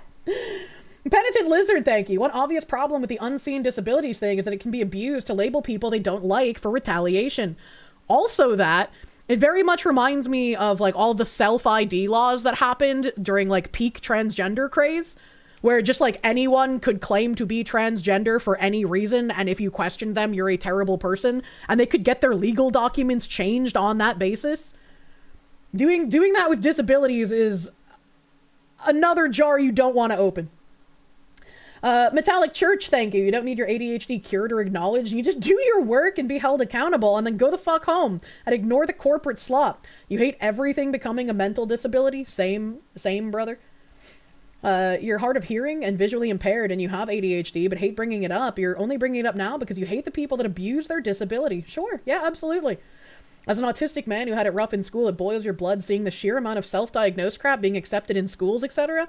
Yeah, that's why I always want to be careful. Like, I'll make jokes about how, I'm autistic, but I never want anybody to actually think, like, I'm diagnosed, because I'm not. I'm making jokes about how sometimes I'm a silly. I do not actually have a diagnosis. I was medicated for anxiety. I had that pretty fucking bad. You're the opposite end of functionality. You're also diagnosed with Asperger's, and you're almost always among the fastest and most accurate to complete tests. Yeah, everybody is different in that regard, you know? Quetzal Pacheco, thank you for the Mexican. School is past century's biggest scam. It truly is. It truly is. You're getting tired of autism being used as an excuse. I read that already. Thank you again, Mr. Symbiote. Thank you, thank you. You don't care what's wrong with people. I just want you to tell me what you can do and get it done, right? 38% of Stanford undergraduates are registered as having a disability. The most common and most, that's you. The most common and most contentious accommodation is the granting of extra time on exams. This is a really cute newscaster, so he's probably gay. For students with learning disabilities, the extra time may be necessary to complete the test, but unlike a wheelchair ramp, this kind of accommodation can be exploited. And the article goes on to describe some of the more unusual accommodations, such as students with social anxiety getting exemptions from being called on by their professors to answer questions, and one administrator at a public college in California says a student there got permission to bring their mother to class. The internet reacted strongly to the article, with many saying it shows how students are trying to gain an advantage by cheating the system. Journalist Derek Thompson, a friend of mine, writes, America used to stigmatize disability too severely. Now elite institutions reward it too liberally. It simply does not make any sense to have a policy that declares half of the students at Stanford cognitively disabled. If half of the students at Stanford are cognitively disabled, they are not filtering applicants correctly. That is wild to see. Disabled and in need of accommodations. Hell Jumper, thank you. Honestly, hate finding out you are autistic. Now every quirk of yours is equated to autism instead of it just being you. That's also going to be really fucking exhausting. Like, you know, a lot of us have fun, you know, telling the jokes about ourselves, but I'm sure it gets exhausting for you where you're just like, I enjoy this thing, and someone's like, is it because you're autistic? I'm sorry, dude. That's got to be really exhausting. The Silence of Night, thank you for the Canadians. It's okay, Kirsche. You give me the autism pass. I don't know if it works like that. You've been had gaming, thank you. As someone who's both autistic and severely dyslexic and couldn't get the help you needed in school, this makes you angry. I can only imagine. Knowing how college kids are these days, if they're allowed to bring their mommy to class, does that technically allow them to bring their girlfriend to class? Just like, you know, a little middle of the class snoo time. You know, you need it for stress relief. Don't worry about it. But yeah, I wanted to bring that up because it was relevant to what the Sherm people were saying in this little thingy here. Oh, this is the wrong thing. That was a Reddit thread. I was trying to click on the video again. One man band, thank you. Did I see that the No Kings shooter was finally arrested? Matthew Alder. I have not. There was a No Kings shooter? I thought we were talking about the pipe bomber guy. No, I didn't see that. I have a couple of tabs on the pipe bomber, but I'm waiting for more information. This woman is standing up and then I'm coming to this side. Yes, ma'am. And please tell us your name. Good morning. My name is Courtney Beal. I don't have a question, but I do have a comment, and the comment is specific to you, Robbie. Respectfully, I heard you earlier make reference to Kamala, and I would just like to educate you that Why does she gotta be such a stereotype? Why does she gotta be such a stereotype? Holy shit. Respect for her title and the position that she held, she should always and forever be referred to as Vice President Kamala Harris. Okay, what about always referring to Donald Trump as President Donald Trump when, like, nobody affords that to him?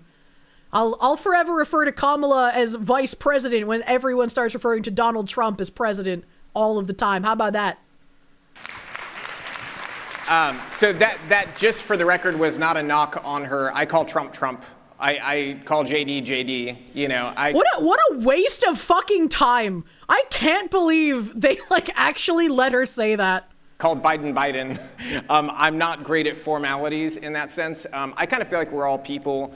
I feel the same way when it comes to a lot of, you know. And they clapped. Of course they did. This is a DEI room. There's something really frustrating about sort of the professional class that tries to constantly remind them, like, I'm smarter than you because I have this degree or I have this title, and people just want to be treated like people. So I talk about them like people on both sides. So it wasn't like a specific, you know, I wasn't trying to be degrading or anything like that. It was just how I treat everybody. He also has a point, like Zephyr pointed out in chat. She's not some kind of royalty and we aren't serfs.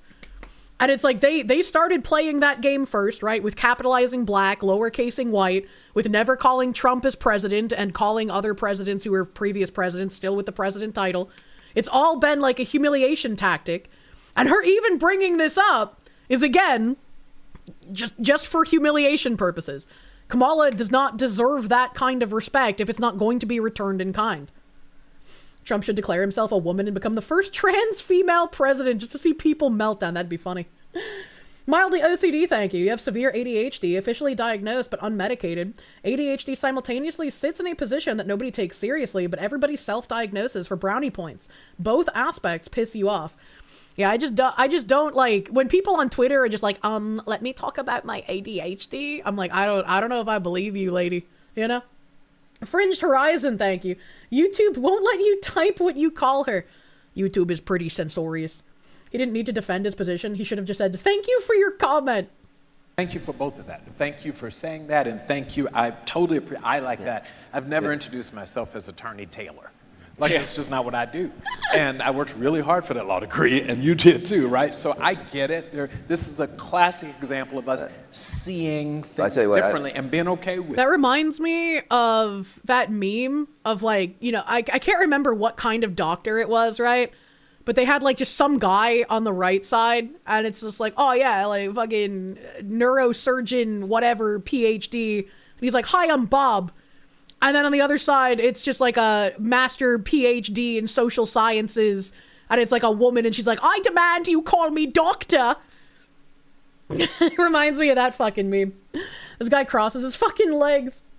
But I make the same mistake the sister was pointing out. I will say Obama, and then I'll say Hillary. Right. Or I'll say Obama, and then I'll say Kamala. Fucking so Obama. I think the sister's making a good point. That even when we take it down to one name, often when it's women, we do the first name, and when it's men, we do the last name. So these are all things. But listen, I appreciate, it takes some courage just to stand up. That's right. So all these questions I think are very helpful. So I would disagree with that, though. I think it would be confusing if you tried to refer to Hillary Clinton as Clinton, because there's also Bill Clinton, and Bill Clinton is a prior president, right? So you wouldn't be able to refer to her as Clinton. You'd have to refer to her as Hillary. Like with Harris, I guess more people recognize the name Kamala rather than Harris. If somebody talked to you about, oh yeah, did you see Harris's new position? You'd be like, fucking who? Correct response to that, Karen. I won't be dignifying that word game nonsense. Next question, right? You call her Hill Dog. It's definitely no, not. I'm talking about you. I was talking about myself. Okay, it's definitely, for me, it's not a female-male thing. I pick whatever name sounds the best out of the two, and whichever one's catchier sounding, I go with that. So I guess pure marketing, Question here. Good morning. Good morning. Good morning. My name is Brittany. I wanted to say thank you to you, Johnny, Leave for creating Brittany this alone. space and for doing a fantastic job moderating what has been a very enlightening experience. I had a lot of anxiety coming into this conversation, and I have to say my lens has been widened. How could you have a lot of anxiety watching a conversation? Claren Maxwell, thank you. Your ADHD is severe enough that without your meds, you get bored of a YouTube video before it starts playing. You hate when you're unmedicated? I would not know how to deal with that, dude. I'm sorry. To you, Mr. Van Jones, I want to say thank you for sharing your insight, your perspective, and for listening. And to you, Mr. Robbie Starbuck, thank you for sharing your perspective. I did not experience you being open to listening, and so my question will be directed specifically to you. I want to acknowledge the conversation around equity versus equality and how you feel equity is a Marxist concept. And I'm going to talk like this because I don't think you're intelligent enough to understand me if I don't talk to you like you're a literal child. Sometimes when we are tasked to listen, it becomes challenging when the person that we're hearing from is either uninformed or misinformed. Yeah, that is challenging. It's really challenging to have a conversation with someone who doesn't live in fucking reality, lady. This section here where we have an ASL interpreter, that is an example of equity. Equality would be if you cannot hear, oh well. Equity is there are people in this room who may have dietary needs or restrictions. Equality is you all get beef, oh well. Are you committed to challenging the things that you believe? That's not equity. That's making things accessible for other people. You're trying to equate the Marxist tenets of DEI with something that nobody would actually disagree with. Right? Like in some cases, you can't be accommodated, and that's unfortunate. Sometimes it can't happen. Like if there's a massive event run by people who don't have a lot of money and they're like, the only thing we can serve is chicken. We unfortunately cannot buy a certain amount of meals for people who cannot eat chicken. It's unfortunate. It sucks. If somebody was like, I'll put up the money to help buy the things for people who can't eat chicken, then that would be helpful. They're adding accessibility. But it's not a DEI concept. She's trying so hard to give her words impact. It just comes across as droning. The snootier, holier-than-thou attitude and tone is vomit-inducing. It is. It is. Alejandra Trombono, thank you. What is she trying to say? Your ADHD-tism is hitting hard right now? Ollie Wally, thank you. Your answer, sit down and shut up. Oh my God. And opening yourself up to educating yourself on the things that you have been challenging going forward. Thank you for your question. I will say, I've probably done more DEI training modules than probably anybody in the country. There's one thing I actually don't talk about is I'm actually the one who does those in my office. So like when we get these things sent to us by corporate sources, I do them. And so I've read all of the materials. I've read a lot of the authors that are the most beloved within the DEI world, whether it's Robin DiAngelo or Ibram Kendi. You know, like I've read the concepts and everything behind this. You know, Ibram Kendi. Equality is equal opportunity. Equity is equal outcome. Does enabling everyone to understand the presentation sound like equal opportunity or equal outcome? True. Enabling everyone to understand the presentation is equal opportunity, not an equal outcome. Kendi was actually the #1 most recommended book in DEI programs across the S&P 500 in companies that had these big DEI programs. Ibram Kendi's, you know, top-selling book is one where he says that you can't be anti-racist unless you're anti-capitalist, which I always thought was kind of ironic from major companies to recommend that book and that author to their employees because they're explicitly capitalist companies. I think we're actually talking about something very different, right? When you said equality is this, equity is this, well, I don't see an ASL interpreter as equity.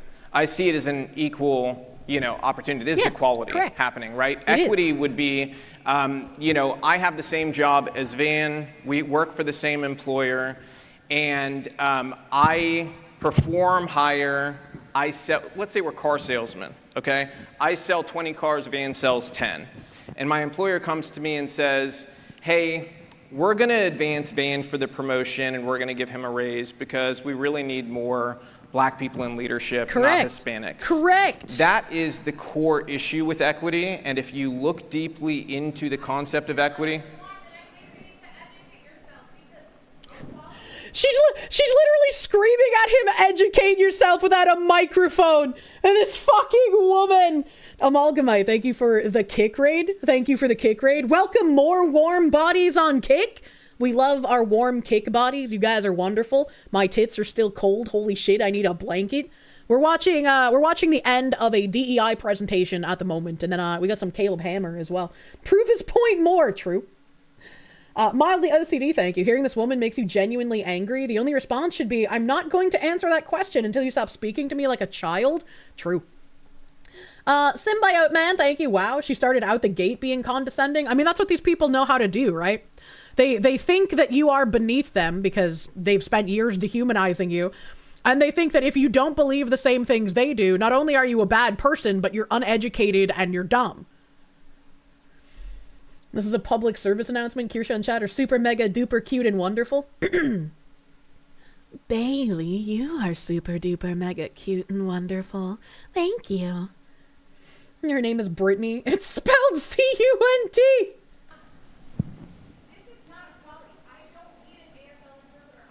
Can't hear shit. you both are getting equal access to hearing the conversation. Yep. So. Equitable resources. No, it's not equitable. It's I equal. challenge you because I It's feel it's equal. If there wasn't a translator there for people who were unable to hear, right? Then that would not be equal. They do not have the equal opportunity to listen to the program. That is why the translator is there. That is not how equity works. like throughout this conversation, I heard you interrupt Mr. Johnny Taylor. I heard you interrupt Mr. Van Jones. I heard you interrupt folks in the audience who asked questions. I urge you to listen more. I listened to your question. I mean, I'm trying my best to answer it. I think we're at somewhat of an impasse because your concept of equity is not what the definition of equity is. And this is how Marxists operate, and especially the useful idiots who push forward this stuff. They're unable to have a conversation about this because all they know is the definition that they've been told.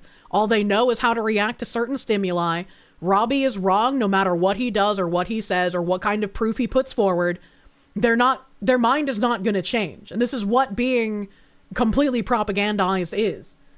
The Pakistani National, thank you for the Canadians. When this guy gets spoken to like that, he should then speak to them like he's a kindergarten teacher. True and real.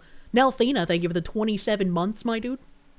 And so if you look deeply into the core tenets of equity and what it means in practice, not in whatever new theory has been made up in corporate circles, it is an explicitly political concept. Okay. And so explicitly political and explicitly divisive, and that is the point of it. Error 404, thank you. My God, these people are so insufferable. The meteor has never been needed more than now. That's my opposition to it. So look. And listen up, everybody. Remember this whole day. As Van completes this, I just want to. This may be, as you're observing this in live time, You actually could have two people. We know this from SHRM research, that Dr. Alex Alonso here, who's over all of our knowledge and data and everything, says if you put 100 HR people in a room, they have 95 different definitions of equity. And So that's even what I'm within saying. our profession, there is no common language or understanding or agreement. Now, that doesn't mean one is right or wrong. We're not saying that. I'm saying this is the opportunity for us to get aligned so that when we use words, we all kind of have a common understanding. So fair enough, I want to make sure we don't go into debate, but I do think it's important that, and I can tell you we're leading that. Doc, stand up for me a second. We're going to help do this. We acquired, if you don't, MERS took responsibility for the CEO action for inclusion and diversity. That was formerly with PwC. SHRM, if you all didn't know that, for all the people who are out beating us up saying we're running away from diversity, we actually ran into it. Wow, it's exactly as I said last year. I'm so shocked that reading and listening to what they say has proven me right time and time again. And we went over there and said, we want to do things like get the language right. We want to talk about it in a common way. It could be that there's another word that we haven't even talked, and you and I talked about this.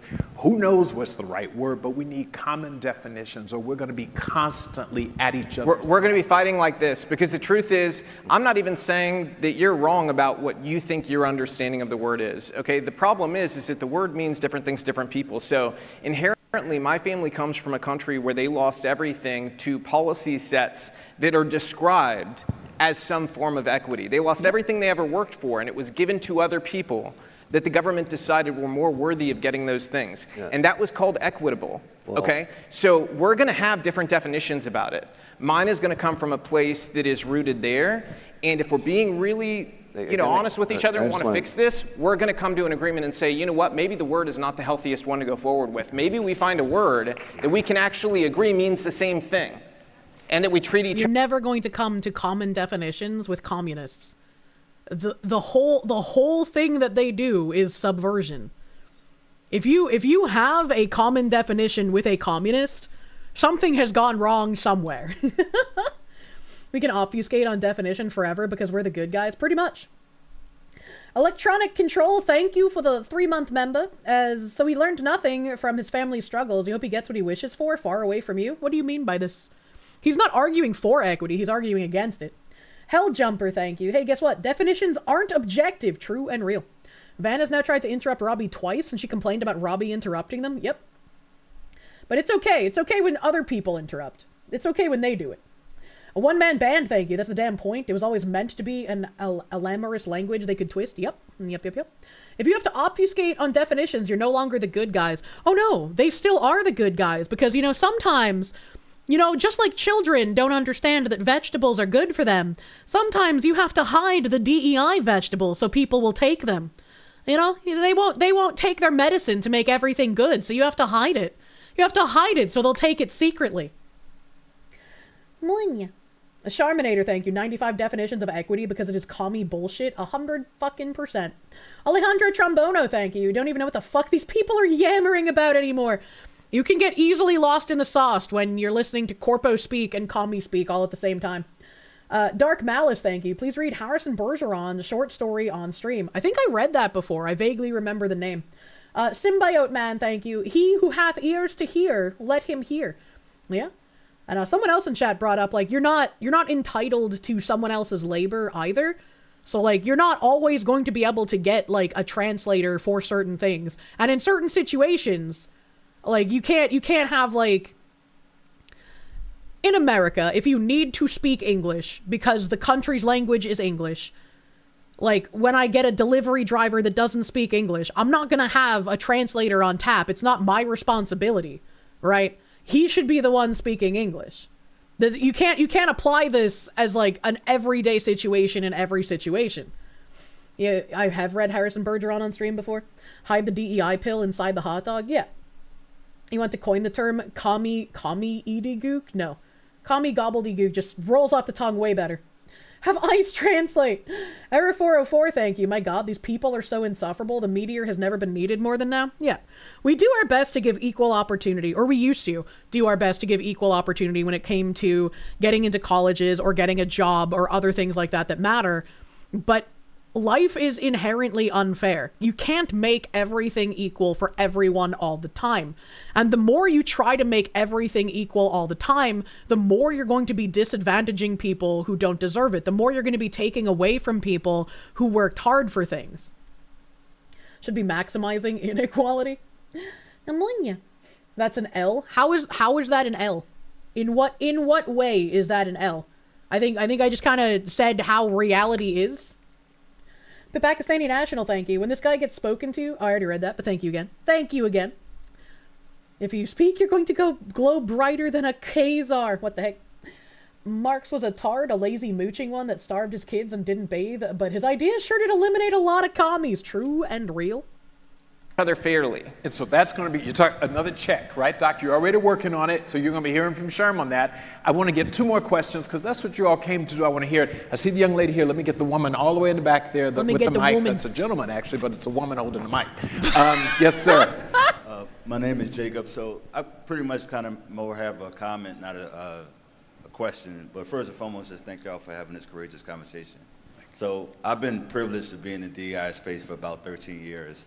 And so he's had a nonsense job for 13 years being paid somehow for a literal daycare job. If it wasn't for DEI, we wouldn't have to have conversations about including everybody when it comes to hiring, promoting, retention, etc.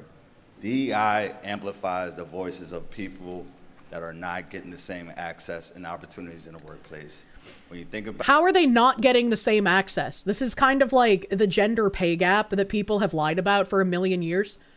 When you start looking at men and women in the same fields, the gender pay gap almost completely evaporates. So, like, again, what exactly is he talking about? About a lot of leadership or learning and development programs, they exclude underrepresented people because they were facing barriers to even be in that pool. Exclude. So when I think about DEI, I also want to recognize I do understand this is a human resources conference, a human resources foundation, but I'm a DEI practitioner, I'm not HR. So I think we also need to acknowledge that there's DEI practitioners in the room. It's not just HR folks. I don't think DEI practitioners should get recognition because you're working a, like, make work job that's not real. And also calling yourself a practitioner and demanding to be recognized is fucking crazy, you cult acolyte. Evil Mandrake, thank you. You won't say any of the 95 definitions is correct, but words do have correct meaning, so somebody is correct. Someone is somewhere. Motherfucking Ollie Wally, thank you. Someone explain the difference between connotation and denotation to these morons. Azure Genesis. I almost died.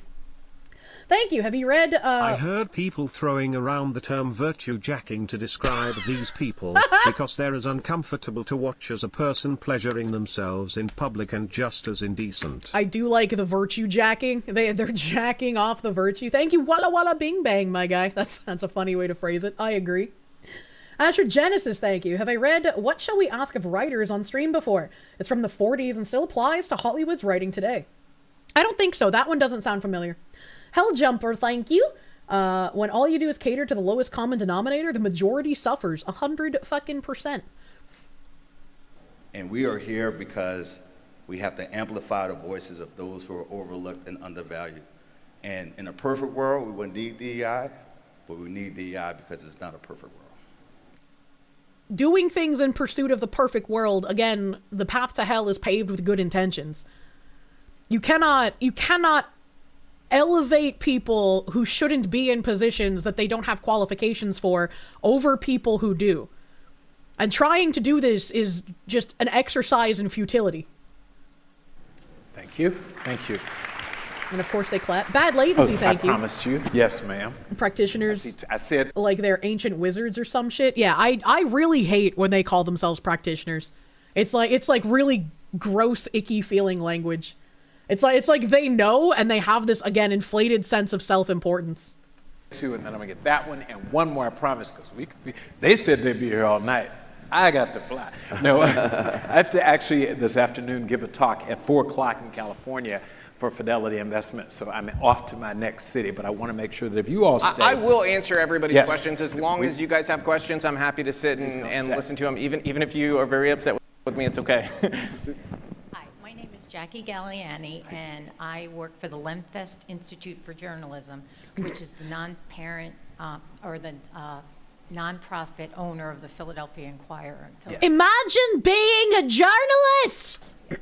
And this is my 4th Inclusion Now Blueprint Conference. And my question really is to you, Johnny, not to put you on the spot, but I have to say, and after speaking to many of my colleagues just in the last 24 hours here, when we registered originally for this conference, it was still under the name Inclusion. Right. And it was very, very shocking to get the email virtually overnight that it was renamed to Blueprint. Right. Because having attended both annual conferences for several years that are much, much, much larger, many of us really prefer the more nuanced offering that you did through Inclusion. So my question to you. How is it more nuanced to use Inclusion rather than Blueprint? Because wouldn't Blueprint, by definition, be more nuanced because it's not using terminology that has been polarizing because of the way commies have shifted definitions and been subversive the past couple of years? Wouldn't it definitionally, Mr. Lady Journalist, sir, be better to use Blueprint in that case? After hearing the conversation this morning, will it be an option to go back to the other name? Yeah, because I'm hearing what both of your panelists today say, I do feel like I've heard that inclusion is still what we should do. Yes, we need to be civil. We need to be active listeners. We need to meet people halfway. We need to hear both sides. We need to respond differently as HR professionals, even though the current administration does anything but. And that makes our jobs all that much difficult because we have to, as HR professionals, have to hold ourselves to much different and higher standards. But personally, and like I said, after speaking with many, many peers, I just feel that shifting in this moment, only 9 months after administration change, can we consider going back to inclusion? Because I think we need to lead the way. And something as simple as the name of this conference as HR professionals sends a message. Thank you. Right. Please, as one of your useful idiots, I need the stimuli I've been taught to react to. I need that special language for the good feels and to give those good feels to others. It's a great question. And no surprise, we've thought about it. You have to remember, this was once the diversity conference. We shifted in 2018 to inclusion. So it's not the first time that we've changed the name of this conference. In this environment, in particular, given the seismic shift that we've seen over the last 9 months, we thought it was our responsibility to provide HR practitioners, and I actually believe that DE&I practitioners in the context of work are HR people, but you could argue that benefits people aren't HR people. You can make a whole bunch of that, but we believe that there's one HR. I will tell you that. But what I will say to you, and that's not that's respectful of the gentleman's opinion. We believe all of us who are practicing and dealing with employees or in the workplace are in human resources. That being said, we thought we needed a blueprint because the world is different. If we continue doing the same thing that we've been doing in this environment, you're going to get yourselves in trouble, you can get yourself fired, and you're going to get your companies in trouble. And so, Wow! More quarters for the Kirsche's just right again jar. How crazy am I? Shuby, how you been, dude? How's it going, brother mans? What an odd thing to admit. I'm just glad that they think nobody's really gonna be watching this shit. The quiet part, just full fucking blast out loud. It's not the most fun of victory laps, and I wish more people would pay attention. Morgan LaFoe, thank you. Useful idiot getting one shot by new language. True and real. Sergeant Buck, thank you. Of course, the journalist doesn't know how to use the right words. Why would they? They need to be told how to think so they can print it and tell us how to think. We thought it was absolutely an imperative for the world's largest HR organization to literally come to the U.S. That's why yesterday, if you were here for the opening, we brought the head of the OFCCP. That's the law enforcement agency of the federal government. We can not like what they say, but elections have consequences. The person who's in office is in office, and we all have to ensure that we're complying with the law at a minimum. So Blueprint was by design, and yes, did it happen fast? They're not trying to comply with the law because they're done with DEI. Again, from everything we've read with Bridge, from the lawyer working with Bridge, they have been informing people as the law changes how to work within the framework of the law to continue the DEI work without getting in legal trouble. Yeah, literal mafia tactics, as it were. So did the executive orders. I mean, all of it came down fast. And so we're like, we got to make sure that we provide you. Our job at SHRM is to equip HR professionals with what they need to do their jobs. Might we have an inclusion and a blueprint? I don't know, and we're thinking about it. We've debated. I'm looking at my executive team over there. By the way, stand up real quick so that you all know who does this. Any of my executive team, give it up, because it's not show just us the me. executives. It really is my executive team. Show us the people. They're all over here. But the point is, we did it because we saw that there was an urgent need to understand what the new landscape of this work was and will be for the foreseeable future. But I take absolutely your suggestion that perhaps we think about it, Nick, we've talked about it, that perhaps there's an inclusion, the inclusion as well as a blueprint. I don't know, we're gonna sort it, but I take that totally under advisement, and thank you. Thank you for calling it out. But I got, yes, and then, yes. I'm dying to ask my question. Thank you. I'm so glad. My question is for Robbie. I think what I have a hard time with about you is that you described yourself as self-made, and some of what you've achieved is not because of merit.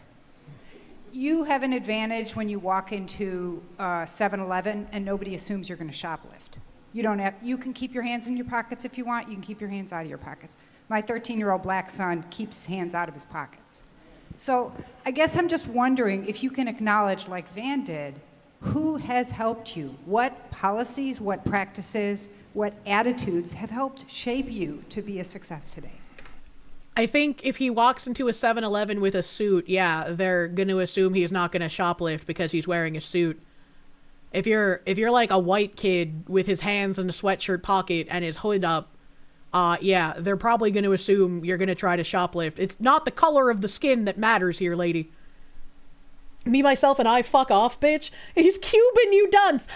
Excuse me? I think you really need to educate yourself about how, like, some Hispanics are white passing and how problematic that can be because Hispanics are systemically underrepresented and they need to not be discriminated against. Why choose 7-Eleven racist against Indians? It's fucking July and you come into any shop wearing a goddamn hoodie? Yeah, right? I am interested in the response to this because holy fuck. So that's an interesting question. What policies have helped me to be a success today? First thing that popped in my mind is... Also, yeah, that, like, being self-made doesn't have anything to do with the analogy she was trying to put out there.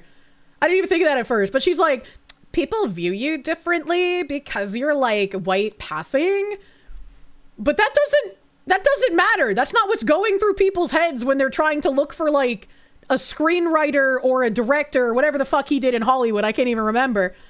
It's like that's not gonna really help him there. Maybe if he was trying to be like Harvey Weinstein, like that would have helped. If he had been like, yo, I got like a van full of women, like maybe that would have helped, but I don't think he's done that. As a kid, there was a gifted student program in California. I grew up in California, a large part. And I was identified and put into this program. And so I was able to finish school at 16, and I also did college simultaneously with my last 2 years in high school. So I had completed a large portion of college by the time I graduated high school. And in that program, it was about promoting excellence. Anybody could get in. You just had to do the work. There were black kids in it. There were Asian kids, white kids, Cuban kids, kids from every background. And it was basically like, are you willing to not have a social turn life? on That a was really vibrator on the question stage? What's posed. happening? But it did a lot of really positive things for me, and it probably veered me in a very positive direction. Now, sadly, and this is, I swear I did not plant this question or this answer. Sadly, that program... What a weird thing to say. Nobody would have accused you of that. Why would you say that? Has actually been not only rolled back, but other states have discussed rolling back similar programs under the guise that those programs are racist, and they're not in alignment with the core tenets of DEI. We've gone over many of those articles of different states rolling back gifted children programs because they're racist and sexist sometimes. And we've also gone over school districts also not just getting rid of gifted children programs, but getting rid of standards for things like math and writing, because those things in general are apparently just racist too. Like, what is this logic here, man? And so programs that have helped advance people and helped people excel and that were strictly about excellence, they say, well, this program ended up having too many Asian people in it, so we've got to wipe it out and change the rules. And that's what they ended up blaming it. They said, oh, too many Asians. It's the same problem in universities. They say, well, the Asians are doing too well on the tests, so we've got to change. And again, this goes back to equity. The Asians are doing too well, so we need to kneecap them in order to elevate other people who might not have the standards to even meet the minimum bar. How we decide who's going to get into universities. That's the core tenet of the case that went to the Supreme Court, is like, are you allowed to do this and change the rules just because too many Asians are scoring too well on tests? And I think any fair-minded person would say, like, well, no, if they did the work and they got the highest test scores, like, I'm sorry, if the kid, you know, I don't care if he's Asian, black, white, whatever, if he outscores my child, he deserves to get into the school, not my child. You know, and so my argument is coming from a fair-minded place of, I just want people who do... And then the next step problem is when you're like, he might have scored higher than my child and thus deserves the spot for my child, but I'm going to pay you off to get my child in anyways. That's also bad. That is also a bad thing to do. The work and come out on top to get those things, but I will say this. I do see children very differently than I see adults. And so I have been a huge advocate of school choice and increasing the amount of money we spend on education, because I do believe that there are disparities that we can fix when it comes to education. When you look at education, the outcomes are very clear that there's a problem inside education, inside and out. And so we've got to invest to fix that problem, to give kids that equal start, so that as adults, we can make those judgments on equal outcomes and say we're not going to force equal outcomes. We're going to see where things fall based on merit. I'm going to just make an observation. Those of you who don't like what Robbie is saying, quit asking him questions, because every time you guys ask a question, you ask him the question, and he gets a chance to talk. Nobody asked me a question, so I don't get a chance to say anything. We need equity on the stage, all right? People are interested in what the man they disagree with has to say. Why don't you ask me, person you agree with, more questions? What an interesting thing to say. Van literally saying, don't give him ammo, right? Right? Helljumper, thank you. Pronoun logic, call thing, what I want, true and real. The Seal Boy, thank you. The parasite tries to burrow deeper when exposed. And unfortunately, we let it burrow deeper back during, like, all the first Gamergate nonsense. And hopefully, we don't let it go this time. We've got it by the fucking tail. Keep pulling on it, man. Error 404, thank you. How do these people stand being this pathetic and whiny? You've only listened to them for, like, 30 minutes, and you want to defenestrate yourself because they think that they're better than you. It's all about, like, that smugness and feeling superior and feeling powerful. He's offended that the guy they paraded out is getting asked questions, right? Forget waterboarding. You want to torture terrorists? Make them watch Pokimane and Nina Lynn videos. So if you love Robbie, keep asking him all these questions. And if you want to hear somebody else, ask somebody else a question. That's my fault. That's my fault, because I've been picked. What a dumb thing to say, especially when you guys are the ones who paraded Robbie out here. Jesus Christ. Robbie people, I'm going to fix that right now. Seriously, we're going to, I want to ask a couple of questions. We're getting questions in from the online world, and then we're going to come back to the room. So, they have to take questions from online to specifically make sure they get shit that Mr. Van here can answer. That's funny. That's funny. Well, one is the softest, so I'm going to answer it. Are the three of us, are the two of you, Van and Robbie, going to stay in touch after this conference? I think so. I think so. Yeah. All right, that's progress. Come on now. I where can't get Van in and I class. could pool- I think there's areas Van and I could pool the two sides to agree on certain things that are fundamentally good for everybody. And I think that's only, I mean, you saw yesterday with the administration, had somebody here, they listen. You know, they listen to me.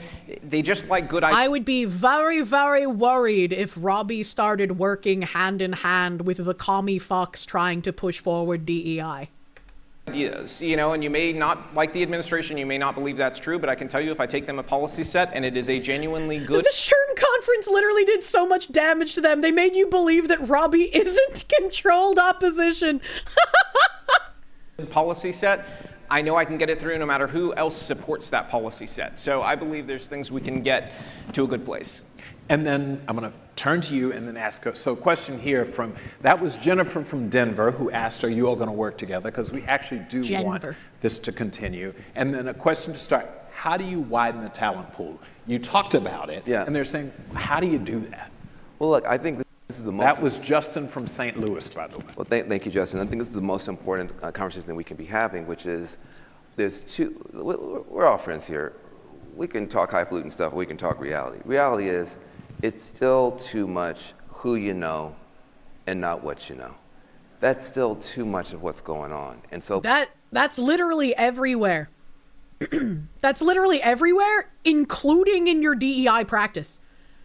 Quite literally, when everybody was looking into Sweet Baby and companies like them, they were saying it doesn't matter if your friends have never worked in the gaming industry before, hire them anyways, and then they'll get the experience they need to get hired in other companies. Like, you can pretend that you're against that thing. You're never gonna get rid of it. That's just how everything in life works. Everything. If you know someone, you're gonna be in a better position than if you don't. And it's unfair sometimes, for sure. I can acknowledge that. But like, you can't get rid of that connection thing. That's why everyone always pushes importance on making connections no matter what your job field is. Networking is incredibly important. And if you're bad at it like me, it's a negative point to, like, it's harming you, you know? The reason why who you know is so important is because you need to vet them to have your back. That too. If you know them, they'll be less likely to sell you out. Also a very good point. Your current job hired based on who you know, you had to do your job in 50 to 60% of that person's work. And I don't even think that necessarily hiring by who you know is a bad thing, right? It can be abused and it can be bad. Like, not all nepotism is bad, but nepotism can be used erroneously, right? If you know someone and you know how to do a job, like, once again, if I bring back my plumbing example, if you're just like, hey, I am incredibly experienced in plumbing, I'm moving to this new area, I need to get a job. If you just talk to people in the area, they'll be like, oh yeah, Jimmy's got a plumbing practice and he's looking for more plumbers, right? Like, it's that easy. It's the whole thing is like, it collapses when you start hiring people you know who can't do the job. Networking important, but also it should also be meritocratic. If fucking Sally's like, oh, I want the money that a plumber makes, but all I know how to do is a lesbian interpretive dance, you wouldn't give her the plumbing job. That wouldn't make any sense. Also, Sweet Baby, dodge making sense to anyone you should talk to by scaring marketing. True and real. Grattan Sargent, thank you. Foxy, you saw a Sherman Bridge ad on Tubi. Surreal. I didn't know Bridge had fucking ads. That's crazy. People they don't even hear about the job before somebody has Gee, already Sally, your gotten the plumber job. lays 2 pipes. And this is the kind of thing that is a barrier to success. And then it disproportionately benefits the groups that are already have seats at the table. And it just goes on and on and on. And so this is why, even though this is one of the things we didn't agree on, this is why targeted recruitment is so important. There are tribal colleges, there are places in Appalachia that don't get a shot. Widening the talent pool, I think, is the most important thing you can do. And then secondly is making sure that when people get there, they can stick and stay. Now, you can do it a smart way, you can do it a dumb way, but that's really, really key.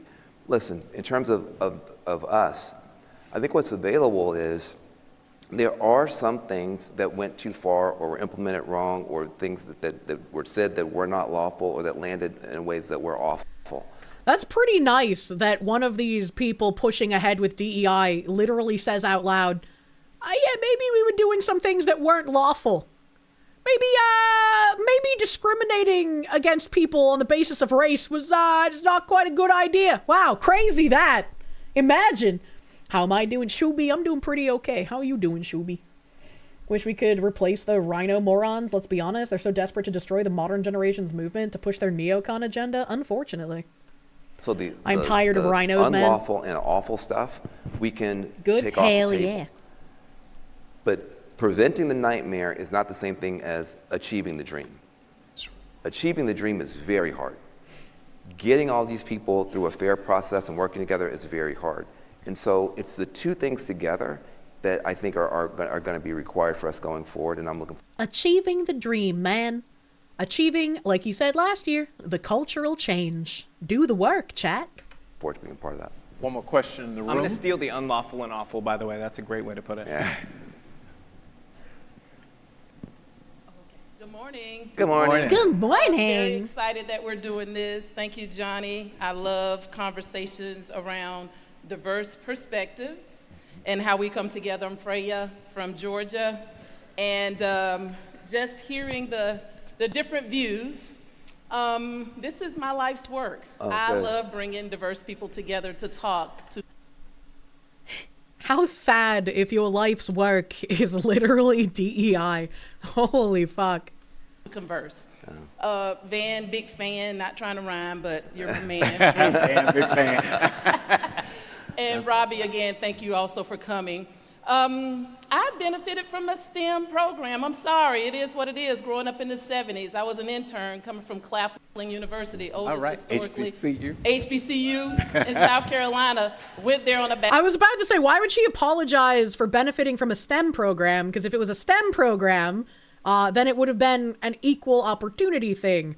But then they mentioned the like HBCU, and it's like, oh well, now I'm unsure if it was actually a STEM program or if it was an affirmative action program for STEM. Basketball scholarship was my privilege because being black was not. But I had to have access to get into Savannah Riverside, the company that gave us internships. So whether we want to believe that or not, those programs benefited. So Robbie, barriers still exist. Wait a minute, hold on. But the oldest All right, historically, HBCU in South Carolina, went there on a basketball scholarship was my privilege because. Did she just say she was in a STEM program there on a basketball scholarship? Am I deaf? In South Carolina, went there on a basketball scholarship was. She went there on a basketball scholarship and she said she was in a STEM program. What the flying fuck? My privilege because being black was not. But I had to have access to get into Savannah Riverside, the company that gave us internships.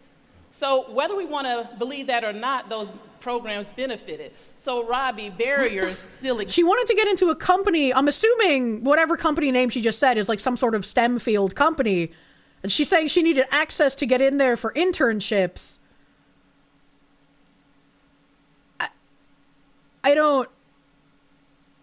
I am very confused at like her entire story. She's a DEI of DEI. You're half black and you're a minority at an HBCU. Worst year of your life? Oh, dude, no. I'm sorry. Savannah River's a nuclear plant? So she wanted to work in a nuclear plant on an internship. And she was saying she needed access to that? If she was applying for access to an internship and they were rejecting her, wouldn't there be a reason for that? Exist because even the case study we're working on now with our cohort and all of us, it's the barrier. They had a black person that couldn't even get the interviews or be qualified. Isn't she just pointing out that she benefited from DEI? Yes, that's exactly what she's doing. So even though, you know, we're coming from this approach of... She's saying she benefited from the DEI, but not enough because she said that she didn't get an internship or like didn't have access for the internship. So DEI didn't go far enough. Battleizer, thank you. Most people would not give her a job due to attitude. An apprentice plumber starts out knowing nothing, so she could make it if she tried. Because that's my background. I started doing this DEI work in 2007 in parallel as Jesus a STEM Christ. programmer, computer programmer. They didn't look like me. But I've been doing this since 2007, with major corporations, and I've seen it done right. And I think I'm just really concerned about when we try to say it just doesn't work, because I've seen it with EBRGs, business resource groups. Corporations have used those BRGs to target different consumers to generate more money. So The BRGs she's talking about, if you don't remember the acronyms, are the employee resource groups. So they would have like the African American employee resource group, and they recently changed it. So previously it was like you could only be a part of like the African American resource group if you were African American, right? Now, to skirt around the law because that was racially discriminatory, they're saying you can join the African American resource group if you're not African American. However, the point of the group is the advancement of African Americans, so you have to be dedicated to that if you're going to join the group. Targeting consumers is different than targeting hires. Market specialization is just basic logic. Targeting consumers is also something that DEI is doing in a way that they want people in the company to all be adhering to the tenets of DEI. And if everybody in the company is doing it, eventually those priorities and what's the word I'm looking for? Not gospel, but like fucking... My brain is dead, chat. Eventually those like... Not doctrine. I'm trying to think of like rules, but a different word for rules. Evangelist? No. Maybe just tenants again. Eventually, like, you'll pass on those tenants to the consumers, and not only will you be going home and doing the DEI work naturally in your own life, but the consumers will as well, right? Directives, I guess, is a good way to put it. It's become part of corporate culture. Yeah. I am very mindful Values, of thank you. if a That was the company word I was is trying to not look for, sourcing but I people that died. look like me, my demographics or my interests, then I don't want to support them. So I think we have to be careful, as i.e. the case of Target, where I think that's really silly, right? Like, I can use Mooncat as a very good example. Mooncat is run by an Asian woman, and it was run by just that Asian woman for forever. You're like, yeah, she's a woman, but she's Asian, so she doesn't look like me. And I bought a metric fuck ton of her product. I probably spent thousands of dollars on that woman's product. I don't need someone to look like me in order to, like, support thing. And that's a really weird way to think about things. If I went to, like, do a group project and I was the only white woman in the project, I wouldn't feel like I'm othered because I'm the only white woman there. It would just be like, oh, clearly people thought that I had something to bring to the table to do the work in this group, right? That seems like insanely crazy, an insanely racist way to look at things. people said we're pulling back our money. As I wrap this up, again, I just want to say I've been to this is my third inclusion conference, Blueprint, and I love the way SHRM has pivoted. I love that you're giving us the tools that we need. I think we just have to be mindful that we're still working with people, so shout out to all the practitioners that have been doing this work. All right, practitioners in the room.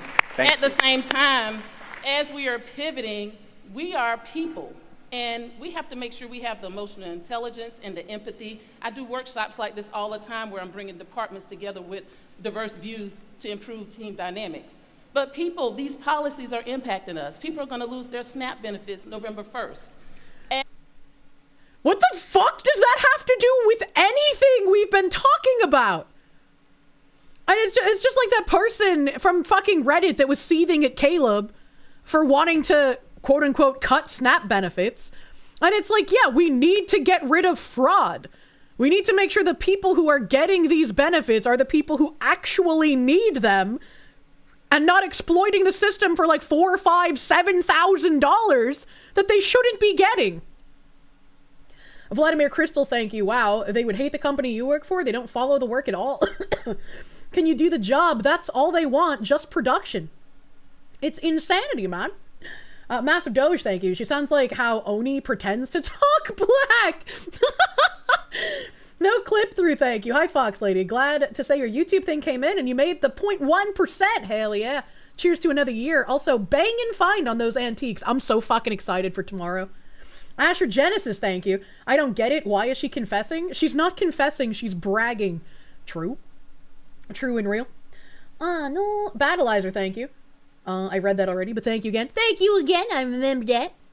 As HR practitioners, they work in our organizations, their families do. A lot of us are in that sandwich generation where our parents are going to be impacted. Some of our kids, cousin, Nim, as we like to say. Hey, cousin Nim. Yes, they're going to be. And so how do we show up as HR practitioners and leaders to make sure that these policies don't hurt us? So I think, Robbie, one of the challenges that people have is we can have the opposing views. That's okay. But when it starts to impede on people and their livelihood and it takes away, when the barriers are still there, we have to make sure we're removing all these biases. That's what I like to train on. What are the biases that we have as leaders that we're stopping people from moving up, from being promoted? I was a global diversity and inclusion leader before. The biases against actually hiring people who can actually do the job instead of hiring people based on their based on their immutable characteristics. How about that bias? Can we remove that bias? Can we just stop dealing with immutable characteristics and only do it on meritocratic bases? Board DevOps, thank you. This woman spent hundreds of dollars to ramble nonsense. She could have saved a lot by super chatting cute foxes. True! And she could use code Kirsche for 10% off her gamer subs order. A Battleizer, thank you. The Gibbs me are eternal. Man, why do all commies just want free shit? It's never actually free, man. This role I'm in now, the role was eliminated. They hired someone that didn't look like me and reposted on LinkedIn the next week. What do we do to make sure look like a leader before this moving up, from being promoted? I was a global diversity and inclusion leader before this role I'm in now. The role was eliminated. They hired someone that didn't look like me and reposted on LinkedIn the next week.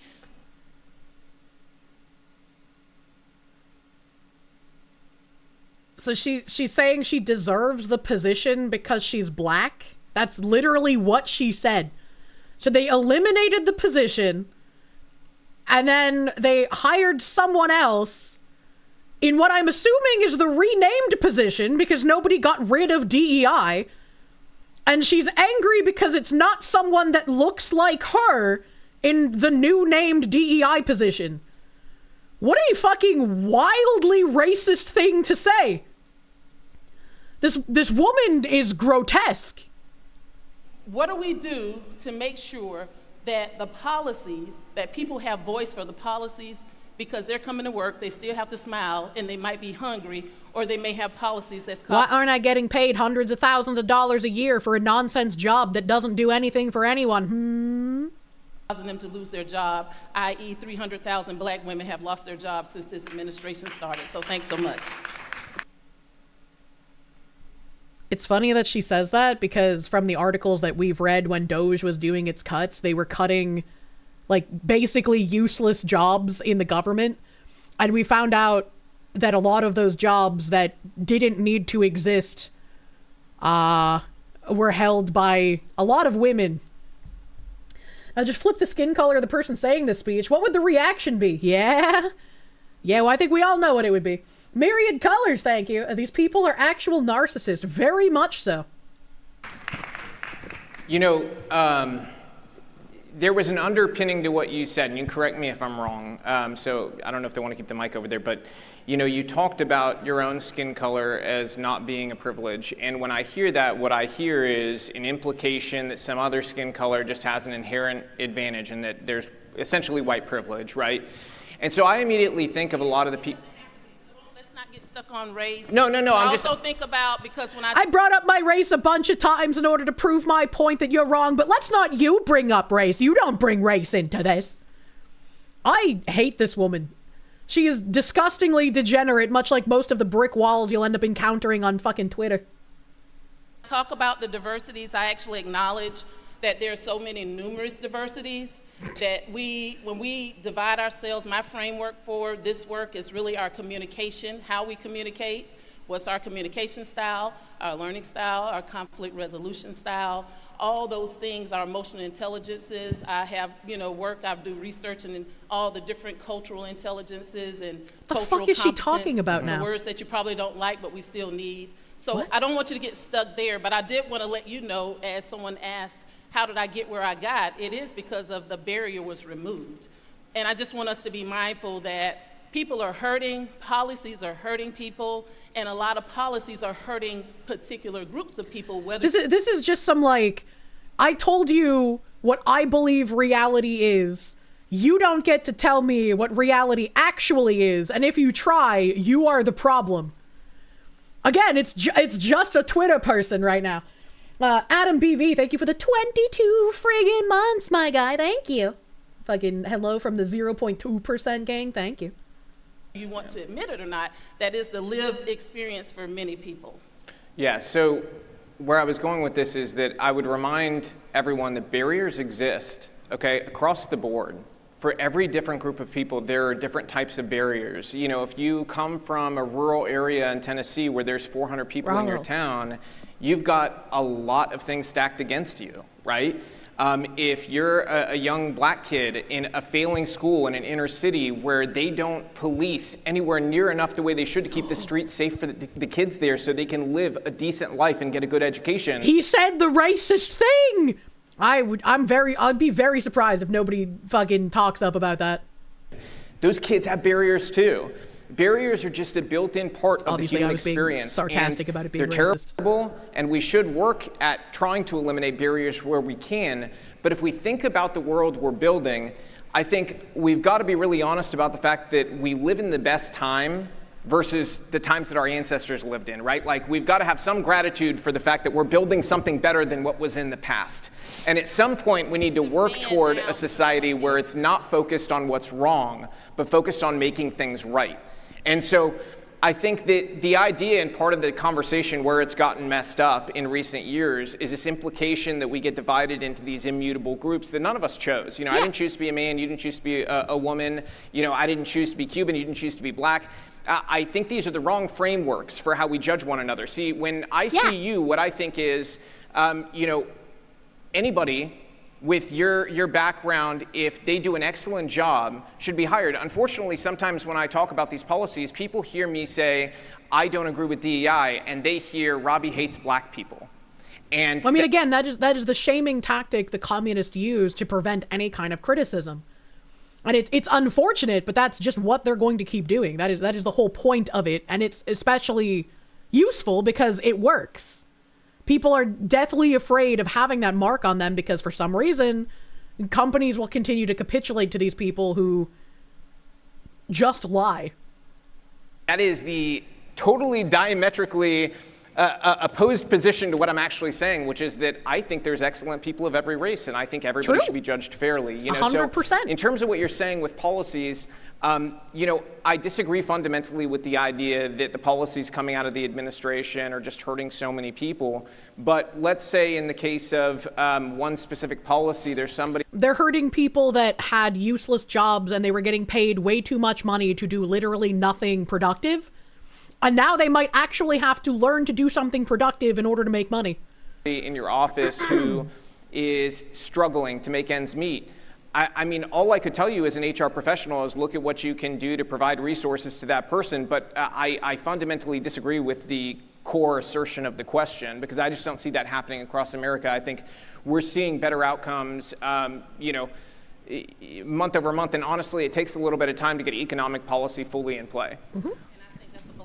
Listen. Remember now, remember our goal. You ask him the question, he gives you the answer, you take of it what makes Van. Look, It got real tense and real quiet in there. I like how Sherman had to come in and be like, now children, what did we say? people are hurting and uncertain, and it's going to impact a lot.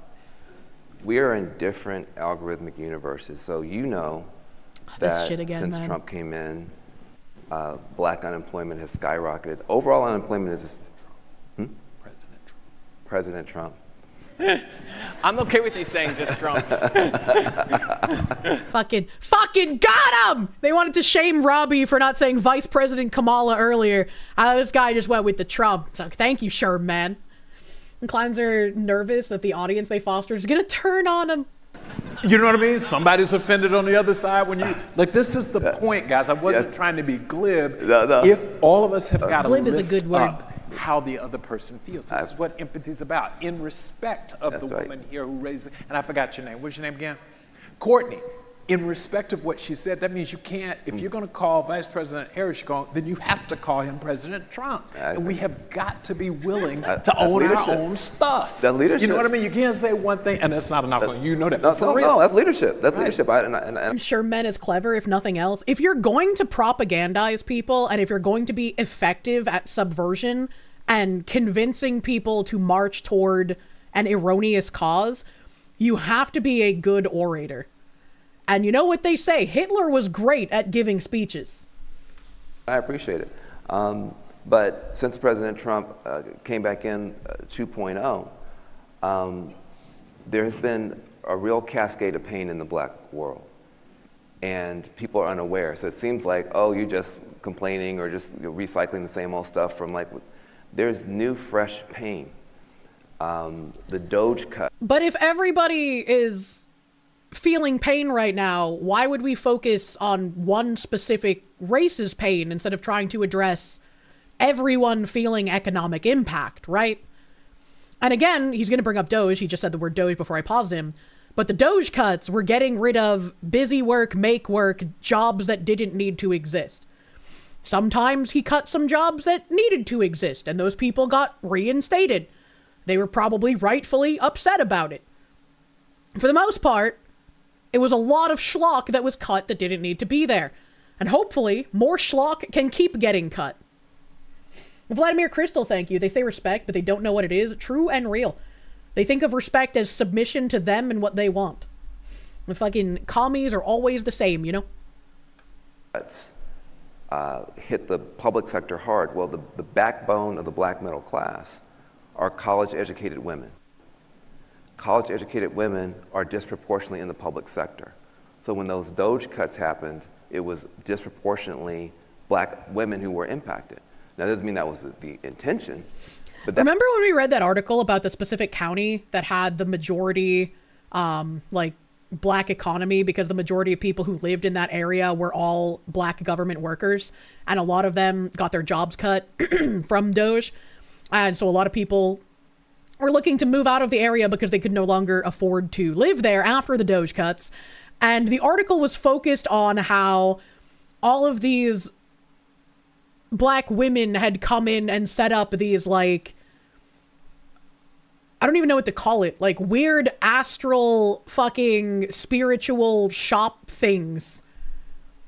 And the spiritual shop people were like, we're going to go out of business because people here aren't going to be buying our products as often. And I was like, this is a very strange article to be reading about, oh no, we're not going to be able to scam people out of the money paid to them from their government job. Mind you, they cry about the black community being shafted, and they don't cry about all the illegals taking the jobs. It's, again, very weird. Again, very strange.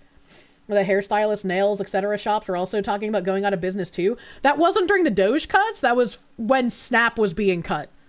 That was when Snap was going to be not paid out. New Age spiritualism is probably a good catch-all for that stuff. Yeah, that would be a good catch-all. I never know what to call it when we talk about it, because like that article was like months ago as well. It still applies. I should have just read. What? Himalayan salt hippies. That's an impact we have to be able to discuss.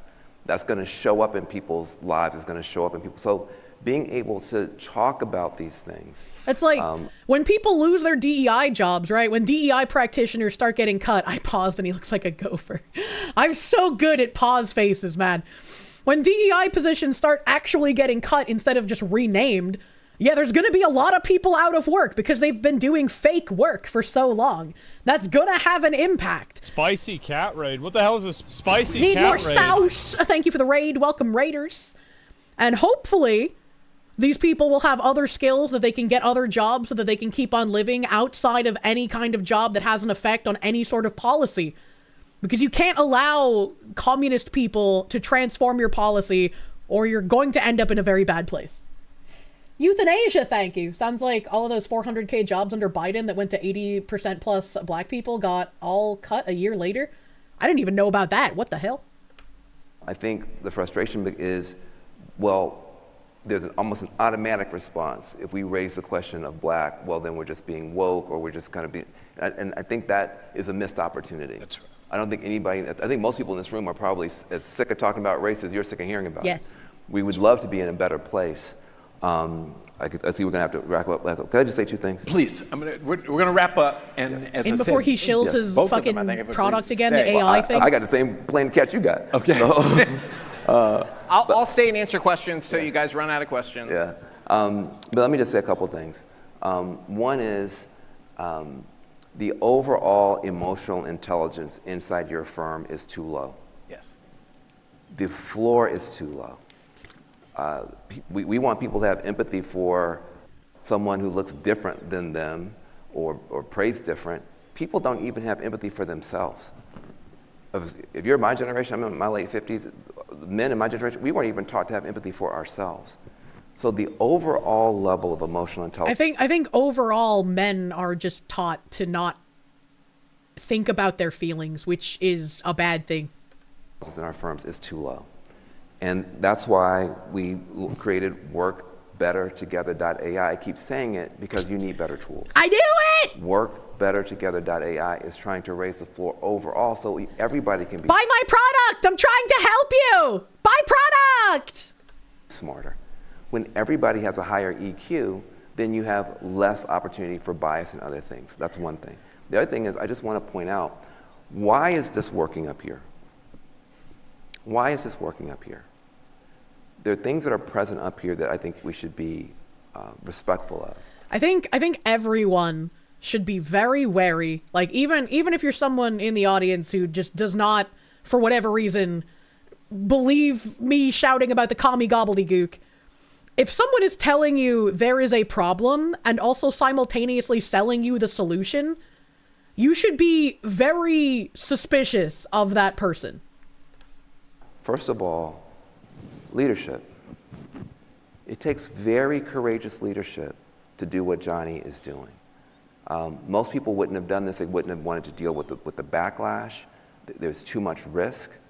But you have a leader that's committed to the reward that comes from taking these type of risks. That's your job as the medical doctor. You didn't make my spine grow extra bone. It just did that. I think you have to acknowledge that and find that in your firms and lift that up, number one. Number two, going all the way back to the Greeks, the Romans, and the Egyptians, there's a way of doing things. Thesis, one point of view. Antithesis, the opposing point of view. Gives you what? Synthesis. A new set of ideas and insights that did not exist before. Thesis, antithesis, and then with leadership and structure, synthesis, new ideas, new insights, new understandings, which I think all of us have been benefiting from. It just sounds like a faith healer on TV now. Of hearing the other point of view, you get stuck with thesis, my point of view. And then over there, someplace is the antithesis, and they're all stupid or crazy or woke or racist or whatever it is. And that's why we are stuck. We need leadership that can have the two sides together so we can now come up with new ideas. We might walk out of here and come up with some things to do that will lift all boats for everybody. And we'll still fight about the stuff that we don't agree on. Yeah. And that's what we should be trying to do. And thank you, Johnny. And that's how it used to work. I think he couldn't have said that better. I mean, you deserve enormous credit. Yeah, thank you, because sir. I don't know. Thank you, sir. Board, my management team. I don't know any other HR organization that would have had the conversation, and Van's right. I don't know of any other HR organization. Just now, completely correct. I mean, many good things can come out of this on a company level, but even just between Van and I, we may come up with some good things that are very helpful to fair policy for people and lift everybody up. That's what I'm talking about. Okay, so y'all saw that? Take a picture. Right. Okay. We'll be fighting tomorrow, don't we? Tomorrow, that's side. And you know what? To Johnny's credit, he could have written in questions that he was giving to us that were built to make us fight with each other. Right. Built for maximum eyeballs. Absolutely could have. So recognize he asked questions that actually had substance and were meant to actually hear out what each one of us thought, which was a more nuanced position, because I guarantee there's people who walked in here thinking I was, you know, some monster from hell, and are leaving now thinking like, oh yeah, I really don't like him, but he's not a total monster. You know? So that's a win in my book, okay? That's a win. We hid the horns, buddy, and tucked the tail.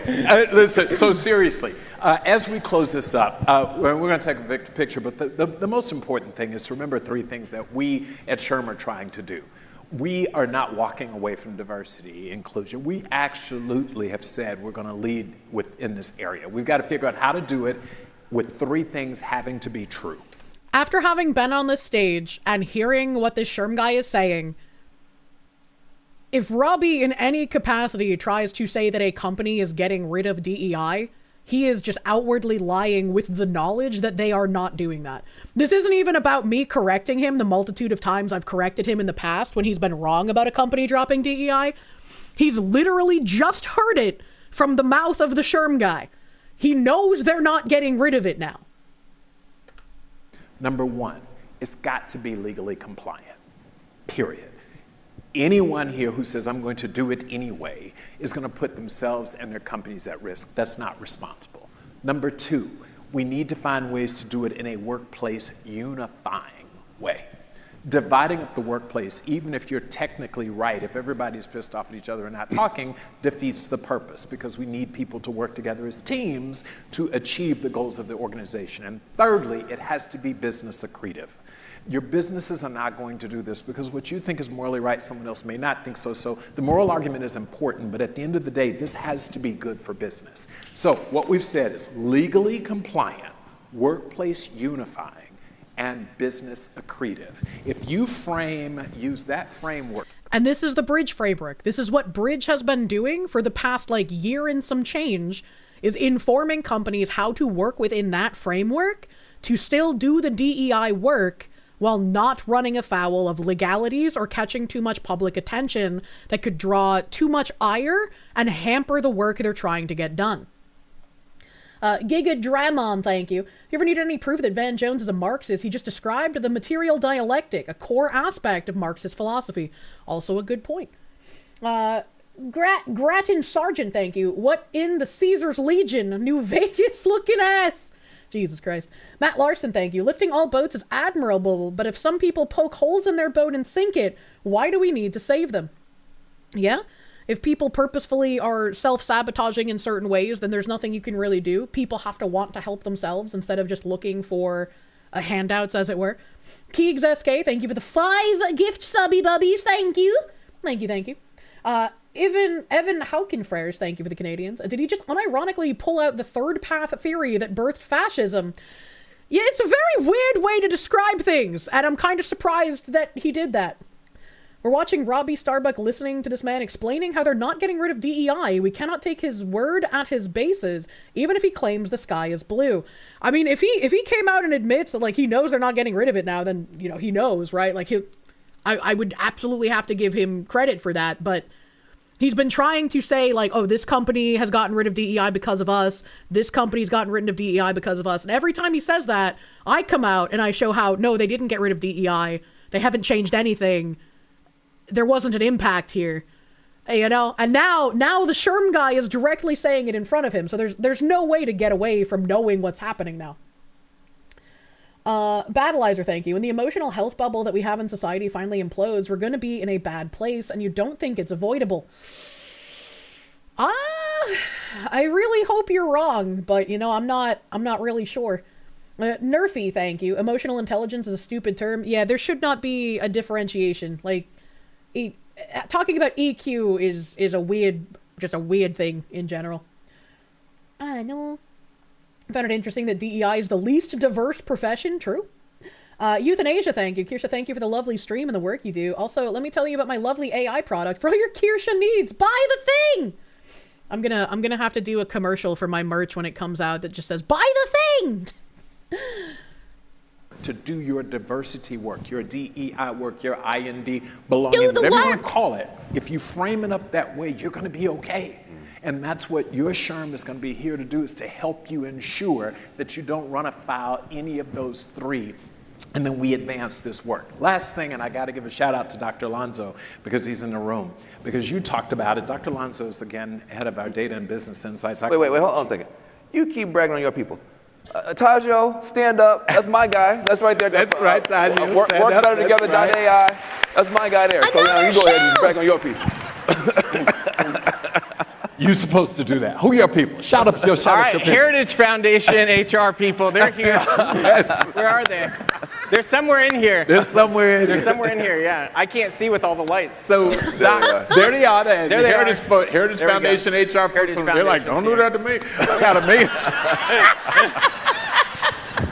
God, listen, we got to have fun at this. Listen, I want to leave you with something that Dr. Alonso, I always like to give credit for something. I'm sorry, you had your people. No, I love it. No, I was just talking about him. This concept, we talk about empathy a lot as we close. And I want you to actually think about empathy. And he made a really profound statement, and Craig coined a new term back in the day. He said, the reality is what we all want is meapathy.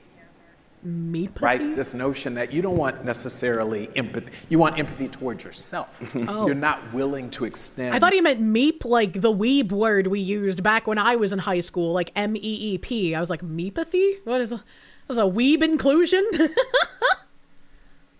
Empathy, grace, and mercy to others. And I think if we leave here with nothing else, the substance of the arguments, you're going to end up on one side or the other, that's fine. But this notion of trying to abandon this concept of meapathy and recommit ourselves to empathy is what SHRM is this like the nice way you have to tell the narcissist, hey, maybe don't be so narcissistic. We're trying to reach a common goal for the greater good.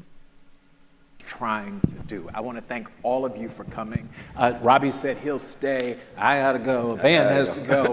But God bless you all, and thank you for supporting SHRM and our profession. Thank you, Johnny. Good brother. You're a good brother. Thank you.